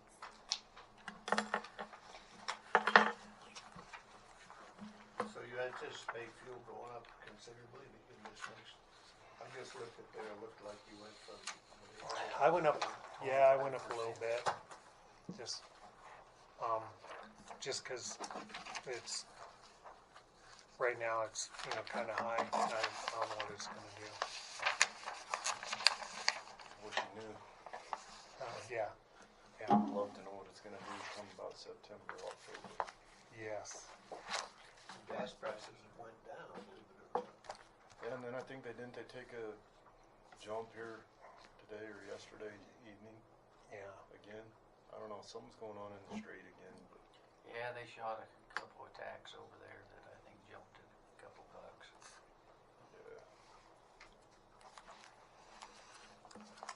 For capital improvements, you just had carryover from a bunch of projects, but you didn't have anything new. Nothing new. Besides the Chip seal. the chip seal, which is on the general one.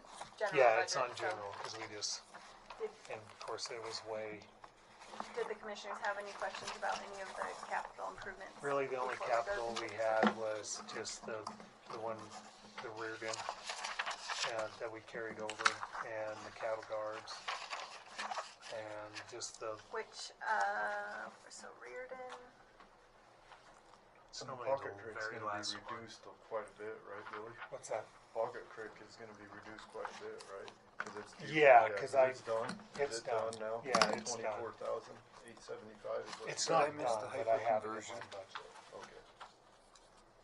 And then, Nope, we're just talking about. We just started. Nope, you're good.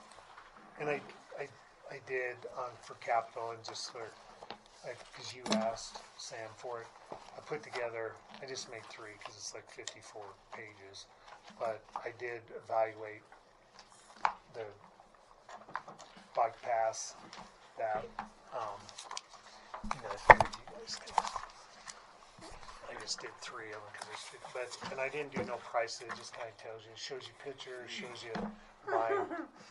How many Sure. trees did you? You only kill did this 3, is month? that right? I just did 3. Yeah, I figured you could. Just email you me could, one. okay, you could look at them.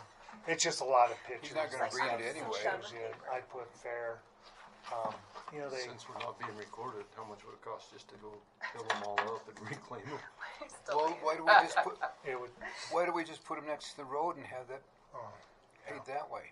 You're still gonna, either way, you're spending money to move them next to the road or repair There's a them lot where of good they're at. gravel ones around the country. People are happy with them. I argue with Billy's sister every Oh. time I see her. Yeah, well, see, Are you winning?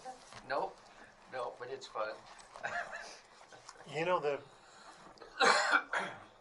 the rotomill, that we've been putting down is actually, I mean, you can't rollerblade and stuff like that on them, but It's not bad at the golf course. it's not bad, no. And that one out on Willow, it ain't bad. So, Put a fine coat on them and mag them and blade Yeah. them once a year. yeah. While we're on here, Billy, the Reardon draw those were the bids that came in this morning, Today. so I could update that to be the bid from, just to have a more accurate number. Shall Yeah, I? Okay. which, God, that's The almost $1 million. 386. Well, yeah. Well, Yeah. no, I think Which it one? was 100. 3. Let me get Yeah, into 3. my Oh, yeah. minutes real Oh, yeah. quick. Well, we're under budget. The Right. Reardon culvert, No. 80,000 under budget. Would you Hey. mind changing it on Yeah, your but I side need too? you to tell me the Yep, number. for sure.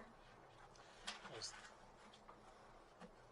I wrote it down as he was. 308 was the current bid.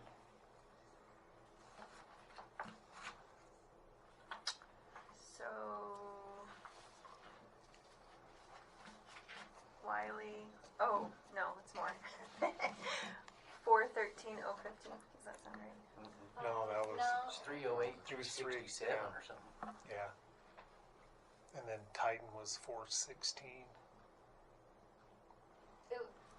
Was it the second set or the first set of bids that was open? The first set. First set, okay. During my thing. It was 3. I got the wrong number. I had. Okay, let me go to my notes. Let's see what they say. I was amazed on the chip seal. I had 308015 from Wiley Construction. 308015. But is that going to be accepted? Don't they have some work to do? They got 24 hours to And make sure they you know do. they're gonna say, "Oh, I just heard what the bids were, so I made a mistake. It's 408." I'm gonna put a little highlight next to it, but we changed it to but on 308015. They have up until the time, a couple hours or until bid time to remove it. After the bid is presented, Right. then the bid bond falls into place for a bad bid. Exactly. Yes. Yeah, and they have 24 hours to like pull it, you know. Before the bid is open, Right.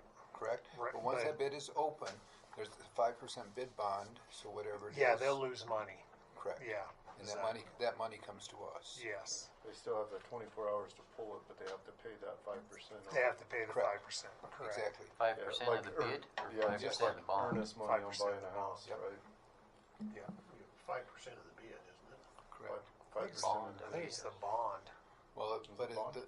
is But the bid bond matches the bid amount. Exactly. So it's, yeah. So it'd be 5% of whatever that bid was, which would be Correct. 15,000 basically. Yeah. Yep. Okay. Bring a total 2785862. 2785. So they can pull all the bids once we've opened, I don't care. Yeah. Make money and go on the next. Yeah. But I tell you, if they stand by their bid, that's gonna open some eyes big time around here, would Right. appear to me. I would sure think so. Great. So, Be did you interesting want to to talk see about any of the where other the ones, or should we go discrepancies to were. chip I want to see seal? what their mobilization is. They're hauling from Rock Springs for a quarter of the price. Yeah. They can haul from Pinedale. Maybe that's when they didn't Right, put in. right now, I can tell you the bidder's kicking his butt.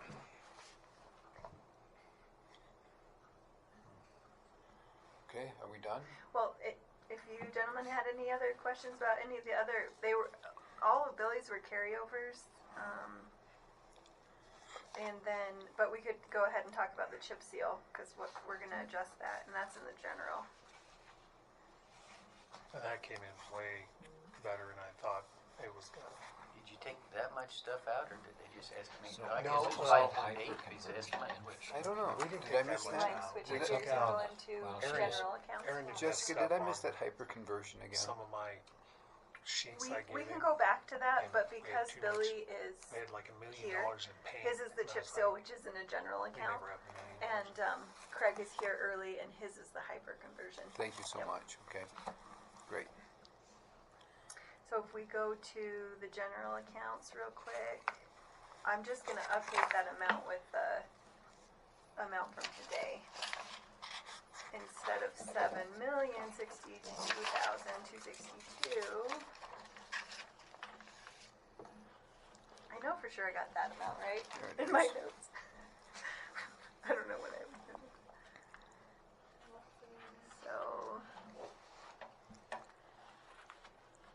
So it's.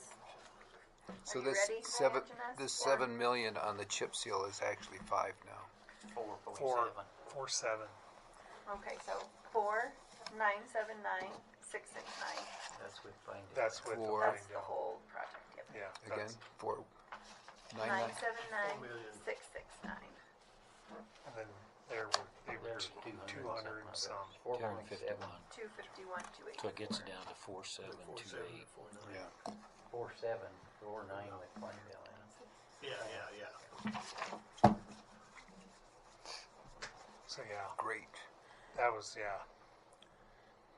because the oil prices we got were Yeah, that's huge.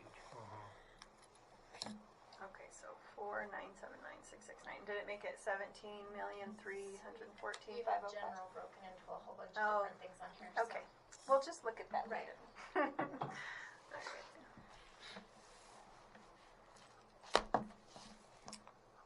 All right. Was that Okay. everything? Uh-oh. Billy, Okay. thank you. I think so. Thanks. Thank you guys. Thanks, See Billy. you, Billy. Oh, Billy, before you leave, I'm sorry. Yes, sir. When I go through all these different budgets, Yes. I want to make certain that I have ore in the water. A lot of them have vehicle maintenance. Now, after all we've talked about, You can handle most of that vehicle maintenance, can't you? Oh, yeah. So why are they putting it on their budget? Okay, good enough. I have no idea. Thanks. Yeah, I wanted to point that out and say, why are we paying premium dollar outside our house when we can do it inside? Yep. Okay. No, I have 4 mechanics, and we actually been. Are they any good? They're good. Yeah. Okay. They're really good. They wouldn't be here if they weren't. Yeah. I got some really good mechanics right now. Excellent. Yep. Thank you for sharing. So to follow up on that, so when you see a lot of these repairs and that kind of stuff, where here again, the big bug for me is on tires. But I know some of that stuff comes from you, but some doesn't. So, and I think I maybe have asked this once before, but it would be nice to know when you look at these other accounts payables, the stuff that you actually did with a little RB or something like that that would designate it came through Road and Bridge.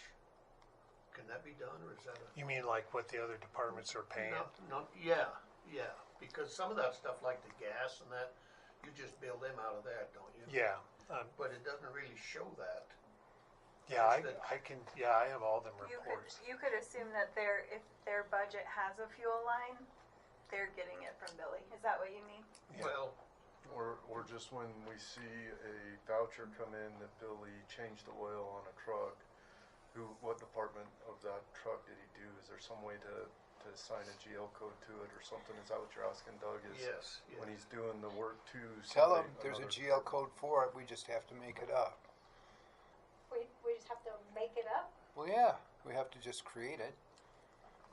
You can create new GL codes. Yeah. or something that makes it easy to see when the vouchers come in that the work had been done by Road and Bridge. Road and Bridge. Yeah, so the way I can give you, I can send it to you or however. So like, say Sheriff's Office brings in, a deputy drops off his vehicle. We put everything we did down to it.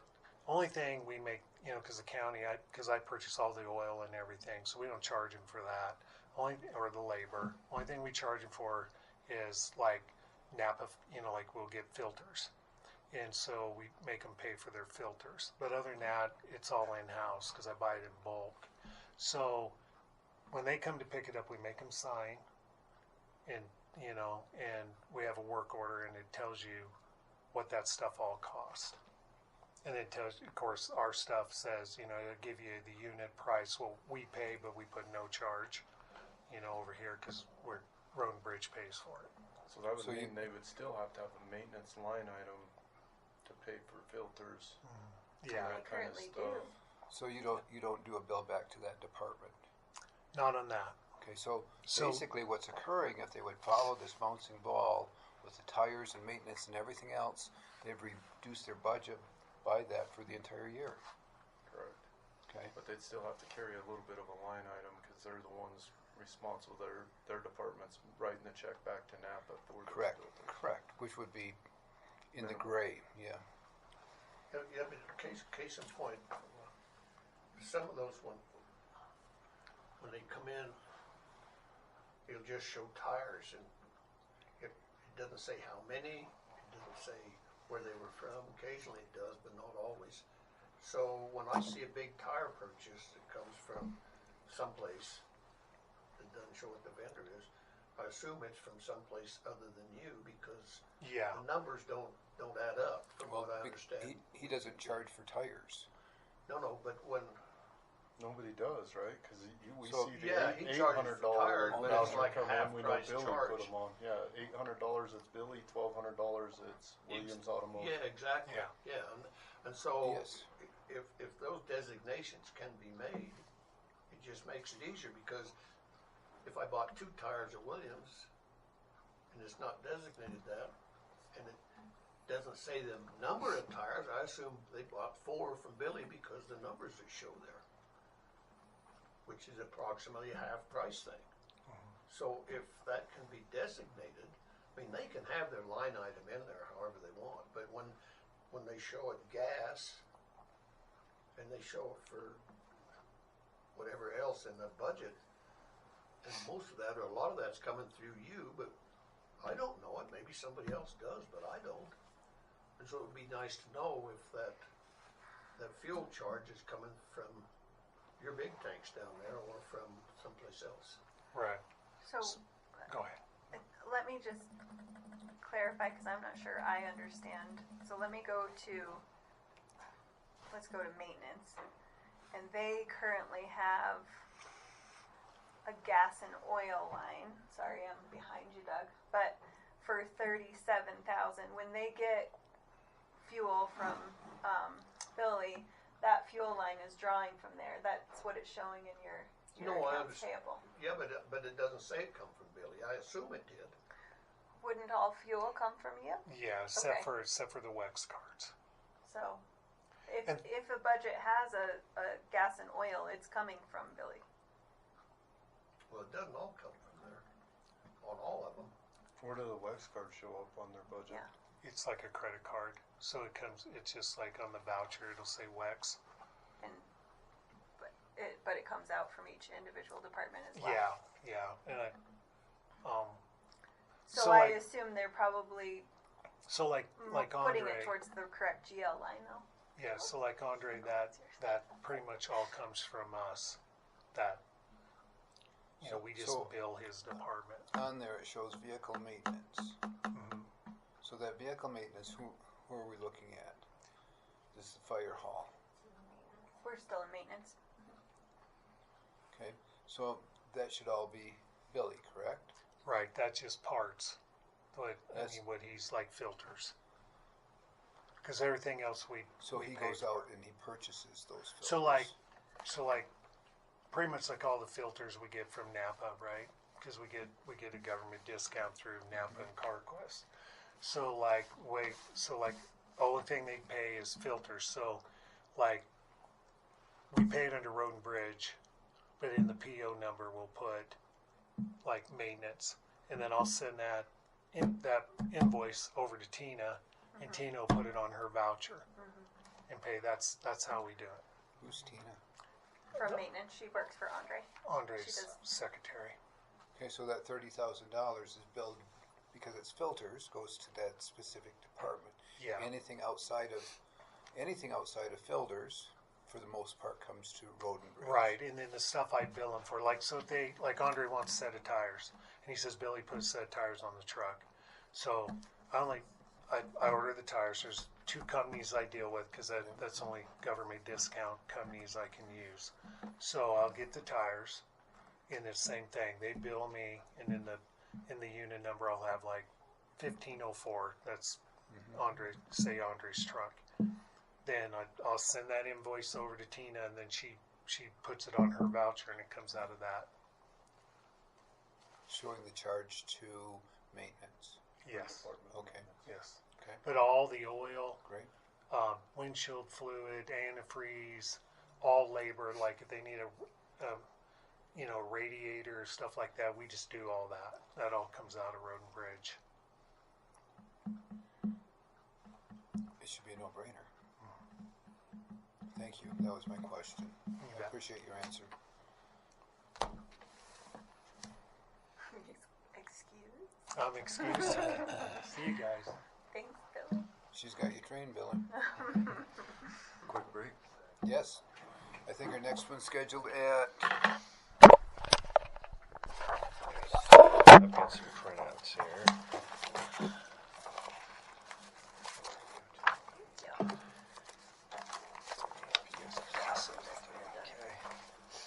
Doug, this is for the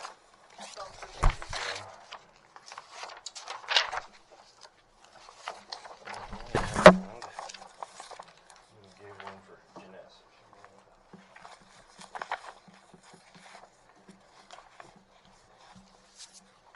Do you have any hot coffee in the break room? maybe. Okay, no, that's okay if you don't know know then. if there is or not. I didn't go down there. Man, I can run get you some. No, because you're going to go to Rock Springs. I know better. Where did Sam go? He said he was going to get coffee 2 hours ago. Do you guys want me to make some? No, that's okay. About done, ain't we? Oh, hell no. Look what Janess did. She has a schedule until 6 tonight. Janessica? Janessica. Janessica. That's it. It's the new name going around the courthouse. We'll have to get some placards. Okay, so I guess let's start with the last page first. You betcha. WaziTech. Okay. We pay them a buttload of money. When are you going to start saving us the money from them? Well, I have some in here for you. Yeah, it's a bill. It'll be on the operations. So Okay. Wazi, I guess in technology, Wazi was picked years ago as our MSP, or Managed Service Provider. By that, while they provide their service for assisting us in the network, they also are our reseller. So they are the guys that have the contract with HP, Dell, Fortinet, a lot of our main peripheral and technology devices that we use in the county. I did, and I think that's actually in here. Some of this is, I threw it in, but it's phase 2 quotes, and I'll explain that. But I did have them quote both Dell and HP as their vendors. The way that will work with Dell, though, is if I call Dell directly, they're going to send me to WaziTech and have them quote it for us. So that's part of it, and I understand, because as soon as I got in here, I'm like, what the hell? You know, you got that. We got the Microsoft that they provide, and it does make life very well for me in the IT department, but I am cognizant that you get too holed in with one person and then they start taking advantage, or get the idea of taking advantage. And I've had those discussions with them. We have reached out to some other groups on some newer technologies, just getting quotes and things. And they've actually been the cheapest typically. As long as we're keeping them honest, that's all we can ask. I know as far as this is more on the operations side, but on their professional services contract that they've had here,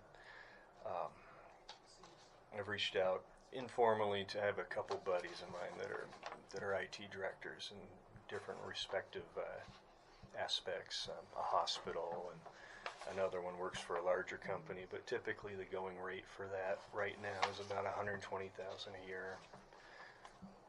We're getting them at what, 87, and they didn't want to try and move up or do anything this year, so I thought that was good on them. Things may change here. I'm kind of just wanted to give them a year to see. They've been here 15 years. They know the network better than anybody. Right now, it's an opportunity for us to learn how we got where we are and where to go in the future. Good enough. Thanks. You betcha. And so, as far as the proposal, it's for hyperconverged infrastructure. It's a big word that's actually a lot simpler than it sounds. It's essentially, I guess if you go over to the PowerPoint, got a couple diagrams on it. Right now we're running a networking architecture that's antiquated, it's old, it's something that it's 2006. If you look at the diagram, you can see each department has their own server. What that does, it creates a lot of expense for the county trying to maintain all of those servers, number one. Number two, if any of those servers ever go down, we're not going to bring them up until we physically fix them, power cycle them, order parts, things like that. So it does create a lot of downtime and a lot of extra expense. The hyperconverged, the phase 1 of it came in at $176,295.52.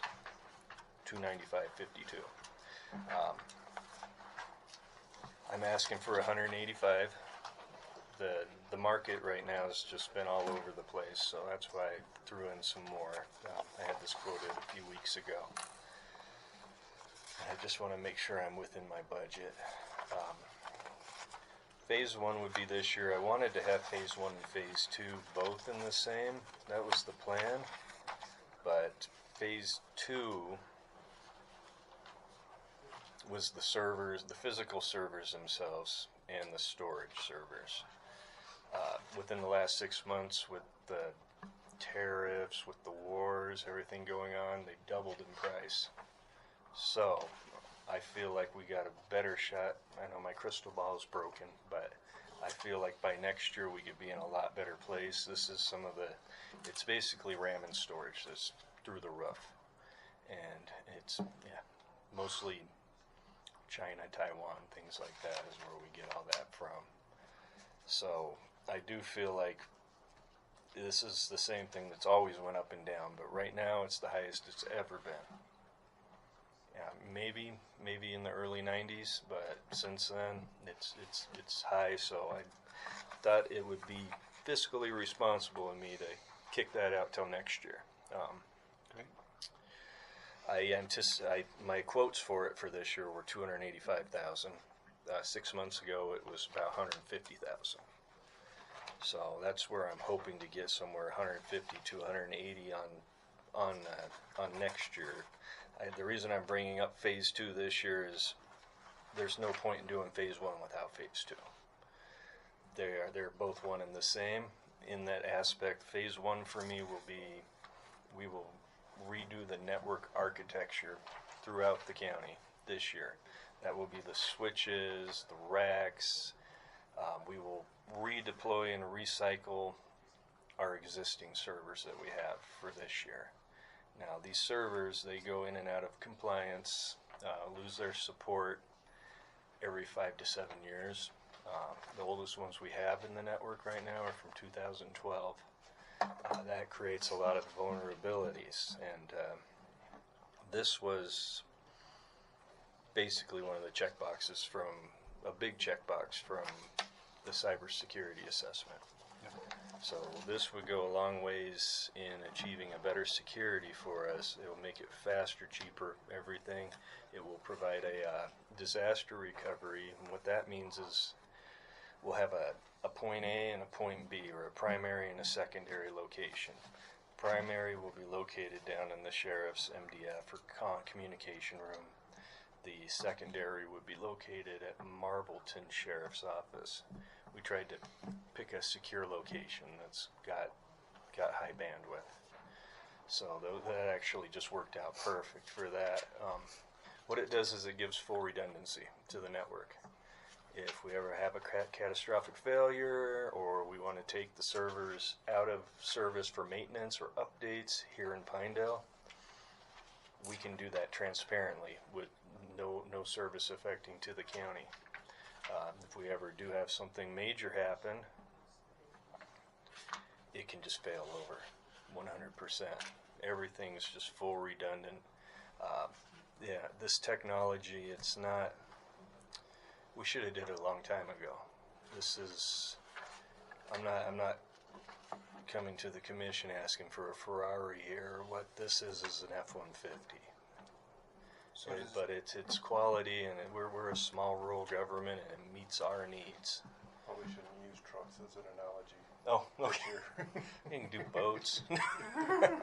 They last forever. Does this encompass real-time backup? Yes. Okay. Yes, that's the storage. That's invaluable. Sure does. Sure does. Servers and storage, it would be a 4-node cluster. So essentially, what we would be doing is taking the 9-10 servers, we keep finding more, but since I've actually drawn this up, that are throughout the county, and turning it into a 4-node, full redundant unit here and in Marbleton. With phase 2, I would like to put brand new servers in, because we are out of compliance. We're going shortly. And then we would recycle the best of the best from what we have and put that as our disaster recovery. And as the years go on, that's what we would continue to do. So you're essentially taking the expense of 10 servers and dropping it down to 4. With that explanation, and thank you, Craig, would we be further ahead and more prudent having both phase 1 and 2 implemented sooner than later? I would love that. It would cut down our workload immensely because, if we have, and we can do it, but putting unlike servers together and hyperconverging them isn't going to be as easy for 1 year than buying 4 like ones and having them all the same model, same spec, same brand, and making them talk to each other. Would that also enhance our security? Yeah, absolutely. It will enhance our security. Biggest thing with the security is I'm asking ignorant question because I don't dabble in this crap. What it will do is, everything's behind the firewalls and the security there. The security within the servers is, at this point, you have servers everywhere. Any department that has a server is at risk of being hacked, I guess, being exposed. And once they get into our network, it's still our job to protect the rest of the departments. And I think we've done a good job, but there's always the risk of, you get these 0-day hacks, things like that. That's how patches come out, is they don't even know they exist until somebody's been, fraudulently had information stolen. So, how many servers do we have throughout the county approximately? So even at this, we probably have, I would venture to guess, 15. And how many can we condense that down to? 3 in a SAN. 3 in a what? Well, it would be 3 in a SAN at both locations. A SAN's a storage, so you have your servers and you have your storage. SAN, S-A-N. So I just keep referring to it as the server. It's essentially kind of the same. It's more of where we store all the information permanently. Servers are more of where we constantly go in and out, and they provide to each of the departments and their staff. So we'd be looking at 185 plus an additional how much? 285. Okay. Just something for us to talk about. Okay. So that total would be 385, right? It'd be 485, or it would be a total of 285. 450 something. 450. Yeah, correct. 4.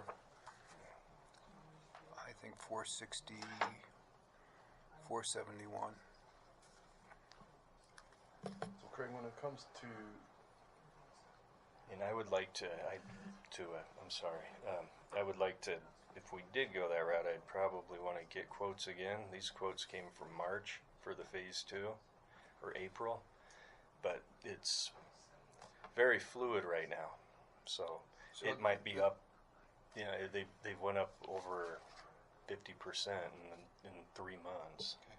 So when we look at the software to run the hardware, the equipment, the hardware, all of the above, you've got this battle going on right now that feel like all these tech companies have figured out, well, I'll just make it obsolete, and then you have to buy new. So what is the assurance when you're looking at this stuff?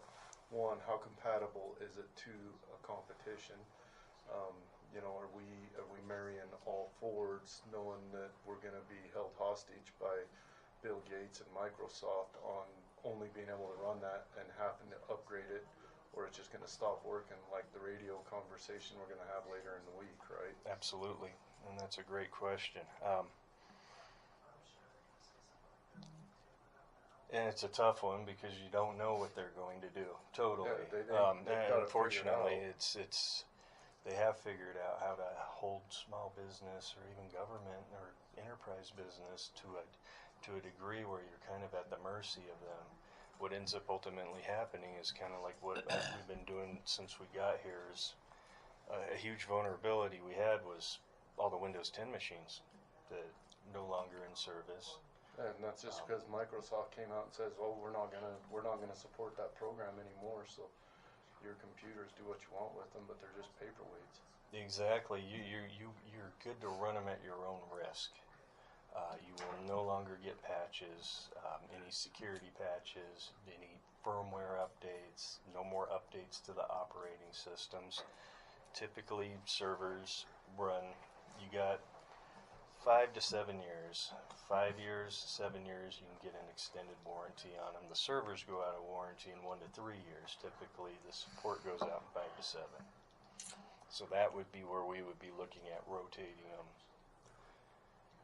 throughout the rest of our life. And what's ended up happening here is we have a lot of servers for our county, more than I would venture to guess a lot of the other counties. It's good for us because we could actually do it with phase 1 and be able to do it and kick that other part of it down to phase 2. The bad part is we're vulnerable. So what I'm hearing, basically with this upgrade, we're looking at whatever a new upgrade is every 5 to 7 years on whatever that pricing is. It wouldn't be the total upgrade, it would be just the servers, potentially, and you can make it another year or so if money's tight or something. But, I mean, obviously the ones we have some of them are from 2012.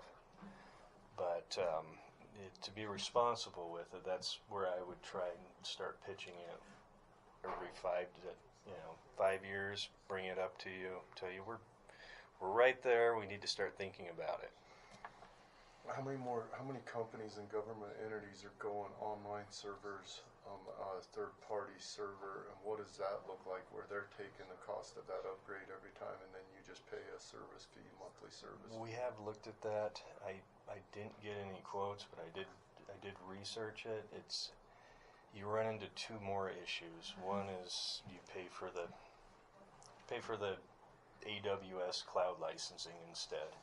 And I really like that coming into this because everything's stored online. You know, it takes a lot of the burden from us having to maintain that integrity. The downsides to it is, especially with sheriff, things like that, we have to make sure we're being stored CGIS compliant, FedRAMP compliant. As soon as you store on FedRAMP compliant, it doubles everything. And that's, you have that, you also have the worry, the additional cybersecurity risk. What happens if AWS over at Amazon gets hacked? Knocks down the storage center. I do think that would be the other one we could look at. I do think you're going to find that it's going to be a lot more expensive. And I think will heighten our risk or have to look at different other solutions to additionally protect us. So on that statement, you know, I have a problem. You'll find that it'll probably be a lot more expensive rather than, let me look into it and see how much more expensive it is, you know, especially if they're going to take the burden of, if they get hacked, we go after them on it type of issues, right? What kind of warranty and backup are they assuring us if we do that? So I just like to see the numbers on it. But I'm only one commissioner, so don't waste a lot of time on it unless the other guys would like to see that same thing.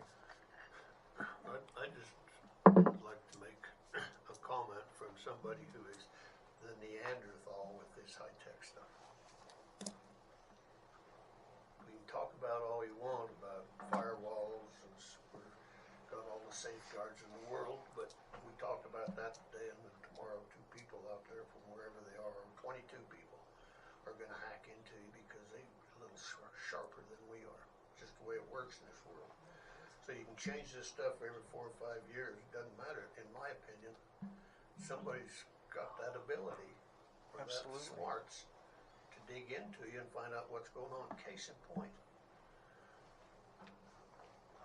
my wife had a credit card hacked. She calls and gets a new one. They haven't even issued that new card yet, and guess what? It had already been hacked. It had never been issued yet. So how do you how do we sit here and know that if we're gonna spend hundreds of thousands of dollars today, that tomorrow somebody hasn't hacked into it and we've spent all that money for nothing? Now we've got to turn around and figure out how to salvage what we've got. And so it's, to me, it's a never-ending cycle.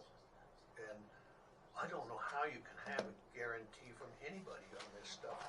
When people out there, that's what they do for a living. And you're not wrong. That's you got your hackers and you have your ethical hackers, and that's every time your computer at home gets a security update, somebody somewhere is having a bad day.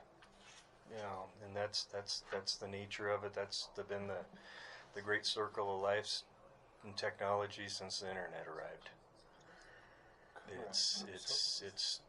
The problem too is if you let it go too long, technology is going to advance out completely, and then when we do have new softwares, things like that come in that no longer run on these platforms, where it's going to be a hefty payday by the commissioners at that point to get us back up to compliant, just to even run the new YCATs or whatever we get.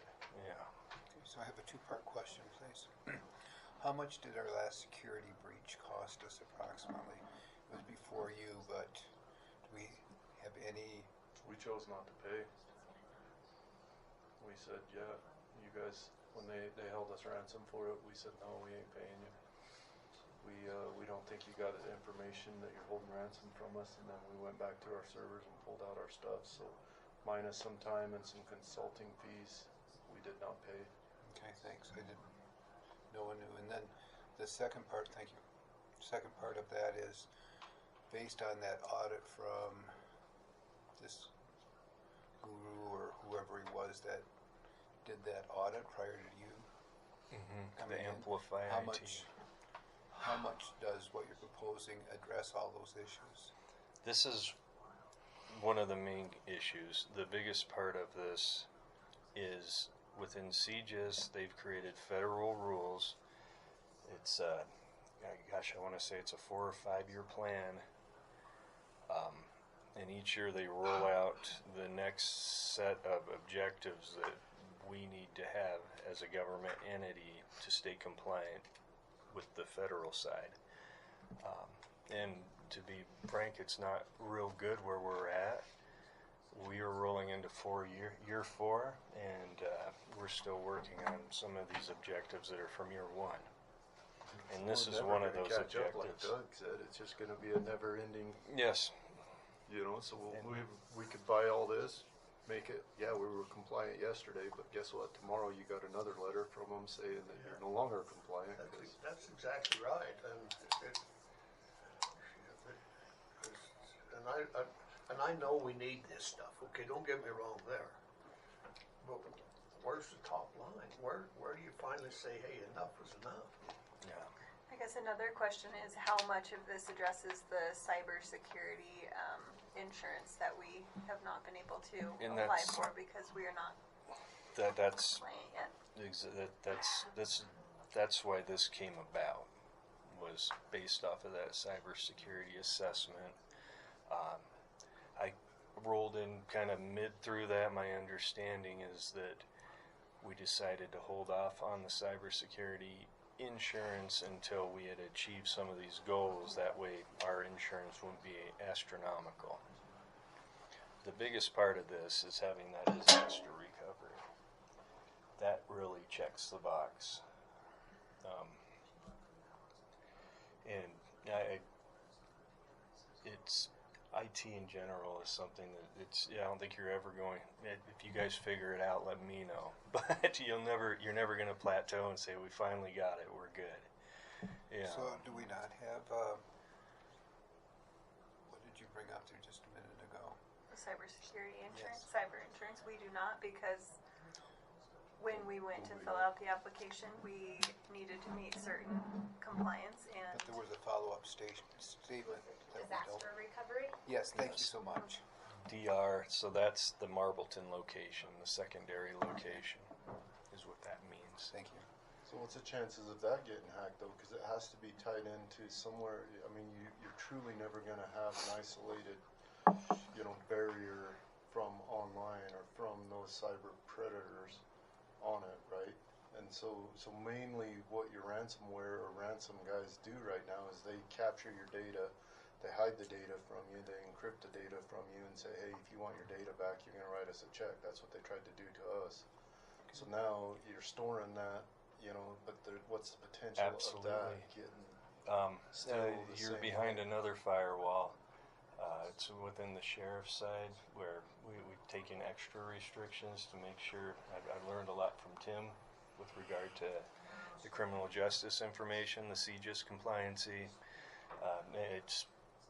In some ways, it might be another fancy word of saying we're going to charge you more. But it is what it is, I guess, to some aspect. And from my position, I want to put us in the best position we can to protect us. The firewalls are the number one. That's the meat point from the internet, from what Union provides us in. For the hacking side of it, anything with that's where we would really need to invest the money. You have your core firewall, and then beyond that, everybody has another firewall. That's the topology that was installed here. It's a good one. It will make any hacker have to really work for it, but as Commissioner Vickery pointed out, not impossible. Where there's a will, there's a way. That's the part of my job that will keep me up at night, is knowing that you can do everything right and still get hacked. It's the reality of it. There's no 100%. All we can do is keep our stuff patched as they find exploits, make sure we have them all protected. So from that, the cybersecurity, this is one thing we did. Another one we did is we've installed Intune. I know I sent you guys an email on this. It's a Microsoft-centric program, but basically that's also a checkbox within the cybersecurity assessment. It helps us better manage every endpoint device on our network. That's why we rolled out Apple Business Manager too. That's exactly what that does. It makes our job easier, but it also checks a box and it makes everything more secure. Now any county phone is a county phone that's managed by us, and it's got the security and antivirus software from us. So we don't have to run the risk of somebody downloading the wrong thing or, anything like that. We recently rolled out RMM, which is a remote management monitoring software. Previous to this, we were using Simple Help, which was WaziTech was just gracious enough to allow us to use theirs. Theirs was not CJIS compliant. Theirs was not FedRAMPed, and all that is how we remote into machines to help them. First thing in the morning, we come in, we can do a health check on every machine in the county, and if we see anything, we can either take it offline, or if we have failed firmware, software updates, we can push them, make sure they happen. It gives us a lot of control, and it gets us out from. I didn't feel comfortable having Wazi have that control. That's something that the county needs.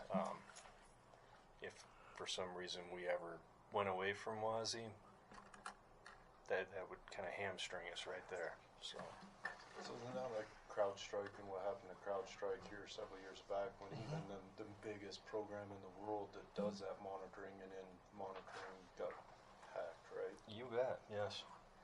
And they're still taking heat for it. CrowdStrike still is one of the biggest ones. We use CrowdStrike. CrowdStrike, the reason I decided to keep using it for now is because it's provided by the state and it's free. They probably learned from that past mistake, though. It's not CJIS compliant or FedRAMPed through the state, which I find very interesting. But they provide it. but they provide it to the counties and towns, and we were actually having some discussions because it's done through a grant, and we are going to try to see if we can just get that grant money and apply it to something that would be more secure for us. I don't know. I've worked with the state at Road and Bridge, so I don't have a... Well, we probably went down that rabbit hole too far, but it gave us a lot to think about and identify I just wanted to make sure that I was clear, and I put a note on there. Did the board want Craig to look at this phase 2 and see how much a quote for both of them would be? Is that okay? I think that would be prudent. All right. Okay. So I just put a note to the side, didn't change any numbers. All recognizing Commissioner Vickery's concern and statements, but at the same time, based on what we deal with, is something that we want to make certain that we fully address the issue. All right. Perfect. I'm sorry to take away from your time, but you're done. I'm right back. His actual budget is next. That was just the capital. Nice try. Yeah, right. I wanted to get rid of me, didn't tried you? to Sam White on that one. Yours ever? Oh yeah.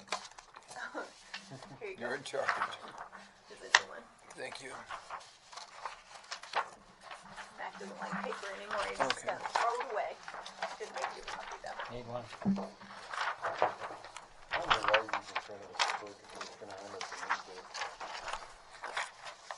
So this Is is that it. rude? If everyone had a tablet, I could just send them an email with the new And I've format. got some How about printouts that? if you guys want them, or it's basically the same thing, though. Well, basically, which one's cheaper, yours or hers? They better be the same price. Actually, What now? Say what? What are we talking about? actually, I think hers might be a little more because of the administrators. So we want So, yours. I didn't update that.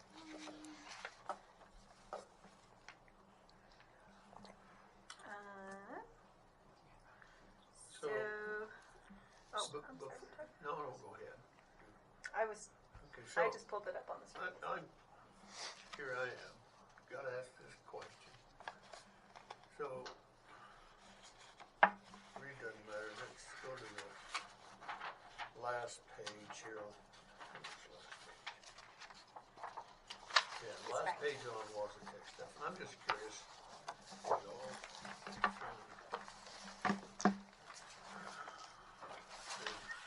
Let's start at the very top.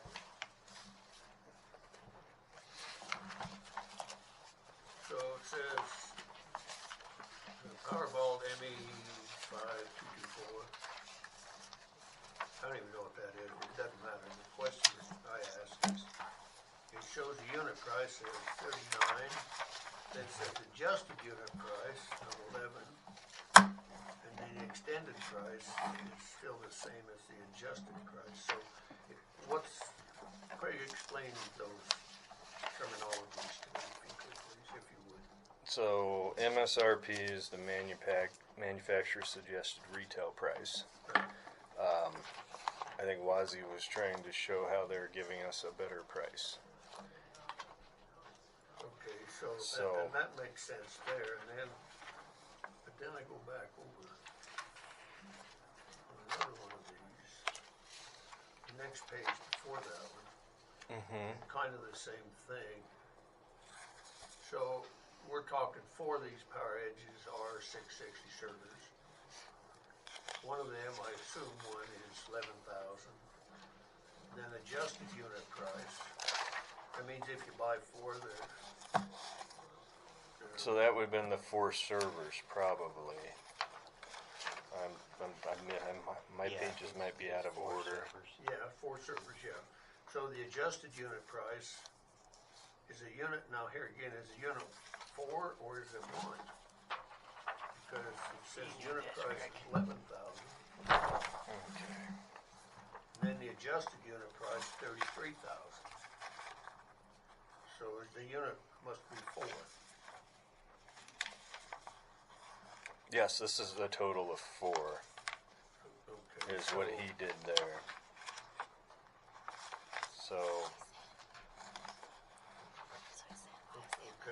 Yeah. Then what's the extended price? How does that factor in? I think that's the extended price. 4 times This 33. is a good one. So I know when I read over this originally,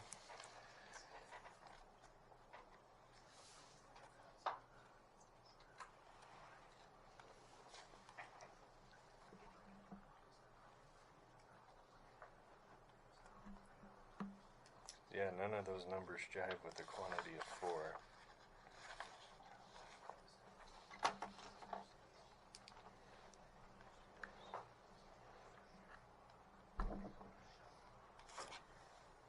Well, I guess it does if you, the 33,000 times 4, so it's 33,000, and that would have been roughly the price of the server, and that's with all of its options. So I think and they didn't do a very good job breaking this one out like they did the other ones. Server by itself with no... It's 11,000. Yeah, before we put all the storage blades in it and everything else that needs to come in, that's where the real price comes from. And then at 33,000, that's what a fully built one that would meet our needs would be.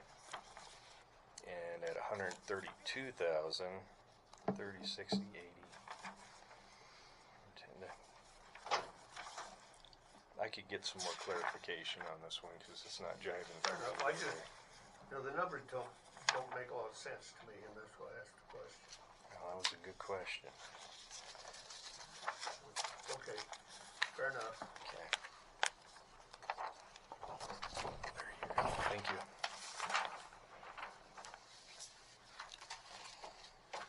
I'll make sure I have them break it all down next time.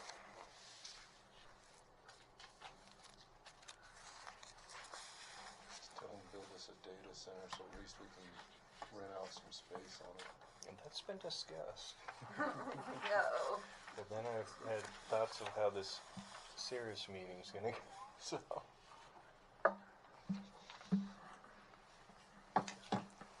That's the problem, is if we do it, we gotta do it, so.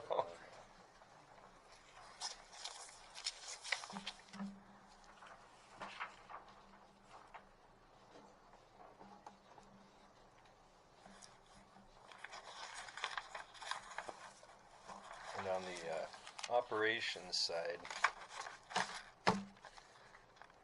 I inherited what I inherited, so I ended up just doing a zero cost budget. Basically, got all the different vendors we used and got quotes from them, got our prices, and built up my budget from that.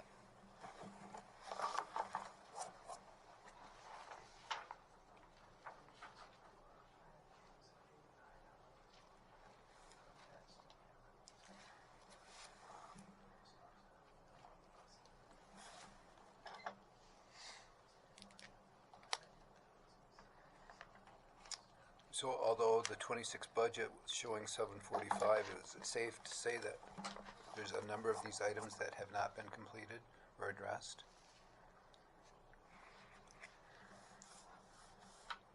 No, well, there was, from Miss Copeland's budget, Yes, there were a number of deployments that didn't get addressed. Or monies spent? I still have a fair amount coming out. Okay, good enough. So just trying to identify what there is on that. I know I finally got the Panasonic laptops for Sheriff Lear. That'll be coming through on the next one. So that was for that. Excuse me? 32,000? 32, I believe that's what it was, yeah. And then out of that IT infrastructure budget, I think I changed the name of it though. It's 260. I know I still have, I brought that with me too. I was gonna say, if you want, this makes it easier. She updated the totals this morning after we paid bills, so I don't know which one you like.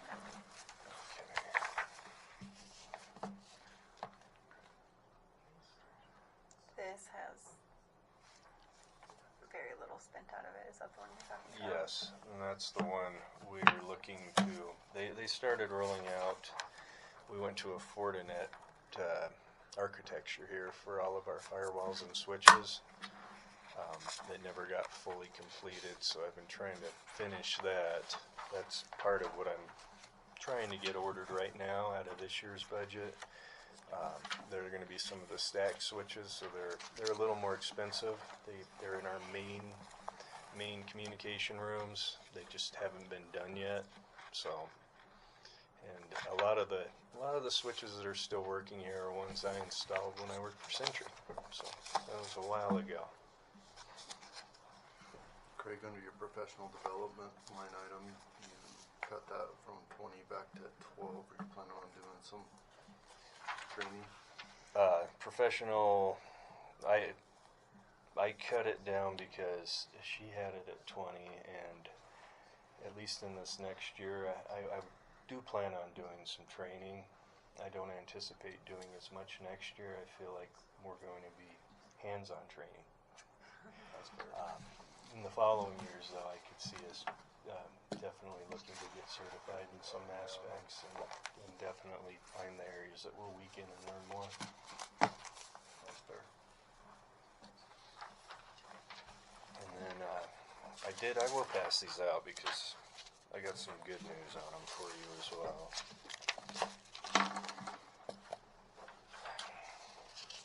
Look at that, just even highlighting them, color-coded us. But it's so small you can't see it. I got glasses. And magnifiers. You're just being brash today. You're the one that stirred us up this morning.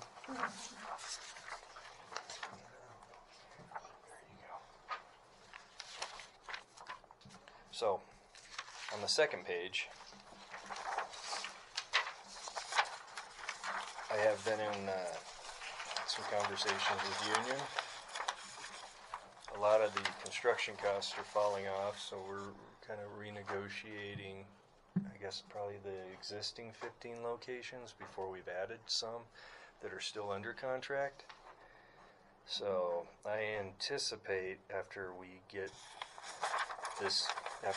through and meet our obligation on the original contract, savings of $7,814 a month for the fiber provided by Union.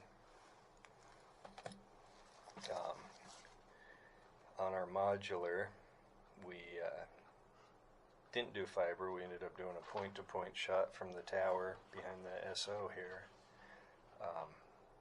It was about $1,000 investment to do that, which will save us about $900 a month for the long run, not having to plow fiber and still retaining the same speed and not putting an additional burden within the county because this is where we already were. So that one was a win-win for us. DCI, Dynamic Controls, they're the company that did the cameras here for Milestone. I'm not going to renew that contract with them. They went up from 60 to 80. And we feel we can do it in-house. I do have a line item on the other side for servers. 50, correct. Servers, cameras, things like that. That one's going to be a little bit for us. I've worked with the Milestone previously. Thomas feels comfortable with it, as well as Wazi. They basically getting the reviews from them. They signed. I think they signed a 3-year contract. Nothing's been licensed or up to date since they signed their contract. Doesn't sound like they really have. It's hard for me to justify paying as much for them as I do for Wazi. For coming down 3 times a year. So, for me to understand, are you saying that this now replaces this? No, that should be the same. It might be confusing because the bottom line's not the same. Yes, professional services is where Lisa had DCI under. Okay. And I was going to move them down to annual renewals where they should be, and ultimately put them, they're the third up red line there. DCI controls. And then that should be what reflects on anything for this year. And then Craig didn't account for his salary on his paper either, so you're missing a couple thousand there. Thank you. Craig, what's RM and Ninja One? RMM, that's that remote management monitoring software we had discussed earlier. That's what we are replacing Wazi's Simple Help with. IT always comes up with the coolest names for stuff. Yeah. Ninja One. $12,000. And that one is FedRAMP, CGIS compliant, everything. So that actually, I'm splitting that with the SO for the price of the renewals. So it's $24,000. Yes, correct. For Ninja One. But that's the bread and butter of our operation. That's what we live in, Ninja One. So I did. You'll see I put a seam on here at the last red entry. I had that quoted ad lumen at $31,486. Opted not to go with it this year. CrowdStrike provides its own seam, and that again is free from the state. So not compliant. I would like to try that first. All a seam does is basically takes all the information generated through all the communication, network communication all day long, and it tries to break it into a way that's legible by humans. So if you do have some sort of issue or anything, that's also was on the cybersecurity assessment. Same with the RMM, same with the MDM, which is the Apple Business Manager. We will be looking to roll our Android devices into their manager as well. We're just trying to attack one at a time. So. Okay. Oh, and then I didn't get to talk about my favorite one here, the modular. Modular's complete. We're moving in. And Thomas is already over there as of today.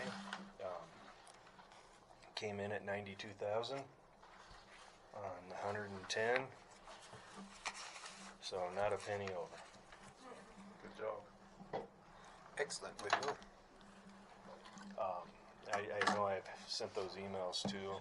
I went to the town council meeting for approval on the temporary permit. Just want to make everybody aware. Mayor Murdoch, I'm going to have to go in and renew it every year. That was basically similar to what they had with the attorney's office. They had said they didn't want it without a permanent foundation for more than 2 years. So I kind of thought if I kick the can, I might be able to get 3 out of it. Do this year, next year, right when I go in, I'll tell them I'll start getting the stuff engineered for a foundation. But honestly, I guess it just depends on where we land in the future. But that land is such great land, I don't know that we'd want to put a foundation on it at this point until it was something that was going to be forever. So I'd keep kicking the can down the road. Yeah. Asking if he likes $10 police force and $10 fire service. But I am very happy with the modular. I appreciate you guys on that. I hope we'll get it all set up and you guys come take a look at it.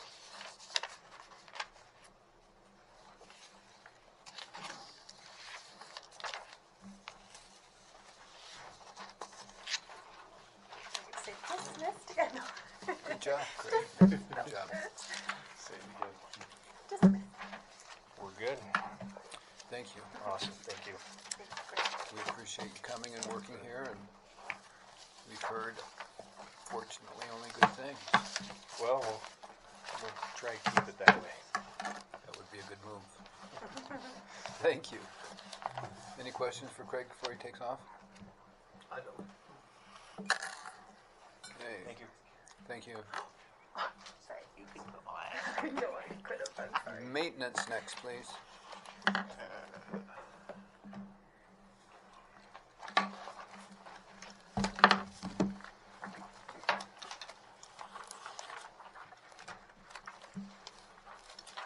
So, Andre, how are you?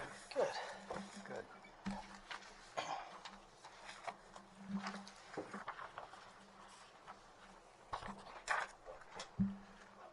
Did you hand those over to those two? There's two stacks. Oh, There's there's one two for stacks. Dave. Oh, sorry. No, you're fine. You need to.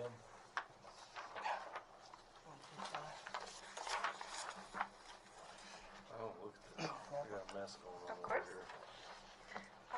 Janess, would you mind, well, I don't need anything right now, but he has a couple of Proposals? line items broken down. Yeah, with like the His notes. projects on the, towards the bottom.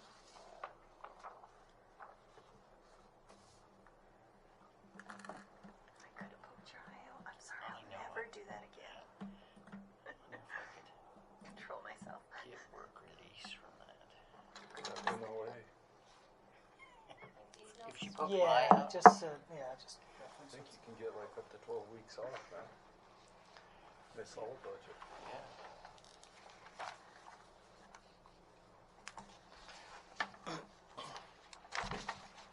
Okey doke. Do I gotta start, or do I you don't want to ask a know. question? I just, before we start, I guess, I didn't put down terribly too many projects or anything, because I know that money might be pretty tight, so we're kind of bare minimum on things that need to get done. Not nearly as much as I think last year, as far as what we're trying to get accomplished.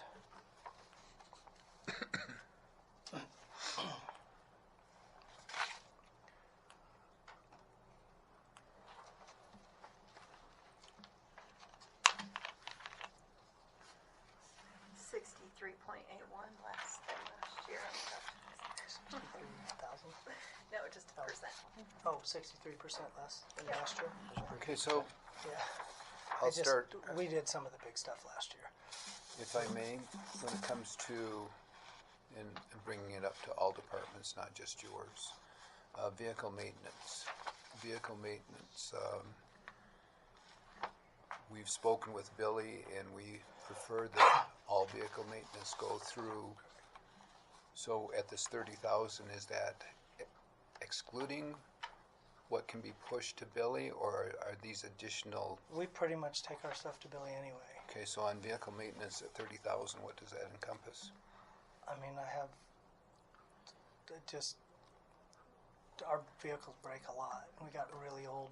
No, I'm sorry, let me, and I'm confusing you. When it goes to Billy, for the most part, he's going to cover everything at our cost. So are you looking at,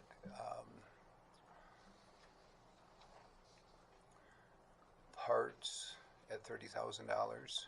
Yeah. I mean, we do all just the regular maintenance, so like oil changes and stuff over there as well, and tires and things. But then we have any breakdowns, which we've had multiple this year.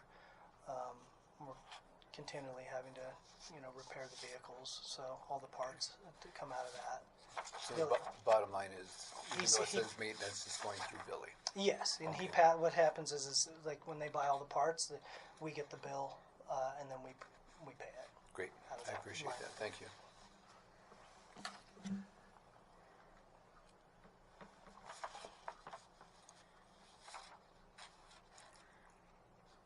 What is the new vehicle purchase, Andre? I mean, I didn't get one last year, and I'm still trying to get newer vehicles because mine are so old. So I threw it in there again.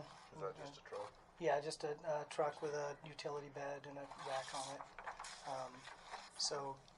Right now, I'm looking. If I get one, I'm going to put Nate in it. Nate's driving like an old plow truck that we had. It's got a utility bed, but it's in pretty bad shape. So. And then we can just continue to use that one as just a plow truck or something. But, I mean, he had it basically just shut off on him in the middle of an intersection the other day. he's like, are you still trying to get me a truck? I'm like, I'm trying. So a new item you have this year wasn't last year's training. What are we looking at? We would like to send like Nate, because he's new, and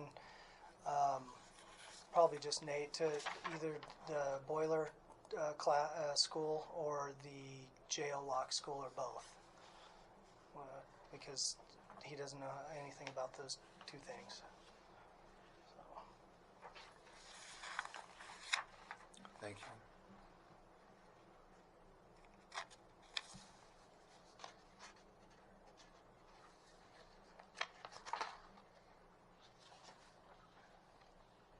Senior facilities, that's your doors and paint and whatnot. Yeah. Or is that under your special project? Yeah, so we got it's right after Rendezvous Point, I think, or it was. Should just say senior facility. Oh, it's right there. You can go up one, right there. So like paint, interior paint, the stonework, the gutters, and the door openers.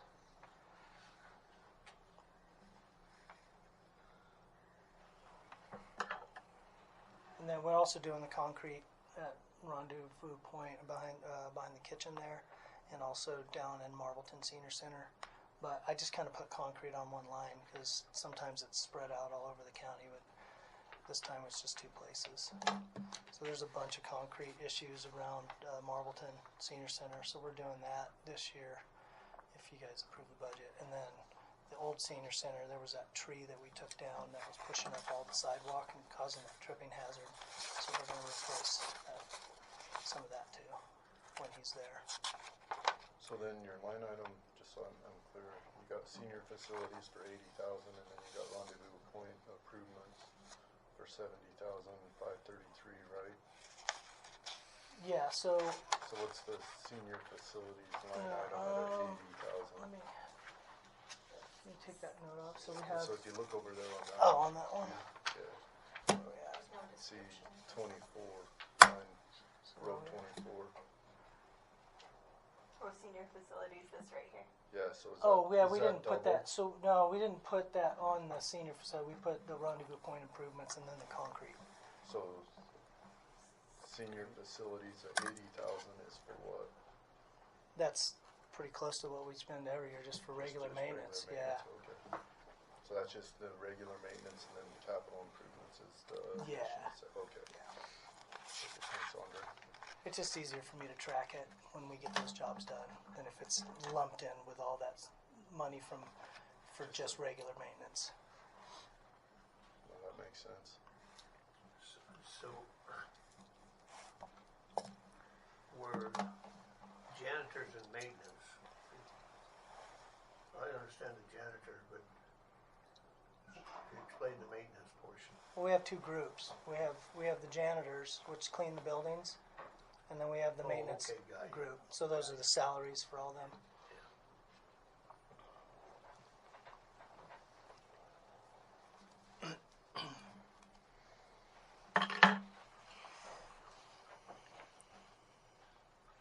And we've had people retire and stuff, so it's a little less now because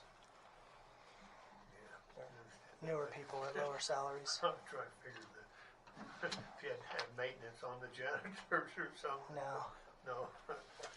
Just two separate groups. Should we add salaries to the end of that?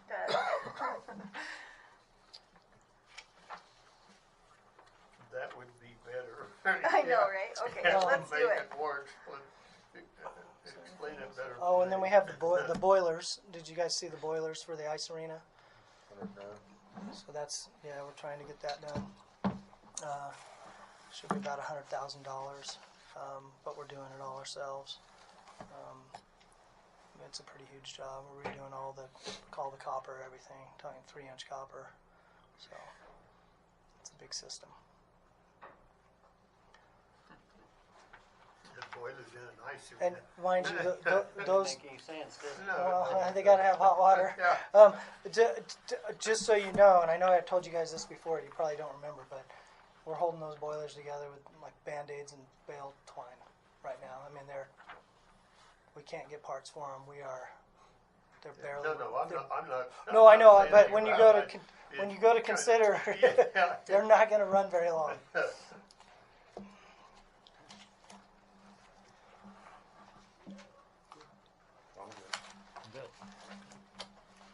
Andre, we're good. I like it. I like it. Thank you so much. He's staying up here. Oh yeah, Grant's coming for Ice Arena. That should also be pretty quick because we didn't even change anything.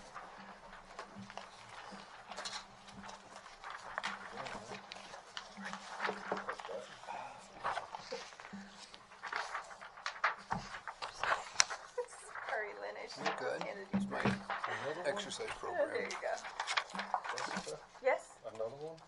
Yeah. So you're really handing us out the whole book again? I want these And I gotta do. Do you want? Okay, I won't. You aren't getting any more. You're only getting it digital. Are you gonna update the digital copies? Well, you guys Oh, got yeah, it in your she email, did. yeah. She did, yeah, never mind. No more paper for you. That pushed me over the edge. I know. You're gonna make me grumpy before the day's done. One more suggestion. That's difference never between all day. No, that's never even been seen True before. story. True story. This digital file could be arranged in the order that we. Thanks for joining us, Mr. Golden. You know, I had to work with what I had, Mac, last year. How's your world? I agree with you. Good. Everything going well? Yep. We're getting As it is Stuff alphabetized, done, so so. you have to know your alphabet and find what you're looking for. Oh, maybe I passed it then. So the updated one, I think she just emailed them to you today. Yeah.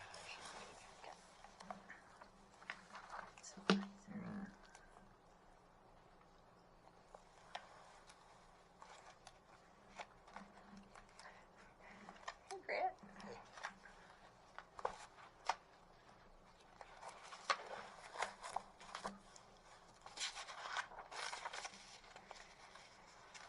Okay, any questions for Grant?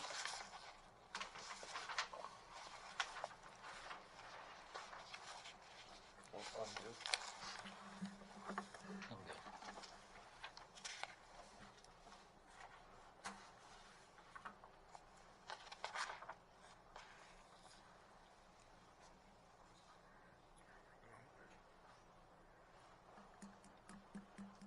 Looks like things are pretty consistent there.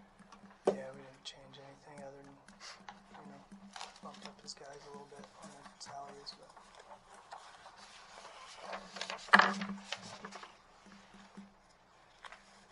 This might be the easiest for me. Fantastic. Dismissed. Wait, did Doug shake his head no? Because we have.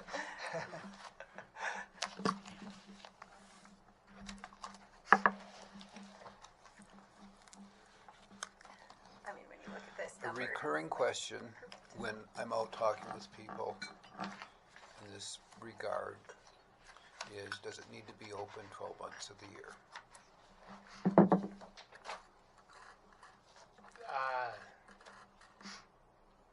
It's kind of up to you guys. Yeah, I mean, the 2 months is nice because we do get a lot of maintenance done.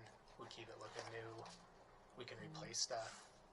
Like we just redid the players' benches because all the rubber was getting torn up, and we had rubber left over from the floor last year, so we were able to utilize all that and redo it. And that little break is, but I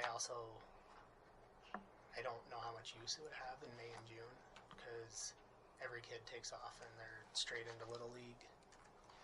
And it's pretty much almost every hockey kid plays baseball. But yeah, that's up to you guys. I mean, in the off season, most of the stuff that's going on there is maintenance. I mean, they got to get the floors done and the boards cleaned, and and they're, like you said, rebuilding the benches and doing the projects that they want to do to improve the building. While it's not being utilized, because you can't do those things during the season. Correct. So the facilities are closed for those 2 months with everyone?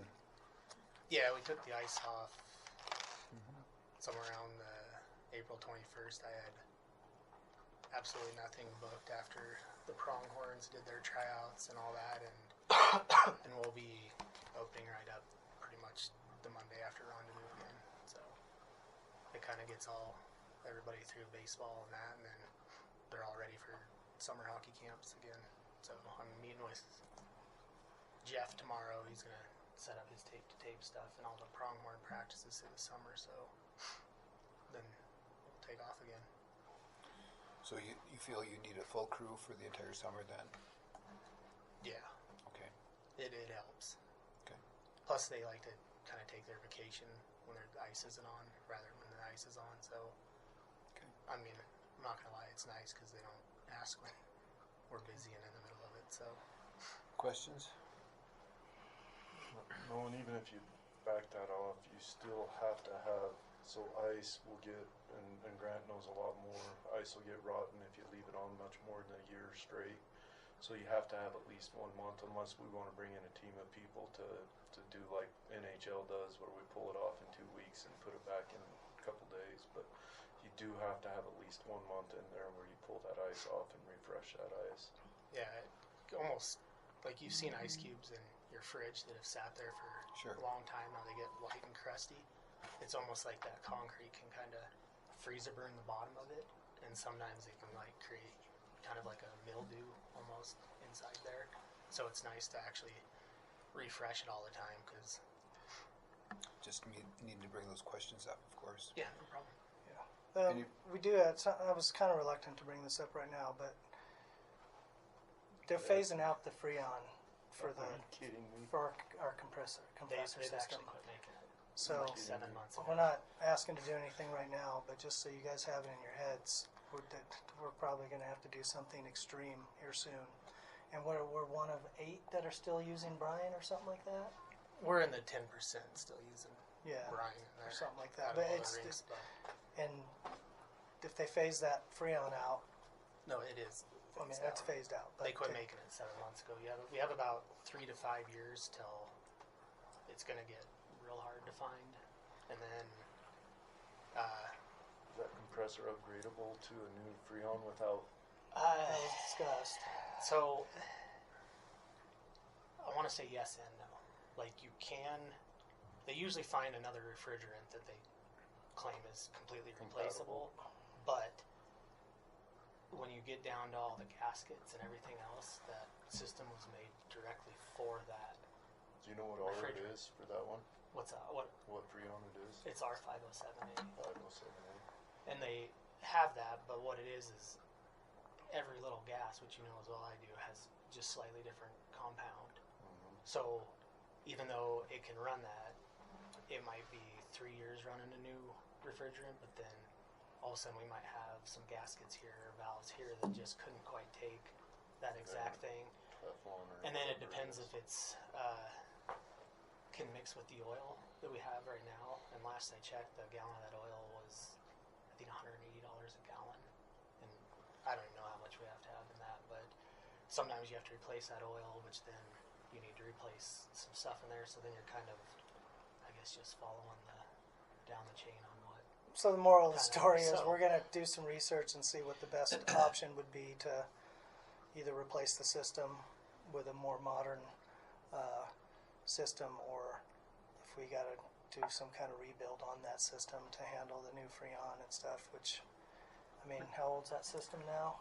2009. So it's going on almost 20 years. Almost 20-year-old system. So I don't know that would be worth it, to do that. I mean, it's at the end of its life already, so. So, Mr. Chairman, I have a suggestion. Perhaps if it gets to that point, why just make it a solid floor and go to rollerblades. That don't think that go over very well. But well, it sounds to me like everything in this county is starting to run into a life expectancy is about over with. Yeah. And they're all expensive. Well, and the only reason I'm bringing it up is so that, when we do come in here and talk about it, you guys are aware. I mean, I think it's better for you to be aware now that it's coming at the end of its life and we're going to have to do something. So, but. We do it at other facilities. We do it for the golf course. We do it for everything else. So we better take care of the hockey and figure skate community as well. You know, Good that's job. what it is. It's the price of having things. Thank you, Andre. All right. See you guys. Oh, your wallet. No. Right in your pocket. He was leaving that for I don't us. like to sit on it.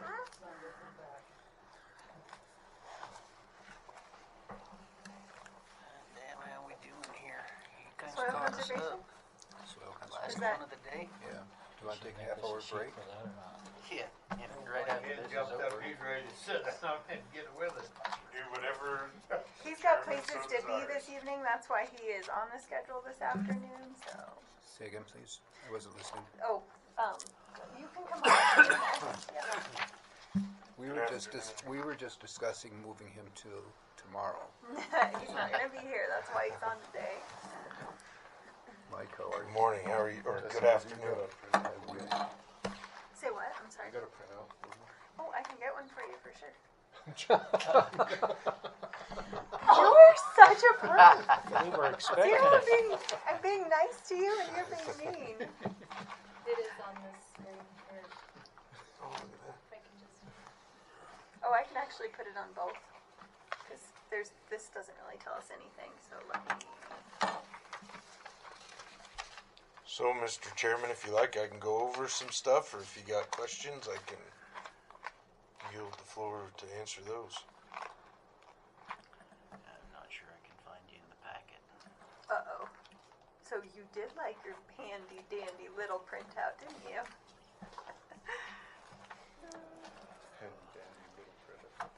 What Oh, page that's is it, your- Sam? Have you found it? No, I haven't found it yet. I'm at the libraries. Oh, On the one, It's just in your general fund, so it's alphabetically under G.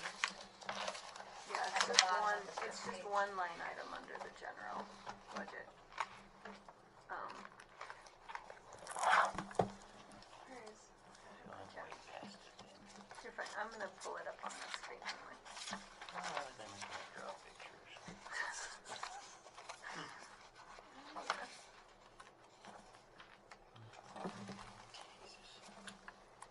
Sorry, See if technical these pages- difficulties you're all good. around. Oh, My picture. that's communication. I can give one copy away. No, I'm not. You're gonna gonna, give you're not up. gonna give in yet? No. I'm having the same problem with the printer.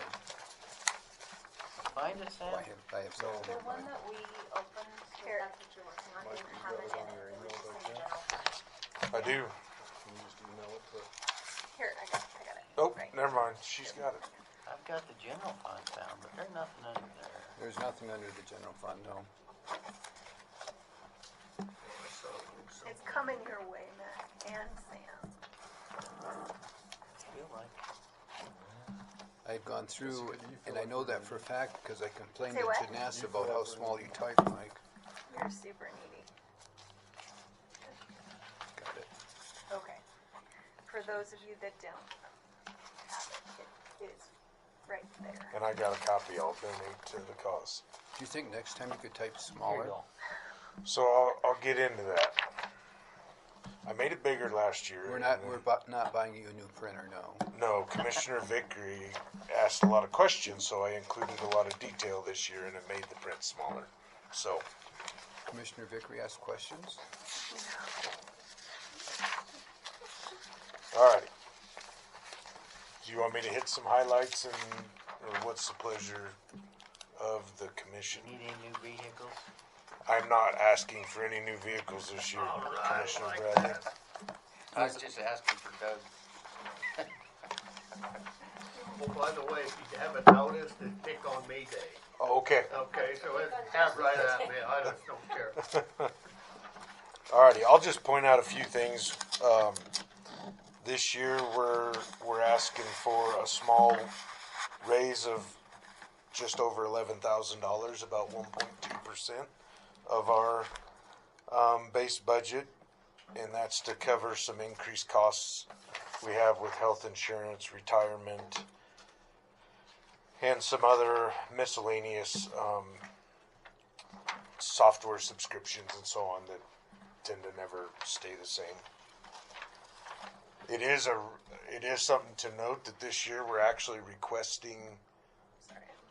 Oh, you're good.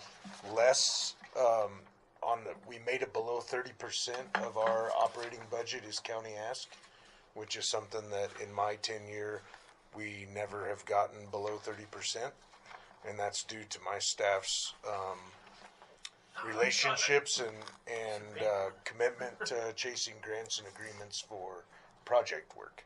And so that's something I'd like to highlight to the commission, which if you look at it a different way, every dollar that Sublette County gives us to operate on, we bring in $2.40 of outside funding to the county.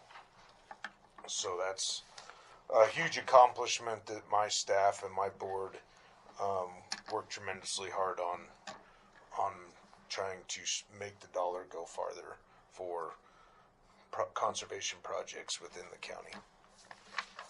So I'll kind of stop there for a second if there's any questions. So your total last month, 877,922? Yes.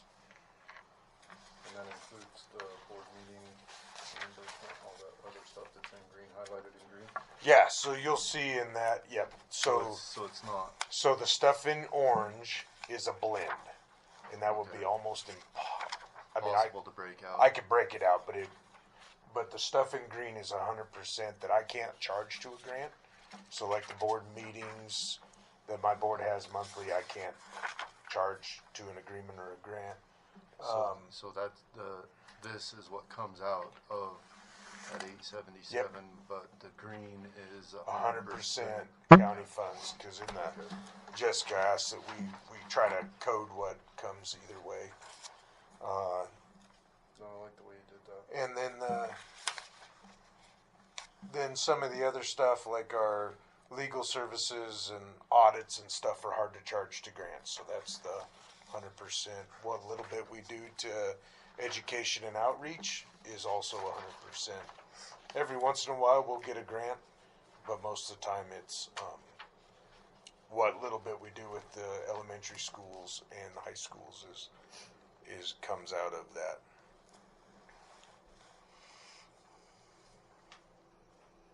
Did I hear right? You guys pulled out a CLG?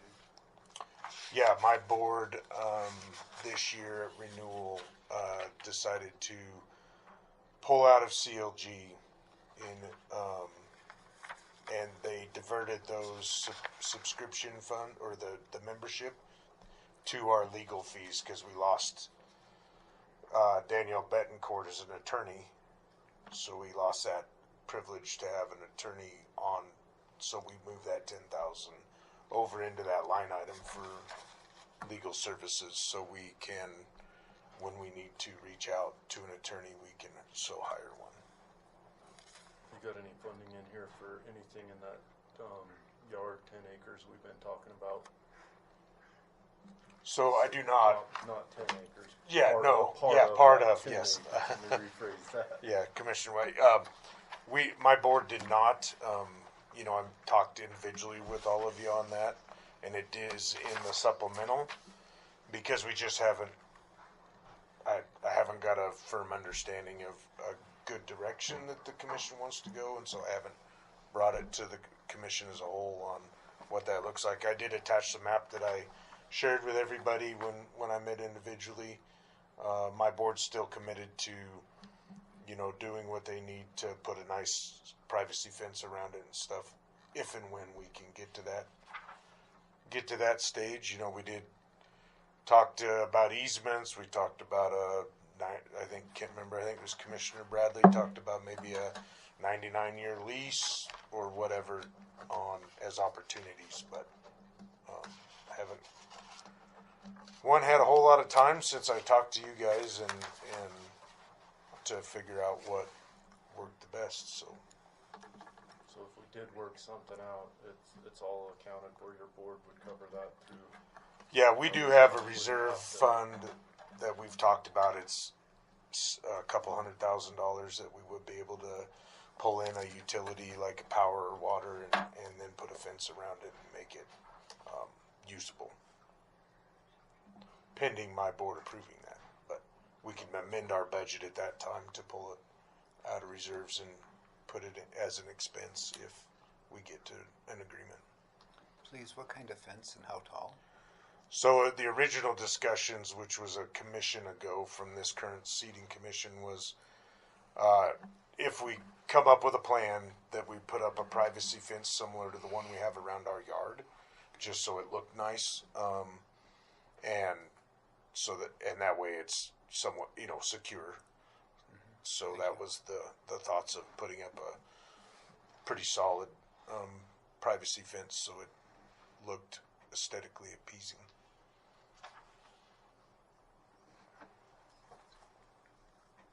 Thank you. Yep. And I guess while we're on it, it's kind of a revolving chorus. The vacant positions that are in that have been vacant for now 11 years. I took a big cut, or the district took a cut when I first started, and so we took those 2 part-time positions and chose not to rehire them, and so they've just sat on that for that amount of time. And then just for Commissioner Bradley's comment earlier, we do have one vehicle that is at our replacement policy threshold, but myself and the board do not feel that the miles are quite there yet, even though we've met the 10-year, it'll be 12 years this year, that it's still not a liability as far as maintenance. So we're going to run it till it does start being that. Okay. Commissioner Vickery? Questions? Nope. Commissioner Bradley? Good. Commissioner White? Commissioner Stevens? Great. Anything else you want to try to sell to us? Or are we done?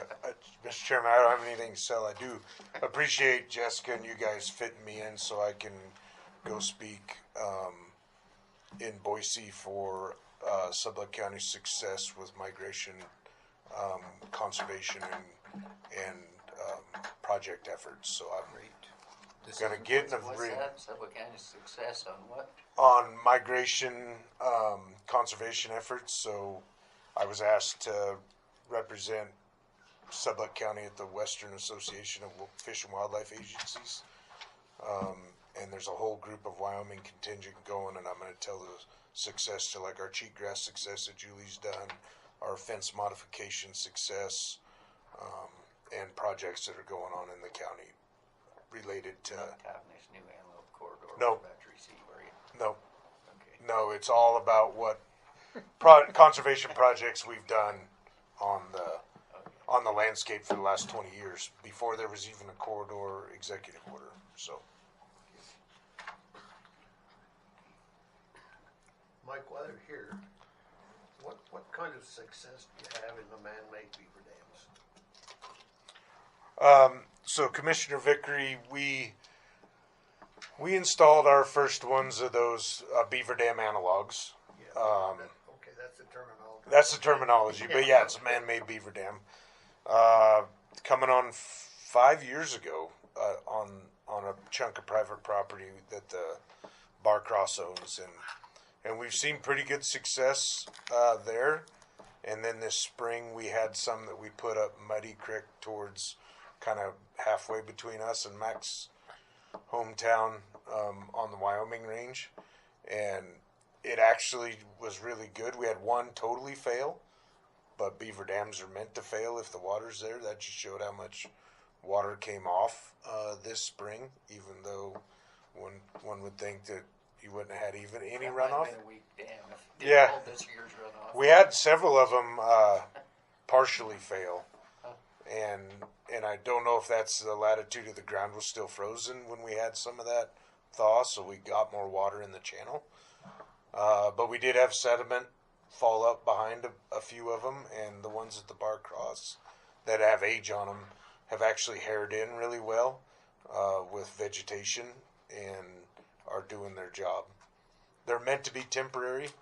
The water right on them is only good for 10 years. The temporary water right that you have to file through the state engineer's office. You have to file water right due to storage? To do because they impound water for a period of time in a live stream. So there is a water right, so that way if there is injury to a user on that waterway, that it's got the junior right, so then you'd have to breach it to the senior right. If the senior right could prove there was injury to their water right.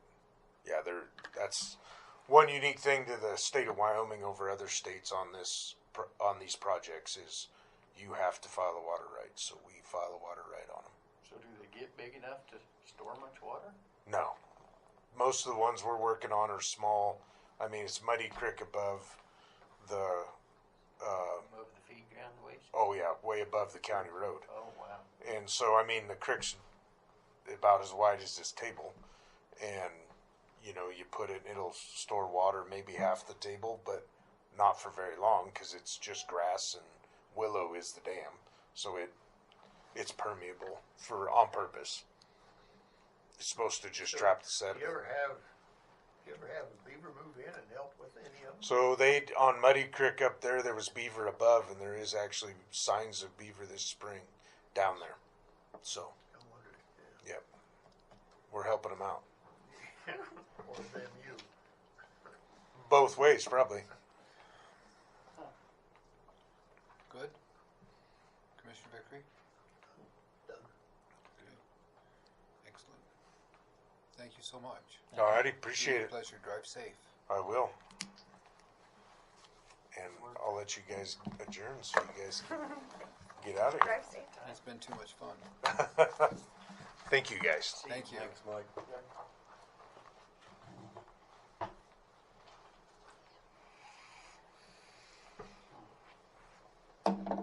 Okay, tomorrow morning, 9 a.m., Marvelton Town Hall, is that correct? Yes, that is correct. Okay, any questions before we close from the attendees? Great. I guess I do. Please. So we're going to discuss this again in 2 weeks and take the pencil to it, or what's... Would the board like me to just schedule the afternoon of the 16th for follow-up budget discussions? Is that too much time? How much time do you think? Is that going to be enough time to go through each individual department quickly with discussion? I mean, are you going to have that many changes? Don't scare me. I don't know. I'm wondering if we should be discussing some of these changes during this session. You can discuss them, you just can't vote on them, right? So, yeah. Correct? We can just... Oh, it seems like years past we hammered a lot of these out during this session, scribbled and scratched. I thought last year we went through kind of like we did today and then made the changes at a later date, but that's an old memory. I was imagining that as we talked to the departments, I was going to, sorry, now I unplugged it, but manipulate these numbers kind of like we did for the chip seal just now. Kind of what I figured. And so that way you could have an idea of what the math looks like on the mill test and have a good idea of where we're at the end of this week. That's what I thought, but I've never done this, so. Your thoughts? I think last year, Carrie pretty much decided how we was going to do it, and we said, okay, fine. This year, Jessica can tell us how she would like us to do it, and we can work it out together. I'm good with whatever. Dave? Yeah, if we can do it after the 16th, I don't know how difficult it's going to be. Depends on how deep in the weeds we get on each topic. I mean, I predict we will. Don't you? No way. Oh, gosh. So, for example, today, take me back to something that you would like to change, Well, and I don't can see change the the loader number. coming through in my mind to cancel the 400 seat or whatever the loader was. Well, the truck with maintenance, that ain't gonna happen. So if we can, so when we go through the individual budgets, I think that's where what we're ultimately talking about.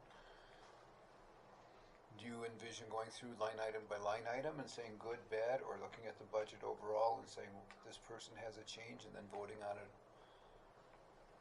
in that manner? Well, I think after we went through all these, we'll have in our own minds what we're thinking we ought to, or at least I will, what we ought to take out and leave alone. Bring that up for discussion, see where we're at, and vote however the way we go. I don't think we need to spend, after this week, I don't think we need to spend a lot of time discussing, because we will have discussed just like we have today. In my mind at least, we'll have our minds made up. So Sam and I will. I know that. can we just real quick then go back through the few things that you are thinking that we're going to change our minds about, and I'll highlight them. So I just heard Dave say the maintenance vehicle. That's highlighted. And road and bridge. Both have equipment as far as I'm concerned. But just the new equipment. So, can you go to road and bridge and tell me the amount for the just the for the blade? Yep. And I still want to discuss the blade some. Maybe I just think take the blade to a vote myself. There you go. And So what I'll do So is we save that for I'll next highlight week? the line item, and then I'll put next to it why, and then when we go back through the budgets, we'll only look at the highlighted items. How's that sound? On the 16th. I think that's good to say, but I know better. It won't necessarily happen that way, but it's worth attempting. Just because we say that, just because we say that today, and don't look at me like that. It's Don't look at me in that tone of voice. yeah, exactly. But between now and then, I'll certainly sleep, and something will come to mind that I want to question that we may be in agreement on today. And one of the things that we talked about was the GIS. Do we want to go down that rabbit hole at all, or accept what there is? You know, that's something that's up in the air. So there are items that will come up, I think. 672. I'm squinting. So theoretically, it should leave the 88,000 if you were to take that off. Okay. Theoretically, I don't know if that's. Okay, so road and bridge, there was a grader, and then it was waste management. What was the other purchase in that one again? Remind me. It was the 88,000 leases. for the lease payments that you're That already. we already paid. And then in waste management, we have Loader and something for a loader. 14. this one. Okay. And anything else that everyone was, or anyone was You got the questioning? maintenance one? The $70,000 vehicle? Yep, she took that one out first. I just highlighted. I didn't remove anything. I just highlighted them because maybe 3 of you will say yes and 2 of you will say no.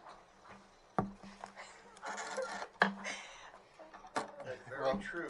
Statement just well saying. made. Okay. Was that it though? Nothing. I think. Probably think of something about midnight. Exactly. Yeah, that's what I just said. Well, email me and I'll. That I sure do think scary to me. Okay, are we good? The compressor. We're just putting in $100,000 boilers. Is it gonna work for what's coming down the pipe? As far as the compressors. Yeah. Yeah, because the boilers. Is Or a I whole mean the compressors, yeah. Yeah, the boilers is a whole separate system, so the $100,000 boilers Okay. would be separate than. Gotta, we going home we, or staying? we can't do that until somebody says we should adjourn. So. Oh, yeah, somebody why wanna- don't you give us the, we're excused. Dismissed. Dismissed. Or as we say at my house, you make up. Well, I need somebody. Adjourn. There we go. Somewhere. So move. Second? Yeah. All in favor? Aye. Opposed? Thank you. See you tomorrow morning.